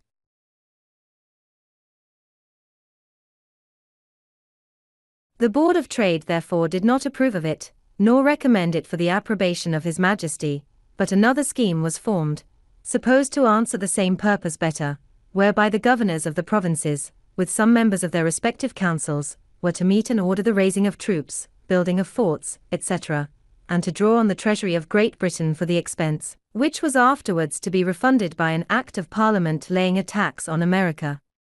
My plan, with my reasons in support of it, is to be found among my political papers that are printed. Being the winter following in Boston, I had much conversation with Governor Shirley upon both the plans.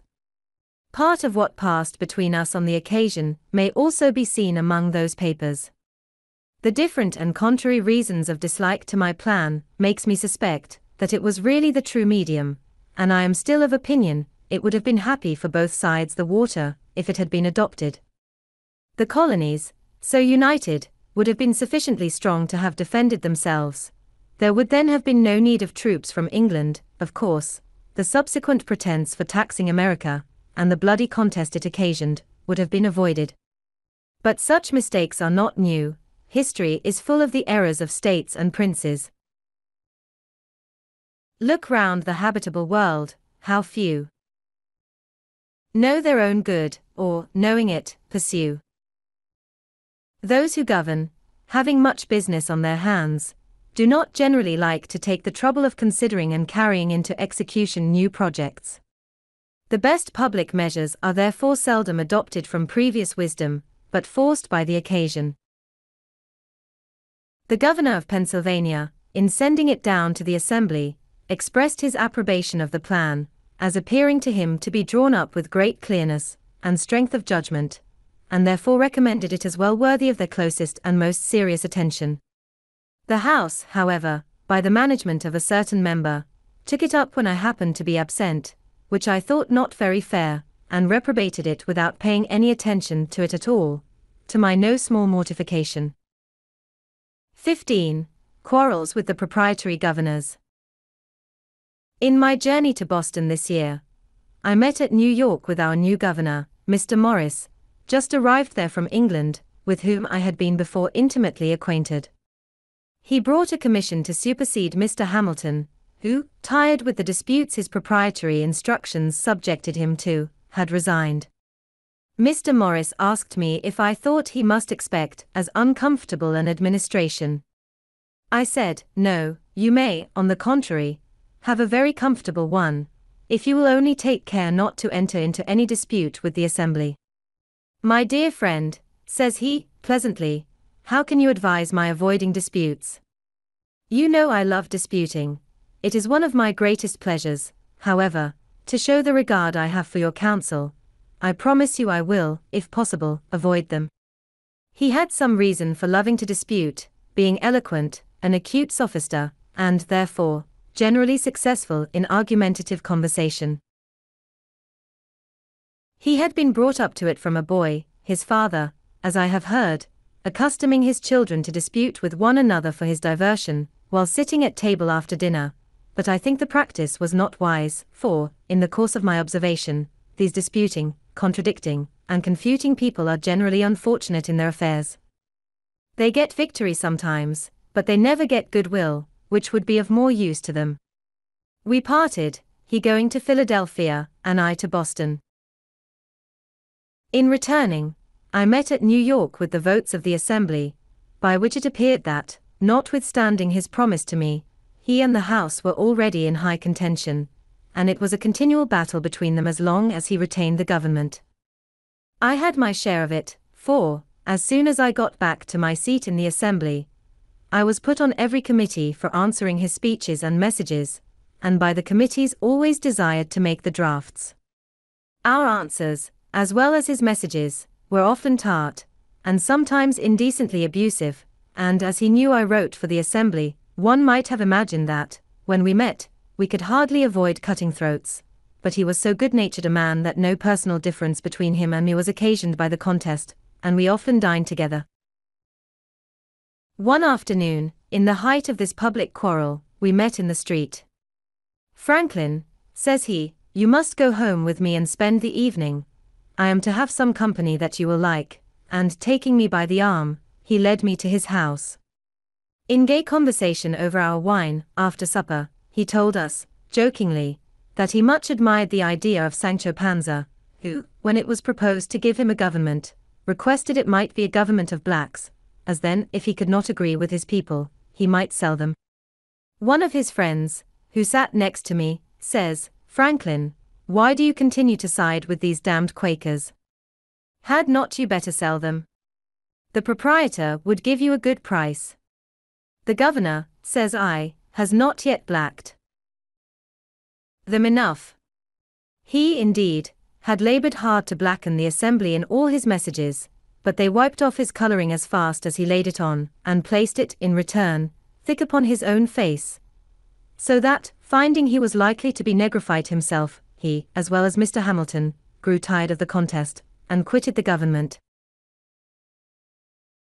These public quarrels were all at bottom owing to the proprietaries, our hereditary governors, who, when any expense was to be incurred for the defense of their province, with incredible meanness instructed their deputies to pass no act for levying the necessary taxes, unless their vast estates were in the same act expressly excused, and they had even taken bonds of these deputies to observe such instructions. The assemblies for 3 years held out against this injustice, though constrained to bend at last. At length Captain Denny, who was Governor Morris's successor, ventured to disobey those instructions. How that was brought about I shall show hereafter. But I am got forward too fast with my story. There are still some transactions to be mentioned that happened during the administration of Governor Morris. War being in a manner commenced with France, the government of Massachusetts Bay projected an attack upon Crown Point, and sent Mr. Quincy to Pennsylvania, and Mr. Pownall, afterward Governor Pownall, to New York, to solicit assistance. As I was in the assembly, knew its temper, and was Mr. Quincy's countryman, he applied to me for my influence and assistance. I dictated his address to them, which was well received. They voted an aid of £10,000, to be laid out in provisions. But the governor refusing his assent to their bill, which included this with other sums granted for the use of the crown, unless a clause were inserted exempting the proprietary estate from bearing any part of the tax that would be necessary, the assembly, though very desirous of making their grant to New England effectual, were at a loss how to accomplish it. Mr. Quincy labored hard with the governor to obtain his assent, but he was obstinate. I then suggested a method of doing the business without the governor, by orders on the trustees of the loan office, which, by law, the assembly had the right of drawing. There was, indeed, little or no money at that time in the office, and therefore I proposed that the orders should be payable in a year, and to bear an interest of 5%. With these orders I supposed the provisions might easily be purchased. The assembly, with very little hesitation, adopted the proposal. The orders were immediately printed, and I was one of the committee directed to sign and dispose of them.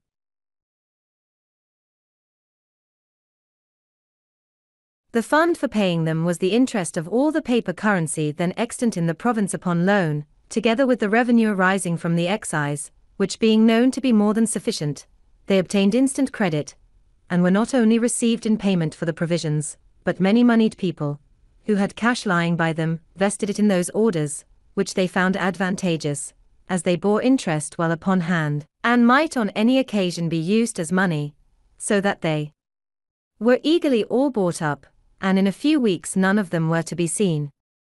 Thus this important affair was by my means completed. Mr. Quincy returned thanks to the assembly in a handsome memorial, went home highly pleased with this success of his embassy, and ever after bore for me the most cordial and affectionate friendship. 16. Braddock's expedition. The British government, not choosing to permit the union of the colonies as proposed at Albany, and to trust that union with their defense, lest they should thereby grow too military, and feel their own strength, suspicions and jealousies at this time being entertained of them, sent over General Braddock with 2 regiments of regular English troops for that purpose. He landed at Alexandria, in Virginia, and thence marched to Fredericktown, in Maryland, where he halted for carriages. Our assembly apprehending, from some information, that he had conceived violent prejudices against them, as averse to the service, wished me to wait upon him, not as from them, but as Postmaster General, under the guise of proposing to settle with him the mode of conducting with most celerity and certainty the despatches between him and the governors of the several provinces, with whom he must necessarily have continual correspondence, and of which they proposed to pay the expense. My son accompanied me on this journey. We found the general at Fredericktown, waiting impatiently for the return of those he had sent through the back parts of Maryland and Virginia to collect wagons. I stayed with him several days, dined with him daily, and had full opportunity of removing all his prejudices, by the information of what the assembly had before his arrival actually done, and were still willing to do, to facilitate his operations. When I was about to depart, the returns of wagons to be obtained were brought in, by which it appeared that they amounted only to 25, and not all of those were in serviceable condition. The general and all the officers were surprised, declared the expedition was then at an end, being impossible, and exclaimed against the ministers for ignorantly landing them in a country destitute of the means of conveying their stores, baggage, etc., not less than 150 wagons being necessary. I happened to say I thought it was pity they had not been landed rather in Pennsylvania, as in that country almost every farmer had his wagon. The general eagerly laid hold of my words and said, "Then you, sir, who are a man of interest there, can probably procure them for us, and I beg you will undertake it." I asked what terms were to be offered the owners of the wagons, and I was desired to put on paper the terms that appeared to me necessary. This I did, and they were agreed to, and a commission and instructions accordingly prepared immediately. What those terms were will appear in the advertisement I published as soon as I arrived at Lancaster, which being, from the great and sudden effect it produced, a piece of some curiosity, I shall insert it at length, as follows. Lancaster, April 26, 1755. Whereas, 150 wagons, with 4 horses to each wagon, and 1,500 saddle, or pack horses, are wanted for the service of His Majesty's forces now about to rendezvous at Will's Creek, and His Excellency General Braddock having been pleased to empower me to contract for the hire of the same, I hereby give notice that I shall attend for that purpose at Lancaster from this day to next Wednesday evening, and at York from next Thursday morning till Friday evening, where I shall be ready to agree for wagons and teams, or single horses, on the following terms, viz. 1. That there shall be paid for each wagon, with 4 good horses and a driver, 15 shillings per diem, and for each able horse with a pack saddle, or other saddle and furniture, 2 shillings per diem, and for each able horse without a saddle, 18 pence per diem. 2. That the pay commence from the time of their joining the forces at Will's Creek, which must be on or before the 20th of May ensuing, and that a reasonable allowance be paid over and above for the time necessary for their travelling to Will's Creek and home again after their discharge. 3. Each wagon and team, and every saddle or pack horse, is to be valued by indifferent persons chosen between me and the owner, and in case of the loss of any wagon, team, or other horse in the service, the price according to such valuation is to be allowed and paid. 4. 7 days' pay is to be advanced and paid in hand by me to the owner of each wagon and team, or horse, at the time of contracting, if required, and the remainder to be paid by General Braddock, or by the paymaster of the army, at the time of their discharge, or from time to time, as it shall be demanded. 5. No drivers of wagons, or persons taking care of the hired horses, are on any account to be called upon to do the duty of soldiers, or be otherwise employed than in conducting, or taking care of their carriages or horses. 6. All oats, Indian corn, or other forage that wagons or horses bring to the camp, more than is necessary for the subsistence of the horses, is to be taken for the use of the army, and a reasonable price paid for the same. Note: my son, William Franklin, is empowered to enter into like contracts with any person in Cumberland County. B. Franklin. Friends and countrymen.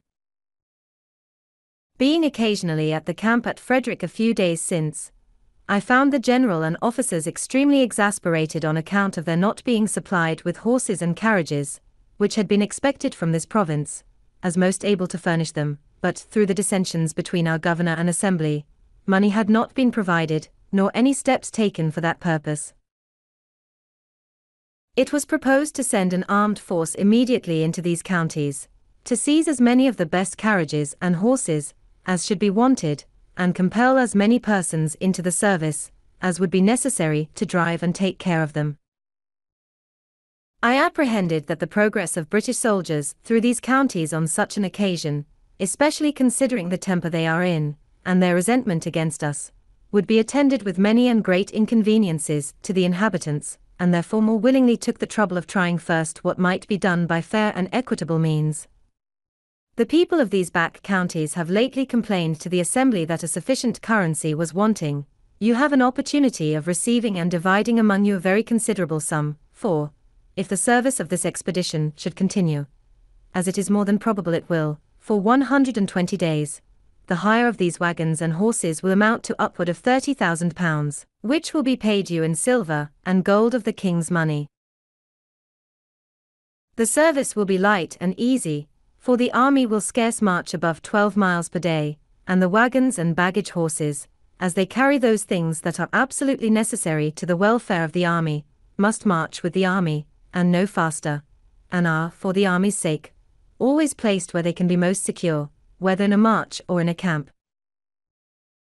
If you are really, as I believe you are, good and loyal subjects to His Majesty, you may now do a most acceptable service, and make it easy to yourselves, for 3 or 4 of such as cannot separately spare from the business of their plantations a wagon and 4 horses and a driver, may do it together, one furnishing the wagon, another 1 or 2 horses, and another the driver, and divide the pay proportionately between you. But if you do not this service to your king and country voluntarily, when such good pay and reasonable terms are offered to you, your loyalty will be strongly suspected. The king's business must be done. So many brave troops, come so far for your defense, must not stand idle through your backwardness to do what may be reasonably expected from you. Wagons and horses must be had, violent measures will probably be used, and you will be left to seek for a recompense where you can find it, and your case, perhaps, be little pitied or regarded. I have no particular interest in this affair, as, except the satisfaction of endeavoring to do good, I shall have only my labor for my pains. If this method of obtaining the wagons and horses is not likely to succeed, I am obliged to send word to the general in 14 days, and I suppose Sir John St. Clair, the hussar, with a body of soldiers, will immediately enter the province for the purpose, which I shall be sorry to hear, because I am very sincerely and truly your friend and well-wisher. B. Franklin. I received of the general about £800, to be disbursed in advance money to the wagon owners, etc., but that sum being insufficient, I advanced upward of £200 more, and in 2 weeks the 150 wagons, with 259 carrying horses, were on their march for the camp. The advertisement promised payment according to the valuation, in case any wagon or horse should be lost. The owners, however, alleging they did not know General Braddock, or what dependence might be had on his promise, insisted on my bond for the performance, which I accordingly gave them. While I was at the camp, supping one evening with the officers of Colonel Dunbar's regiment, he represented to me his concern for the subalterns, who, he said, were generally not in affluence, and could ill afford, in this dear country, to lay in the stores that might be necessary in so long a march, through a wilderness, where nothing was to be purchased. I commiserated their case, and resolved to endeavor procuring them some relief. I said nothing, however, to him of my intention, but wrote the next morning to the committee of the Assembly, who had the disposition of some public money, warmly recommending the case of these officers to their consideration, and proposing that a present should be sent them of necessaries and refreshments. My son, who had some experience of a camp life, and of its wants, drew up a list for me, which I enclosed in my letter. The committee approved, and used such diligence that, conducted by my son, the stores arrived at the camp as soon as the wagons. They consisted of 20 parcels, each containing 6 pounds, loaf sugar, 1 Gloucester cheese, 6 pounds, good Muscovado dew, 1 keg containing 20 pounds, good butter, 1 pound, good green tea, 2 dozen old Madeira wine, 1 pound, good Bohea dew, 2 gallons Jamaica spirits, 6 pounds, good ground coffee, 1 bottle flour of mustard, 6 pounds, chocolate, 2 well-cured hams. 1 200-weight best white biscuit. 1 2 dozen dried tongues. 1 2-pound pepper. 6 pounds, rice. 1 quart best white wine. 6 pounds, raisins. 1 quart best white wine vinegar. These 20 parcels, well packed, were placed on as many horses, each parcel, with the horse, being intended as a present for one officer. They were very thankfully received, and the kindness acknowledged by letters to me from the colonels of both regiments, in the most grateful terms. The general, too, was highly satisfied with my conduct in procuring him the wagons, etc., and readily paid my account of disbursements, thanking me repeatedly, and requesting my father assistance in sending provisions after him. I undertook this also, and was busily employed in it till we heard of his defeat, advancing for the service of my own money, upwards of £1,000 sterling, of which I sent him an account. It came to his hands, luckily for me, a few days before the battle, and he returned me immediately an order on the paymaster for the round sum of £1,000, leaving the remainder to the next account. I consider this payment as good luck, having never been able to obtain that remainder, of which more hereafter. This general was, I think, a brave man, and might probably have made a figure as a good officer in some European war. But he had too much self-confidence, too high an opinion of the validity of regular troops, and too mean a one of both Americans and Indians. George Croghan, our Indian interpreter, joined him on his march with 100 of those people, who might have been of great use to his army as guides, scouts, etc., if he had treated them kindly, but he slighted and neglected them, and they gradually left him. In conversation with him one day, he was giving me some account of his intended progress. After taking Fort Duquesne, says he, I am to proceed to Niagara, and, having taken that, to Frontenac, if the season will allow time, and I suppose it will, for Duquesne can hardly detain me above 3 or 4 days, and then I see nothing that can obstruct my march to Niagara. Having before revolved in my mind the long line his army must make in their march by a very narrow road, to be cut for them through the woods and bushes, and also what I had read of a former defeat of 1,500 French, who invaded the Iroquois country, I had conceived some doubts and some fears for the event of the campaign. But I ventured only to say, to be sure, sir, if you arrive well before Duquesne, with these fine troops, so well provided with artillery, that place not yet completely fortified, and as we hear with no very strong garrison, can probably make but a short resistance. The only danger I apprehend of obstruction to your march is from ambuscades of Indians, who, by constant practice, are dexterous in laying and executing them, and the slender line, near 4 miles long, which your army must make, may expose it to be attacked by surprise in its flanks, and to be cut like a thread into several pieces, which, from their distance, cannot come up in time to support each other. He smiled at my ignorance and replied, these savages may, indeed, be a formidable enemy to your raw American militia, but upon the King's regular and disciplined troops, sir, it is impossible they should make any impression.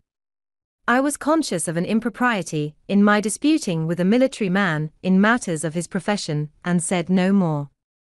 The enemy, however, did not take the advantage of his army which I apprehended its long line of march exposed it to, but let it advance without interruption till within 9 miles of the place, and then, when more in a body, for it had just passed a river, where the front had halted till all were come over, and in a more open part of the woods than any it had passed, attacked its advance guard by heavy fire from behind trees and bushes, which was the first intelligence the general had of an enemy's being near him.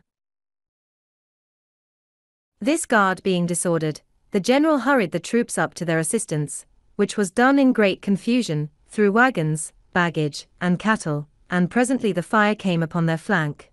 The officers, being on horseback, were more easily distinguished, picked out as marks, and fell very fast, and the soldiers were crowded together in a huddle, having or hearing no orders, and standing to be shot at till 2/3 of them were killed, and then, being seized with a panic, the whole fled with precipitation. The wagoners took each a horse out of his team and scampered. Their example was immediately followed by others, so that all the wagons, provisions, artillery, and stores were left to the enemy. The general, being wounded, was brought off with difficulty. His secretary, Mr. Shirley, was killed by his side, and out of 86 officers, 63 were killed or wounded, and 714 men killed out of 1,100. These 1,100 had been picked men from the whole army. The rest had been left behind with Colonel Dunbar, who was to follow with the heavier part of the stores, provisions, and baggage. This whole transaction gave us Americans the first suspicion that our exalted ideas of the prowess of British regulars had not been well founded. This whole transaction gave us Americans the first suspicion that our exalted ideas of the prowess of British regulars had not been well founded. In their first march, too, from their landing till they got beyond the settlements, they had plundered and stripped the inhabitants, totally ruining some poor families, besides insulting, abusing, and confining the people if they remonstrated. This was enough to put us out of conceit of such defenders, if we had really wanted any. How different was the conduct of our French friends in 1781, who, during a march through the most inhabited part of our country from Rhode Island to Virginia, near 700 miles, occasioned not the smallest complaint for the loss of a pig, a chicken, or even an apple. Captain Orme, who was one of the general's aides-de-camp, and being grievously wounded, was brought off with him, and continued with him to his death, which happened in a few days, told me that he was totally silent all the first day, and at night only said, "Who would have thought it?" That he was silent again the following day, saying only at last, "We shall better know how to deal with them another time," and died in a few minutes after. The secretary's papers, with all the general's orders, instructions, and correspondence, falling into the enemy's hands, they selected and translated into French a number of the articles, which they printed, to prove the hostile intentions of the British court before the declaration of war. Among these I saw some letters of the general to the ministry, speaking highly of the great service I had rendered the army, and recommending me to their notice.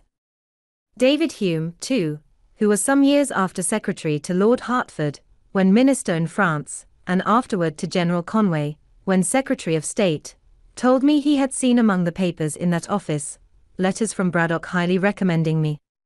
But, the expedition having been unfortunate, my service, it seems, was not thought of much value, for those recommendations were never of any use to me. As to rewards from himself, I asked only one, which was, that he would give orders to his officers not to enlist any more of our bought servants, and that he would discharge such as had been already enlisted. This he readily granted, and several were accordingly returned to their masters, on my application. Dunbar, when the command devolved on him, was not so generous. He being at Philadelphia, on his retreat, or rather flight, I applied to him for the discharge of the servants of 3 poor farmers of Lancaster County that he had enlisted, reminding him of the late general's orders on that head. He promised me that, if the masters would come to him at Trenton, where he should be in a few days on his march to New York, he would there deliver their men to them. They accordingly were at the expense and trouble of going to Trenton, and there he refused to perform his promise, to their great loss and disappointment. As soon as the loss of the wagons and horses was generally known, all the owners came upon me for the valuation, which I had given bond to pay. Their demands gave me a great deal of trouble, my acquainting them that the money was ready in the paymaster's hands, but that orders for paying it must first be obtained from General Shirley, and my assuring them that I had applied to that general by letter, but he being at a distance, an answer could not soon be received, and they must have patience. All this was not sufficient to satisfy, and some began to sue me. General Shirley at length relieved me from this terrible situation, by appointing commissioners to examine the claims, and ordering payment. They amounted to near £20,000, which to pay would have ruined me. Before we had the news of this defeat, the 2 doctors' bond came to me with a subscription paper for raising money to defray the expense of a grand firework, which it was intended to exhibit at a rejoicing on receipt of the news of our taking Fort Duquesne. I looked grave, and said it would, I thought, be time enough to prepare for the rejoicing when we knew we should have occasion to rejoice. They seemed surprised that I did not immediately comply with their proposal. "Why the d.l.," says one of them, "you surely don't suppose that the fort will not be taken?" "I don't know that it will not be taken, but I know that the events of war are subject to great uncertainty." I gave them the reasons of my doubting. The subscription was dropped, and the projectors thereby missed the mortification they would have undergone if the firework had been prepared. Dr. Bond, on some other occasion afterward, said that he did not like Franklin's forebodings. Gouverneur Morris, who had continually worried the Assembly with message after message before the defeat of Braddock, to beat them into the making of acts to raise money for the defense of the province, without taxing, among others, the proprietary estates, and had rejected all their bills for not having such an exempting clause, now redoubled his attacks with more hope of success, the danger and necessity being greater. The Assembly, however, continued firm, believing they had justice on their side, and that it would be giving up an essential right if they suffered the governor to amend their money bills. In one of the last, indeed, which was for granting £50,000, his proposed amendment was only of a single word. The bill expressed that all estates, real and personal, were to be taxed, those of the proprietaries not excepted. His amendment was, for not read only. A small, but very material alteration. However, when the news of this disaster reached England, our friends there whom we had taken care to furnish with all the Assembly's answers to the governor's messages, raised a clamor against the proprietaries for their meanness and injustice in giving their governor such instructions, some going so far as to say that, by obstructing the defense of their province, they forfeited their right to it. They were intimidated by this, and sent orders to their Receiver-General to add £5,000 of their money to whatever sum might be given by the Assembly for such purpose. This, being notified to the House, was accepted in lieu of their share of a general tax, and a new bill was formed, with an exempting clause, which passed accordingly. By this act I was appointed one of the commissioners for disposing of the money, £60,000. I had been active in modelling the bill and procuring its passage, and had, at the same time, drawn a bill for establishing and disciplining a voluntary militia, which I carried through the House without much difficulty, as care was taken in it to leave the Quakers at their liberty. To promote the association necessary to form the militia, I wrote a dialogue, stating and answering all the objections I could think of to such a militia, which was printed, and had, as I thought, great effect. 17. Franklin's defense of the frontier.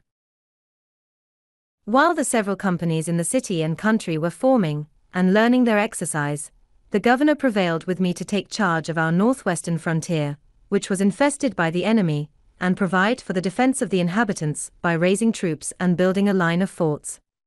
I undertook this military business, though I did not conceive myself well qualified for it. He gave me a commission with full powers, and a parcel of blank commissions for officers, to be given to whom I thought fit. I had but little difficulty in raising men, having soon 560 under my command. My son, who had in the preceding war been an officer in the army raised against Canada, was my aide-de-camp, and of great use to me. The Indians had burned Gnadenhut, a village settled by the Moravians, and massacred the inhabitants, but the place was thought a good situation for one of the forts. In order to march thither, I assembled the companies at Bethlehem, the chief establishment of those people. I was surprised to find it in so good a posture of defense. The destruction of Gnadenhut had made them apprehend danger. The principal buildings were defended by a stockade.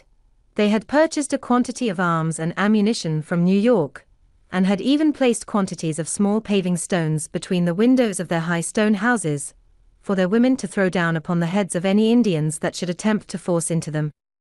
The armed brethren, too, kept watch, and relieved as methodically as in any garrison town. In conversation with the Bishop, Spangenberg, I mentioned this my surprise, for, knowing they had obtained an Act of Parliament exempting them from military duties in the colonies, I had supposed they were conscientiously scrupulous of bearing arms. He answered me that it was not one of their established principles, but that, at the time of their obtaining that act, it was thought to be a principle with many of their people. On this occasion, however, they, to their surprise, found it adopted by but a few. It seems they were either deceived in themselves, or deceived the Parliament, but common sense, aided by present danger, will sometimes be too strong for whimsical opinions. It was the beginning of January, when we set out upon this business of building forts. I sent one detachment toward the Minisink, with instructions to erect one for the security of that upper part of the country, and another to the lower part, with similar instructions, and I concluded to go myself with the rest of my force to Gnadenhut, where a fort was thought more immediately necessary. The Moravians procured me 5 wagons for our tools, stores, baggage, etc. Just before we left Bethlehem, 11 farmers, who had been driven from their plantations by the Indians, came to me requesting a supply of firearms, that they might go back and fetch off their cattle. I gave them each a gun with suitable ammunition. We had not marched many miles before it began to rain, and it continued raining all day. There were no habitations on the road to shelter us, till we arrived near night at the house of a German, where, and in his barn, we were all huddled together, as wet as water could make us. It was well we were not attacked in our march, for our arms were of the most ordinary sort, and our men could not keep their gun locks dry. The Indians are dexterous in contrivances for that purpose, which we had not. They met that day the 11 poor farmers above mentioned, and killed 10 of them.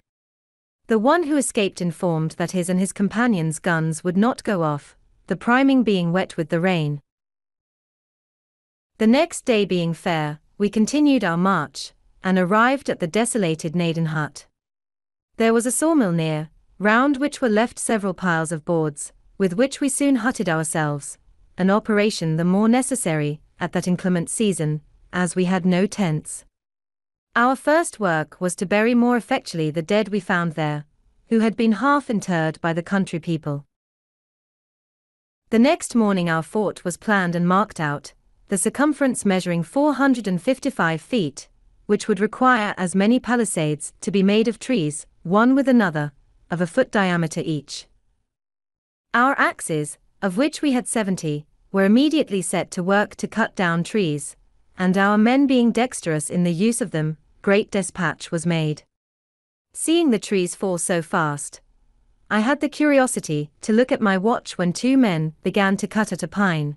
In 6 minutes, they had it upon the ground, and I found it of 14 inches diameter. Each pine made 3 palisades of 18 feet long, pointed at one end. While these were preparing, our other men dug a trench all round, of 3 feet deep, in which the palisades were to be planted, and our wagons, the bodies being taken off, and the fore and hind wheels separated by taking out the pin which united the 2 parts of the perch. We had 10 carriages, with 2 horses each, to bring the palisades from the woods to the spot. When they were set up, our carpenters built a stage of boards all round within, about 6 feet high, for the men to stand on when to fire through the loopholes. We had 1 swivel gun, which we mounted on one of the angles, and fired it as soon as fixed, to let the Indians know, if any were within hearing, that we had such pieces, and thus our fort, if such a magnificent name may be given to so miserable a stockade, was finished in a week, though it rained so hard every other day that the men could not work. This gave me occasion to observe, that, when men are employed, they are best contented, for on the days they worked they were good-natured and cheerful, and, with the consciousness of having done a good day's work, they spent the evening jollily, but on our idle days they were mutinous and quarrelsome, finding fault with their pork, the bread, etc., and in continual ill humor, which put me in mind of a sea captain, whose rule it was to keep his men constantly at work, and when his mate once told him that they had done everything, and there was nothing further to employ them about, "Oh," says he, "make them scour the anchor." This kind of fort, however contemptible, is a sufficient defense against Indians, who have no cannon. Finding ourselves now posted securely, and having a place to retreat to on occasion, we ventured out in parties to scour the adjacent country. We met with no Indians, but we found the places on the neighboring hills where they had lain to watch our proceedings. There was an art in their contrivance of those places that seems worth mention. It being winter, a fire was necessary for them, but a common fire on the surface of the ground would by its light have discovered their position at a distance. They had therefore dug holes in the ground about 3 feet diameter, and somewhat deeper. We saw where they had with their hatchets cut off the charcoal from the sides of burnt logs lying in the woods. With these coals they had made small fires in the bottom of the holes, and we observed among the weeds and grass the prints of their bodies, made by their laying all round, with their legs hanging down in the holes to keep their feet warm, which, with them, is an essential point. This kind of fire, so managed, could not discover them, either by its light, flame, sparks, or even smoke. It appeared that their number was not great, and it seems they saw we were too many to be attacked by them with prospect of advantage. We had for our chaplain a zealous Presbyterian minister, Mr. Beatty, who complained to me that the men did not generally attend his prayers and exhortations. When they enlisted, they were promised, besides pay and provisions, a gill of rum a day, which was punctually served out to them, half in the morning, and the other half in the evening, and I observed they were as punctual in attending to receive it. Upon which I said to Mr. Beatty, "It is, perhaps, below the dignity of your profession to act as steward of the rum, but if you were to deal it out and only just after prayers, you would have them all about you." He liked the thought, undertook the office, and with the help of a few hands to measure out the liquor, executed it to satisfaction, and never were prayers more generally and more punctually attended. So that I thought this method preferable to the punishment inflicted by some military laws for non-attendance on divine service. I had hardly finished this business, and got my fort well stored with provisions, when I received a letter from the governor, acquainting me that he had called the assembly, and wished my attendance there, if the posture of affairs on the frontiers was such that my remaining there was no longer necessary. My friends, too, of the assembly, pressing me by their letters to be, if possible, at the meeting, and my 3 intended forts being now completed, and the inhabitants contented to remain on their farms under that protection, I resolved to return, the more willingly, as a New England officer, Colonel Clapham, experienced in Indian war, being on a visit to our establishment, consented to accept the command. I gave him a commission, and, parading the garrison, had it read before them and introduced him to them as an officer who, from his skill in military affairs, was much more fit to command them than myself, and giving them a little exhortation, took my leave. I was escorted as far as Bethlehem, where I rested a few days to recover from the fatigue I had undergone. The first night, being in a good bed, I could hardly sleep. It was so different from my hard lodging on the floor of our hut at Naden, wrapped only in a blanket or 2. While at Bethlehem, I inquired a little into the practice of the Moravians. Some of them had accompanied me, and all were very kind to me. I found they worked for a common stock, ate at common tables, and slept in common dormitories, great numbers together. In the dormitories I observed loopholes, at certain distances all along just under the ceiling, which I thought judiciously placed for change of air. I was at their church, where I was entertained with good music, the organ being accompanied with violins, hautboys, flutes, clarinets, etc. I understood that their sermons were not usually preached to mixed congregations of men, women, and children, as is our common practice, but that they assemble sometimes the married men, at other times their wives, then the young men, the young women, and the little children, each division by itself. The sermon I heard was to the latter, who came in and were placed in rows on benches, the boys under the conduct of a young man, their tutor, and the girls conducted by a young woman. The discourse seemed well adapted to their capacities, and was delivered in a pleasing, familiar manner, coaxing them, as it were, to be good. They behaved very orderly, but looked pale and unhealthy, which made me suspect they were kept too much within doors, or not allowed sufficient exercise. I inquired concerning the Moravian marriages, whether the report was true that they were by lot. I was told that lots were used only in particular cases, that generally, when a young man found himself disposed to marry, he informed the elders of his class, who consulted the elder ladies that governed the young women. As these elders of the different sexes were well acquainted with the tempers and dispositions of their respective pupils, they could best judge what matches were suitable, and their judgments were generally acquiesced in.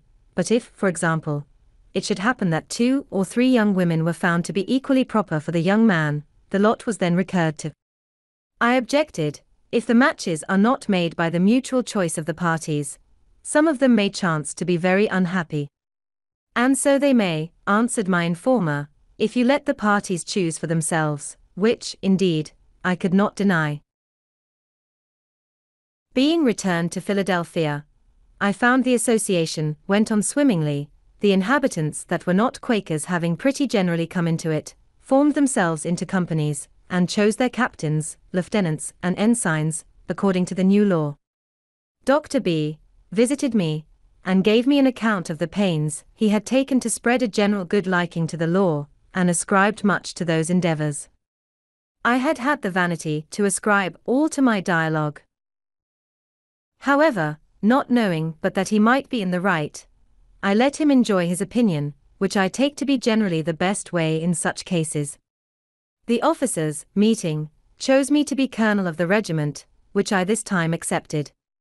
I forget how many companies we had, but we paraded about 1,200 well-looking men, with a company of artillery, who had been furnished with 6 brass field pieces, which they had become so expert in the use of as to fire 12 times in a minute. The first time I reviewed my regiment they accompanied me to my house, and would salute me with some rounds fired before my door, which shook down and broke several glasses of my electrical apparatus. And my new honor proved not much less brittle, for all our commissions were soon after broken by a repeal of the law in England. During this short time of my colonelship, being about to set out on a journey to Virginia, the officers of my regiment took it into their heads that it would be proper for them to escort me out of town, as far as the lower ferry. Just as I was getting on horseback they came to my door, between 30 and 40, mounted, and all in their uniforms. I had not been previously acquainted with the project, or I should have prevented it, being naturally averse to the assuming of state on any occasion, and I was a good deal chagrined at their appearance, as I could not avoid their accompanying me. What made it worse was, that, as soon as we began to move, they drew their swords and rode with them naked all the way. Somebody wrote an account of this to the proprietor, and it gave him great offense. No such honor had been paid him when in the province, nor to any of his governors, and he said it was only proper to princes of the blood royal, which may be true for aught I know, who was, and still am, ignorant of the etiquette in such cases. This silly affair, however, greatly increased his rancor against me, which was before not a little, on account of my conduct in the assembly respecting the exemption of his estate from taxation, which I had always opposed very warmly, and not without severe reflections on his meanness and injustice of contending for it. He accused me to the ministry as being the great obstacle to the king's service, preventing, by my influence in the House, the proper form of the bills for raising money, and he instanced this parade with my officers, as a proof of my having an intention to take the government of the province out of his hands by force. He also applied to Sir Everard Falconer, the Postmaster General, to deprive me of my office, but it had no other effect than to procure from Sir Everard a gentle admonition. Notwithstanding the continual wrangle between the governor and the House, in which I, as a member, had so large a share, there still subsisted a civil intercourse between that gentleman and myself, and we never had any personal difference. I have sometimes since thought that his little or no resentment against me, for the answers it was known I drew up to his messages, might be the effect of professional habit, and that, being bred a lawyer, he might consider us both as merely advocates for contending clients in a suit, he for the proprietaries and I for the assembly. He would, therefore, sometimes call in a friendly way to advise with me on difficult points, and sometimes, though not often, take my advice. We acted in concert to supply Braddock's army with provisions, and when the shocking news arrived of his defeat, the governor sent in haste for me, to consult with him on measures for preventing the desertion of the back counties. I forget now the advice I gave, but I think it was that Dunbar should be written to, and prevailed with, if possible, to post his troops on the frontiers for their protection, till, by reinforcements from the colonies, he might be able to proceed on the expedition. And, after my return from the frontier, he would have had me undertake the conduct of such an expedition with provincial troops, for the reduction of Fort Duquesne, Dunbar and his men being otherwise employed, and he proposed to commission me as general.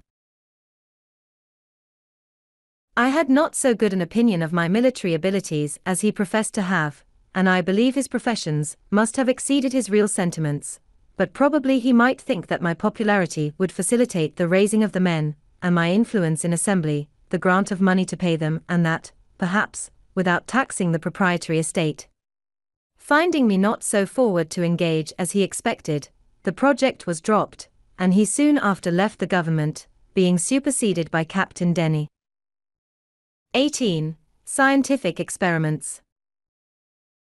Before I proceed in relating the part one had in public affairs under this new governor's administration, it may not be amiss here to give some account of the rise and progress of my philosophical reputation. In 1746, being at Boston, I met there with a Dr. Spence, who was lately arrived from Scotland, and showed me some electric experiments. They were imperfectly performed, as he was not very expert, but, being on a subject quite new to me, they equally surprised and pleased me. Soon after my return to Philadelphia, our library company received from Mr. P. Collinson, Fellow of the Royal Society of London, a present of a glass tube, with some account of the use of it in making such experiments. I eagerly seized the opportunity of repeating what I had seen at Boston, and, by much practice, acquired great readiness in performing those, also, which we had an account of from England, adding a number of new ones. I say much practice, for my house was continually full, for some time, with people who came to see these new wonders. To divide a little this encumbrance among my friends, I caused a number of similar tubes to be blown at our glass house, with which they furnished themselves, so that we had at length several performers. Among these, the principal was Mr. Kinnersley, an ingenious neighbor, who, being out of business, I encouraged to undertake showing the experiments for money, and drew up for him 2 lectures, in which the experiments were ranged in such order, and accompanied with such explanations in such method, as that the foregoing should assist in comprehending the following. He procured an elegant apparatus for the purpose, in which all the little machines that I had roughly made for myself were nicely formed by instrument makers. His lectures were well attended, and gave great satisfaction, and after some time he went through the colonies, exhibiting them in every capital town, and picked up some money. In the West India Islands, indeed, it was with difficulty the experiments could be made, from the general moisture of the air. Obliged as we were to Mr. Collinson for his present of the tube, etc., I thought it right he should be informed of our success in using it, and wrote him several letters containing accounts of our experiments. He got them read in the Royal Society, where they were not at first thought worth so much notice as to be printed in their transactions. One paper, which I wrote for Mr. Kinnersley, on the sameness of lightning with electricity, I sent to Dr. Mitchell, an acquaintance of mine, and one of the members also of that society, who wrote me word that it had been read, but was laughed at by the connoisseurs. The papers, however, being shown to Dr. Fothergill, he thought them of too much value to be stifled, and advised the printing of them. Mr. Collinson then gave them to Cave for publication in his Gentleman's Magazine. But he chose to print them separately in a pamphlet, and Dr. Fothergill wrote the preface. Cave, it seems, judged rightly for his profit, for by the editions that arrived afterward, they swelled to a 1/4 volume, which has had 5 editions, and cost him nothing for copper money. It was, however, some time before those papers were much taken notice of in England. A copy of them happening to fall into the hands of the Count de Buffon, a philosopher deservedly of great reputation in France, and indeed, all over Europe, he prevailed with M. Dalibard to translate them into French, and they were printed at Paris. The publication offended the Abbé Nollet, preceptor in natural philosophy to the royal family, and an able experimenter, who had formed and published a theory of electricity, which then had the general vogue. He could not at first believe that such a work came from America, and said it must have been fabricated by his enemies at Paris, to decry his system. Afterwards, having been assured that there really existed such a person as Franklin at Philadelphia, which he had doubted, he wrote and published a volume of letters, chiefly addressed to me, defending his theory, and denying the verity of my experiments and of the positions deduced from them. I once purposed answering the Abbé, and actually began the answer, but, on consideration that my writings contained a description of experiments which anyone might repeat and verify, and if not to be verified, could not be defended, or of observations offered as conjectures, and not delivered dogmatically, therefore not laying me under any obligation to defend them, and reflecting that a dispute between two persons, writing in different languages, might be lengthened greatly by mistranslations, and thence misconceptions of one another's meaning, much of one of the Abbé's letters being founded on an error in the translation, I concluded to let my papers shift for themselves, believing it was better to spend what time I could spare from public business in making new experiments, than in disputing about those already made. I therefore never answered M. Nollet, and the event gave me no cause to repent my silence, for my friend M. Leroy, of the Royal Academy of Sciences, took up my cause and refuted him. My book was translated into the Italian, German, and Latin languages, and the doctrine it contained was by degrees universally adopted by the philosophers of Europe, in preference to that of the Abbé, so that he lived to see himself the last of his sect, except Monsieur B. of Paris, his élève and immediate disciple. What gave my book the more sudden and general celebrity was the success of one of its proposed experiments, made by Messrs. Dalibard and Delort at Marly, for drawing lightning from the clouds. This engaged the public attention everywhere. M. Delort, who had an apparatus for experimental philosophy, and lectured in that branch of science, undertook to repeat what he called the Philadelphia experiments, and after they were performed before the king and court, all the curious of Paris flocked to see them. I will not swell this narrative with an account of that capital experiment, nor of the infinite pleasure I received in the success of a similar one I made soon after with a kite at Philadelphia, as both are to be found in the histories of electricity.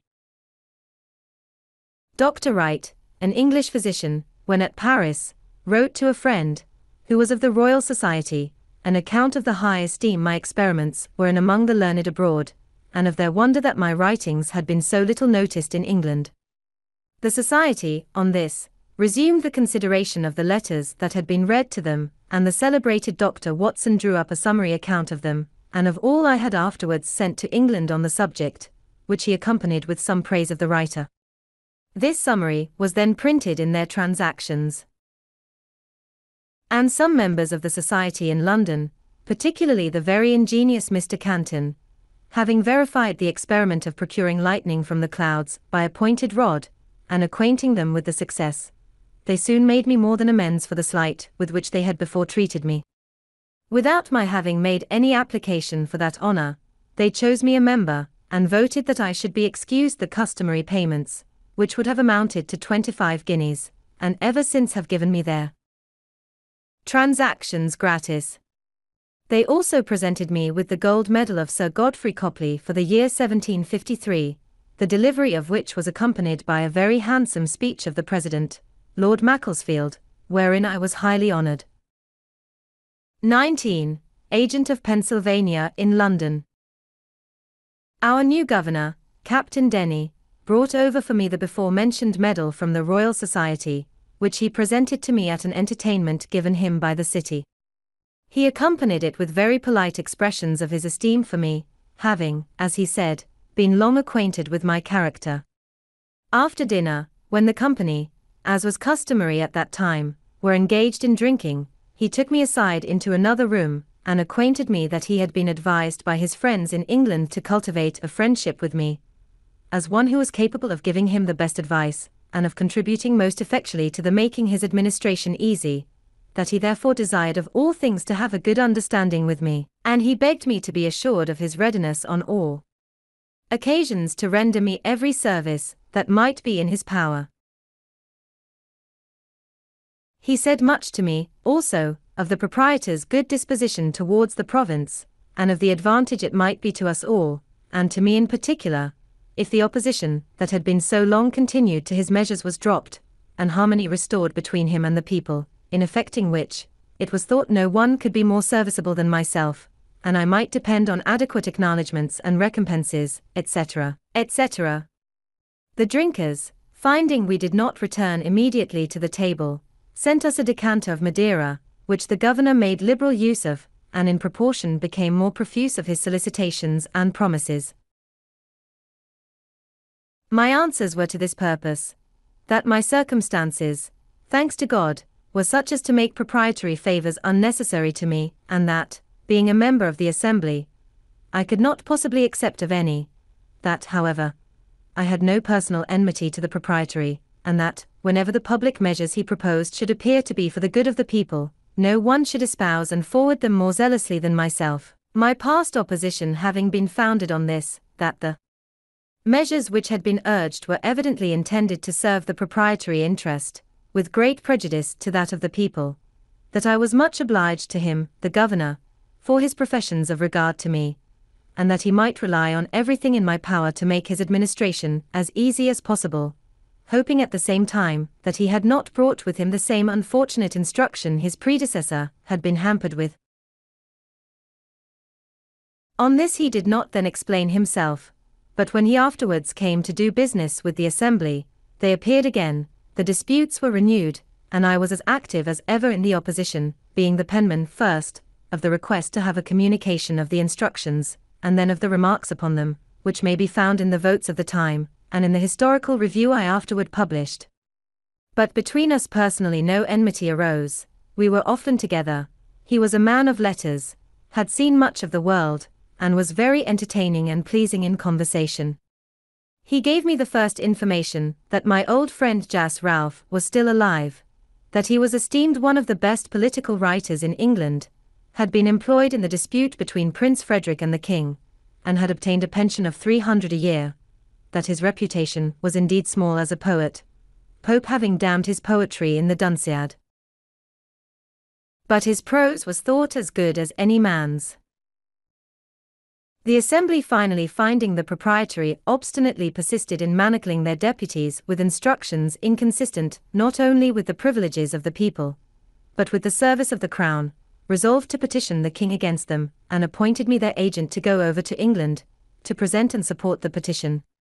The House had sent up a bill to the governor, granting a sum of £60,000 for the king's use, £10,000 of which was subjected to the orders of the then General, Lord Loudoun, which the governor absolutely refused to pass, in compliance with his instructions.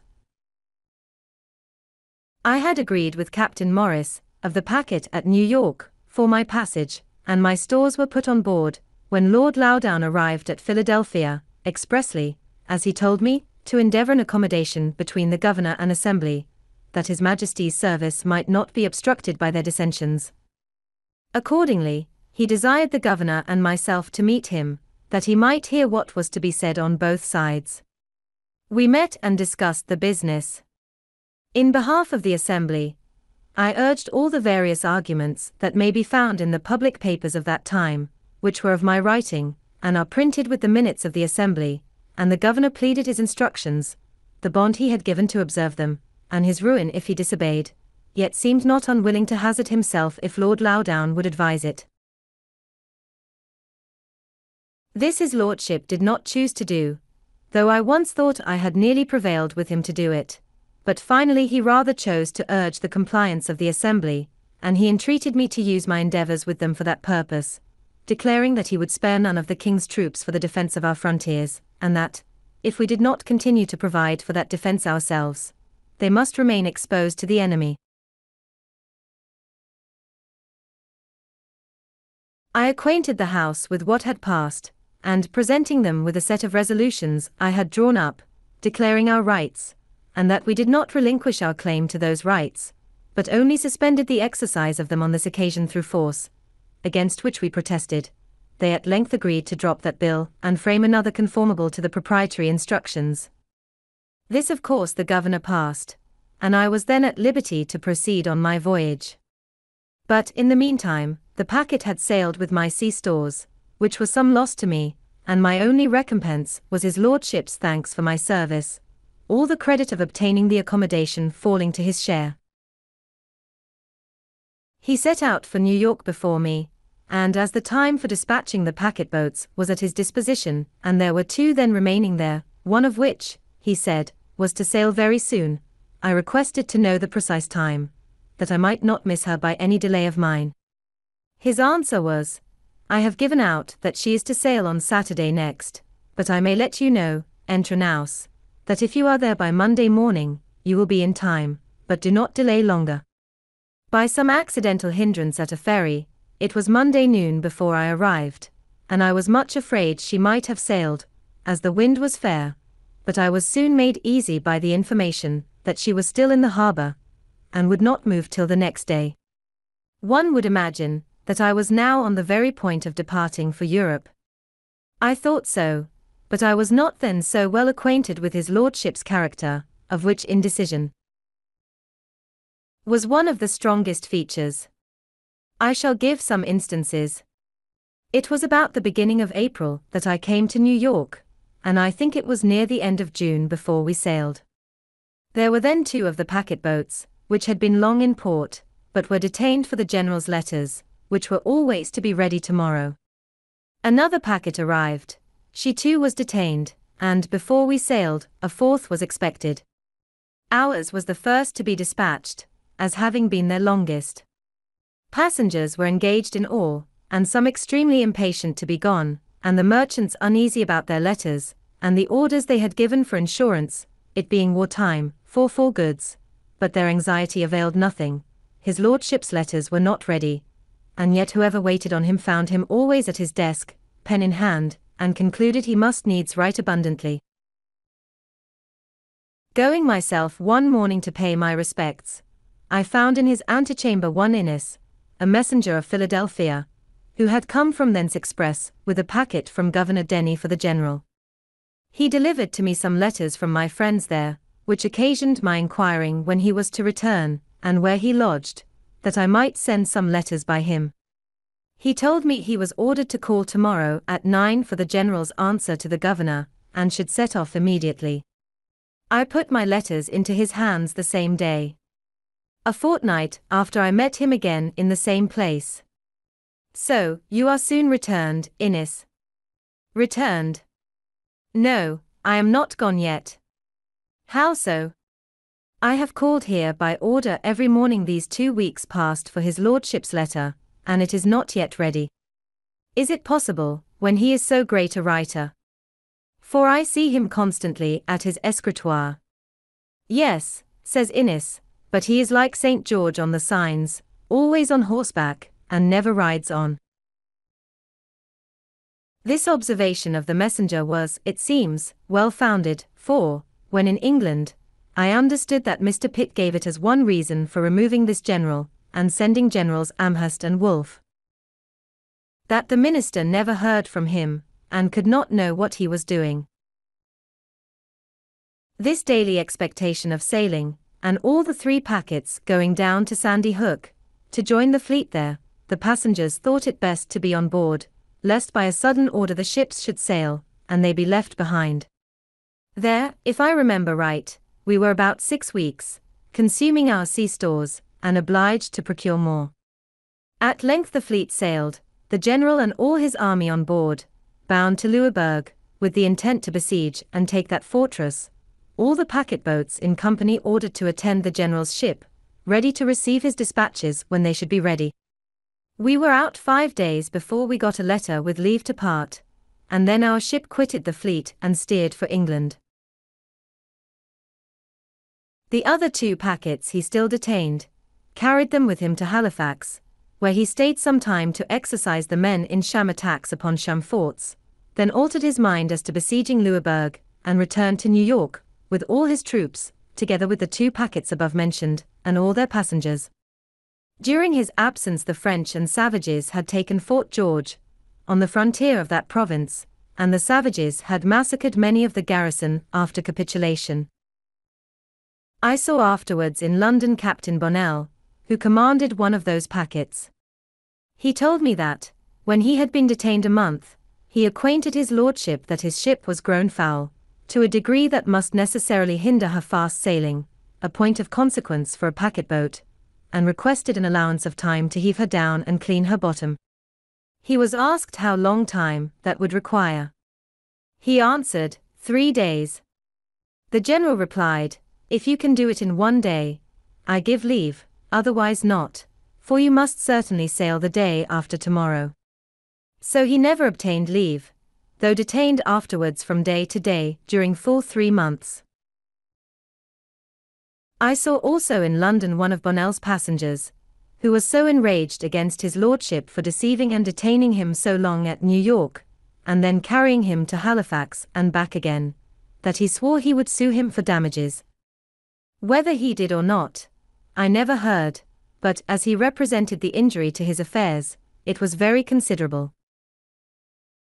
On the whole, I wondered much how such a man came to be entrusted with so important a business as the conduct of a great army, but, having since seen more of the great world, and the means of obtaining, and motives for giving places, my wonder is diminished. General Shirley, on whom the command of the army devolved upon the death of Braddock, would, in my opinion, if continued in place, have made a much better campaign than that of Loudoun in 1757, which was frivolous, expensive, and disgraceful to our nation beyond conception, for, though Shirley was not a bred soldier, he was sensible and sagacious in himself, and attentive to good advice from others, capable of forming judicious plans, and quick and active in carrying them into execution. Loudoun, instead of defending the colonies with his great army, left them totally exposed while he paraded idly at Halifax, by which means Fort George was lost. Besides, he deranged all our mercantile operations, and distressed our trade, by a long embargo on the exportation of provisions, on pretence of keeping supplies from being obtained by the enemy, but in reality for beating down their price in favor of the contractors, in whose profits, it was said, perhaps from suspicion only, he had a share.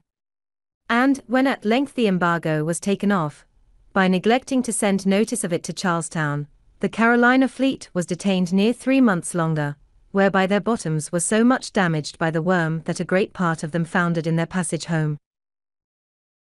Shirley was, I believe, sincerely glad of being relieved from so burdensome a charge, as the conduct of an army must be to a man unacquainted with military business. I was at the entertainment given by the city of New York to Lord Loudoun, on his taking upon him the command.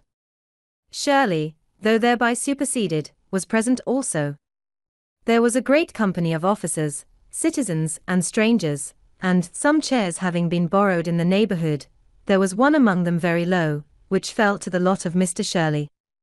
Perceiving it as I sat by him, I said, "They have given you, sir, too low a seat." "No matter," says he, "Mr. Franklin, I find a low seat the easiest." While I was, as aforementioned, detained at New York, I received all the accounts of the provisions, etc., that I had furnished to Braddock, some of which accounts could not sooner be obtained from the different persons I had employed to assist in the business. I presented them to Lord Loudoun, desiring to be paid the balance. He caused them to be regularly examined by the proper officer, who, after comparing every article with its voucher, certified them to be right, and the balance due, for which his lordship promised to give me an order on the paymaster. This was, however, put off from time to time, and though I called often for it by appointment, I did not get it. At length, just before my departure, he told me he had, on better consideration, concluded not to mix his accounts with those of his predecessors. "And you," says he, "when in England, have only to exhibit your accounts at the Treasury, and you will be paid immediately."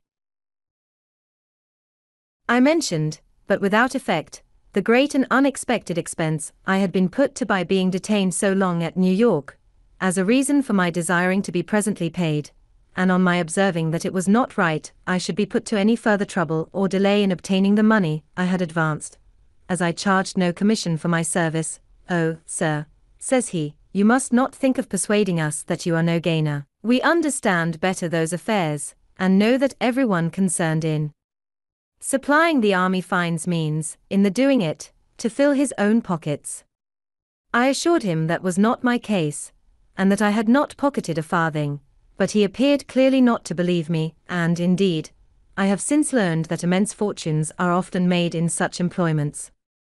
As to my balance, I am not paid it to this day, of which more hereafter. Our captain of the packet had boasted much, before we sailed, of the swiftness of his ship. Unfortunately, when we came to sea, she proved the dullest of 9 to 6 sail, to his no small mortification. After many conjectures respecting the cause, when we were near another ship almost as dull as ours, which, however, gained upon us, the captain ordered all hands to come aft, and stand as near the ensign's staff as possible. We were, passengers included, about 40 persons. While we stood there, the ship mended her pace, and soon left her neighbor far behind, which proved clearly what our captain suspected, that she was loaded too much by the head. The casks of water, it seems, had been all placed forward. These he therefore ordered to be moved further aft, on which the ship recovered her character, and proved the best sailor in the fleet. The captain said she had once gone at the rate of 13 knots, which is accounted 13 miles per hour. We had on board, as a passenger, Captain Kennedy, of the Navy, who contended that it was impossible, and that no ship ever sailed so fast, and that there must have been some error in the division of the log line, or some mistake in heaving the log. A wager ensued between the two captains, to be decided when there should be sufficient wind. Kennedy thereupon examined rigorously the log line, and being satisfied with that, he determined to throw the log himself. Accordingly, some days after, when the wind blew very fair and fresh, and the captain of the packet, Lutwidge, said he believed she then went at the rate of 13 knots, Kennedy made the experiment, and owned his wager lost. The above fact I give for the sake of the following observation.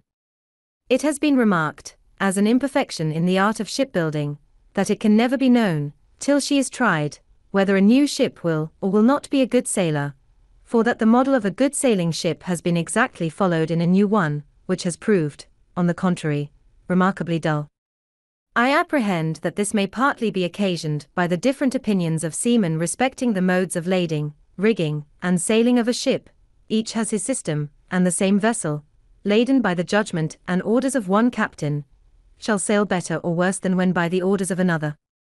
Besides, it scarce ever happens that a ship is formed, fitted for the sea, and sailed by the same person. One man builds the hull, another rigs her, a third lades and sails her. No one of these has the advantage of knowing all the ideas and experience of the others, and, therefore, cannot draw just conclusions from a combination of the whole. Even in the simple operation of sailing when at sea, I have often observed different judgments in the officers who commanded the successive watches, the wind being the same. One would have the sails trimmed sharper or flatter than another, so that they seemed to have no certain rule to govern by.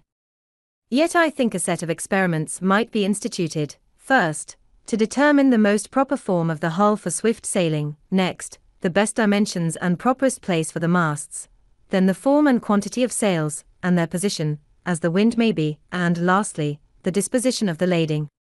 This is an age of experiments, and I think a set accurately made and combined would be of great use. I am persuaded, therefore, that ere long some ingenious philosopher will undertake it, to whom I wish success. We were several times chased in our passage, but outsailed everything, and in 30 days had soundings. We had a good observation, and the captain judged himself so near our port, Falmouth, that, if we made a good run in the night, we might be off the mouth of that harbour in the morning, and by running in the night might escape the notice of the enemy's privateers, who often cruised near the entrance of the channel.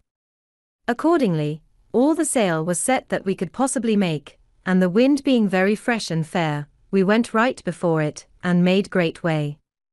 The captain, after his observation, shaped his course, as he thought, so as to pass wide of the Scilly Isles, but it seems there is sometimes a strong indraught setting up St. George's Channel, which deceives seamen, and caused the loss of Sir Cloudesley Shovel Squadron. This indraught was probably the cause of what happened to us. We had a watchman placed in the bow, to whom they often called, "Look well out before there," and he has often answered, but perhaps had his eyes shut, and was half asleep at the time, they sometimes answering, as is said, mechanically, for he did not see a light just before us, which had been hid by the studding sails from the man at the helm, and from the rest of the watch, but by an accidental yaw of the ship was discovered, and occasioned a great alarm, we being very near it, the light appearing to me as big as a cartwheel. It was midnight, and our captain fast asleep, but Captain Kennedy, jumping upon deck, and seeing the danger, ordered the ship to wear round, all sails standing, an operation dangerous to the masts, but it carried us clear, and we escaped shipwreck, for we were running right upon the rocks on which the lighthouse was erected. This deliverance impressed me strongly with the utility of lighthouses, and made me resolve to encourage the building more of them in America, if I should live to return there. In the morning it was found by the soundings, etc., that we were near our port, but a thick fog hid the land from our sight. About 9 o'clock the fog began to rise, and seemed to be lifted up from the water like the curtain at a playhouse, discovering underneath, the town of Falmouth, the vessels in its harbour, and the fields that surrounded it. This was a most pleasing spectacle to those who had been so long without any other prospects than the uniform view of a vacant ocean, and it gave us the more pleasure, as we were now free from the anxieties which the state of war occasioned.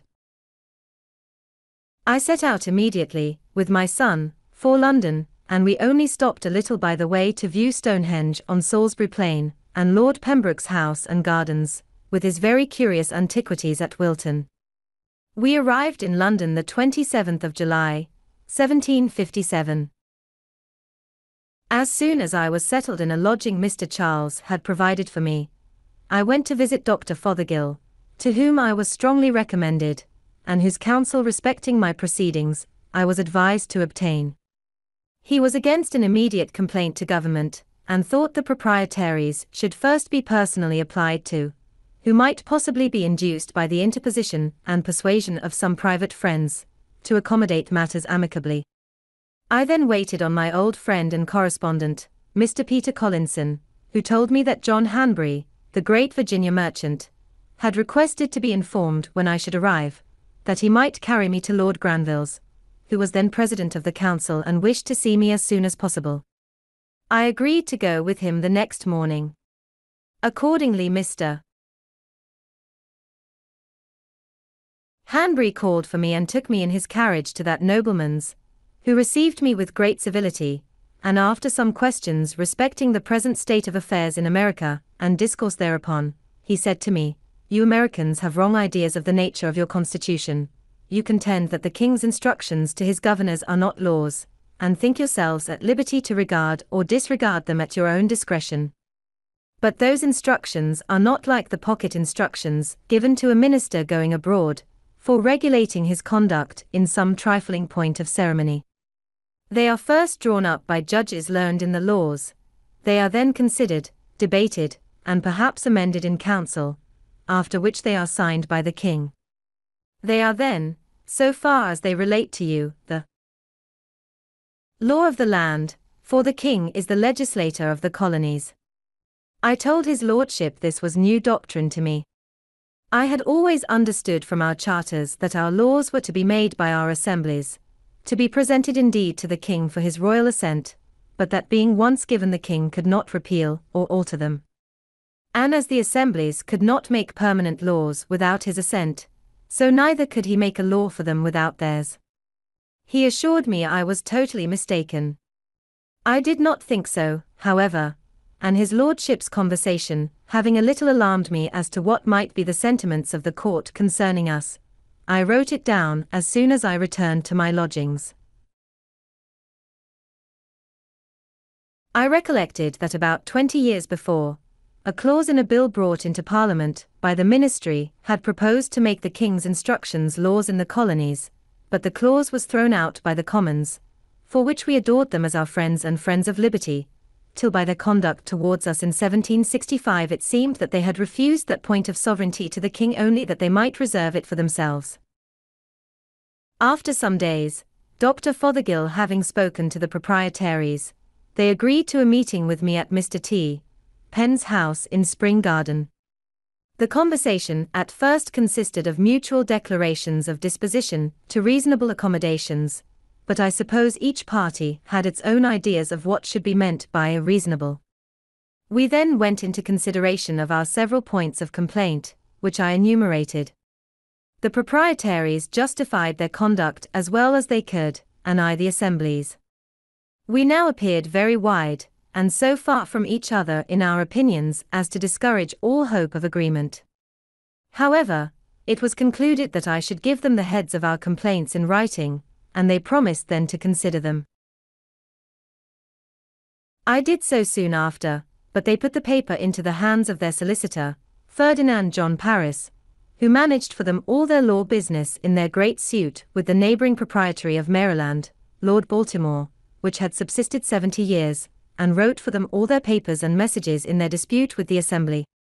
He was a proud, angry man, and as I had occasionally in the answers of the Assembly treated his papers with some severity, they being really weak in point of argument and haughty in expression, he had conceived a mortal enmity to me, which discovering itself whenever we met, I declined the proprietor's proposal that he and I should discuss the heads of complaint between our two selves, and refused treating with anyone but them. They then by his advice put the paper into the hands of the Attorney and Solicitor General for their opinion and counsel upon it, where it lay unanswered a year wanting 8 days, during which time I made frequent demands of an answer from the proprietaries, but without obtaining any other than that they had not yet received the opinion of the Attorney and Solicitor General. What it was when they did receive it I never learned, for they did not communicate it to me, but sent a long message to the Assembly drawn and signed by Paris, reciting my paper, complaining of its want of formality, as a rudeness on my part, and giving a flimsy justification of their conduct, adding that they should be willing to accommodate matters if the Assembly would send out some person of candor to treat with them for that purpose, intimating thereby that I was not such. The want of formality or rudeness was, probably, my not having addressed the paper to them with their assumed titles of true and absolute proprietaries of the province of Pennsylvania, which I omitted as not thinking it necessary in a paper, the intention of which was only to reduce to a certainty by writing, what in conversation, I had delivered viva voce. But during this delay, the Assembly having prevailed with Governor Denny to pass an act taxing the proprietary estate in common with the estates of the people, which was the ground point in dispute, they omitted answering the message. When this act however came over, the proprietaries, counselled by Paris, determined to oppose its receiving the royal assent. Accordingly they petitioned the King in council, and a hearing was appointed in which 2 lawyers were employed by them against the act, and 2 by me in support of it. They all urged that the act was intended to load the proprietary estate in order to spare those of the people, and that if it was suffered to continue in force, and the proprietaries, who were in odium with the people, left to their mercy in proportioning the taxes, they would inevitably be ruined. We replied that the act had no such intention, and would have no such effect. That the assessors were honest and discreet men under an oath to assess fairly and equitably, and that any advantage each of them might expect in lessening his own tax, by augmenting that of the proprietaries, was too trifling to induce them to perjure themselves. This is the purport of what I remember as urged by both sides, except that we insisted strongly on the mischievous consequences that must attend a repeal, for that the money, £100,000, being printed and given to the King's use, expended in his service, and now spread among the people, the repeal would strike it dead in their hands to the ruin of many, and the total discouragement of future grants, and the selfishness of the proprietors in soliciting such a general catastrophe, merely from a groundless fear of their estate being taxed too highly, was insisted on in the strongest terms. On this, Lord Mansfield, one of the council, rose, and beckoning me took me into the clerk's chamber, while the lawyers were pleading, and asked me if I was really of opinion that no injury would be done the proprietary estate in the execution of the act. I said certainly. Then, says he, you can have little objection to enter into an engagement to assure that point. I answered, none at all. He then called in Paris, and after some discourse, his lordship's proposition was accepted on both sides. A paper to the purpose was drawn up by the clerk of the council, which I signed with Mr. Charles, who was also an agent of the province for their ordinary affairs, when Lord Mansfield returned to the council chamber, where finally the law was allowed to pass. Some changes were however recommended, and we also engaged they should be made by a subsequent law, but the Assembly did not think them necessary, for 1 year's tax having been levied by the Act before the Order of Council arrived. They appointed a committee to examine the proceedings of the assessors, and on this committee they put several particular friends of the proprietaries. After a full inquiry, they unanimously signed a report that they found the tax had been assessed with perfect equity. The Assembly looked into my entering into the first part of the engagement, as an essential service to the province, since it secured the credit of the paper money then spread over all the country. They gave me their thanks in form when I returned. But the proprietaries were enraged at Governor Denny for having passed the act, and turned him out with threats of suing him for breach of instructions, which he had given bond to observe. He, however, having done it at the instance of the general, and for his Majesty's service, and having some powerful interest at court, despised the threats, and they were never put in execution. Unfinished.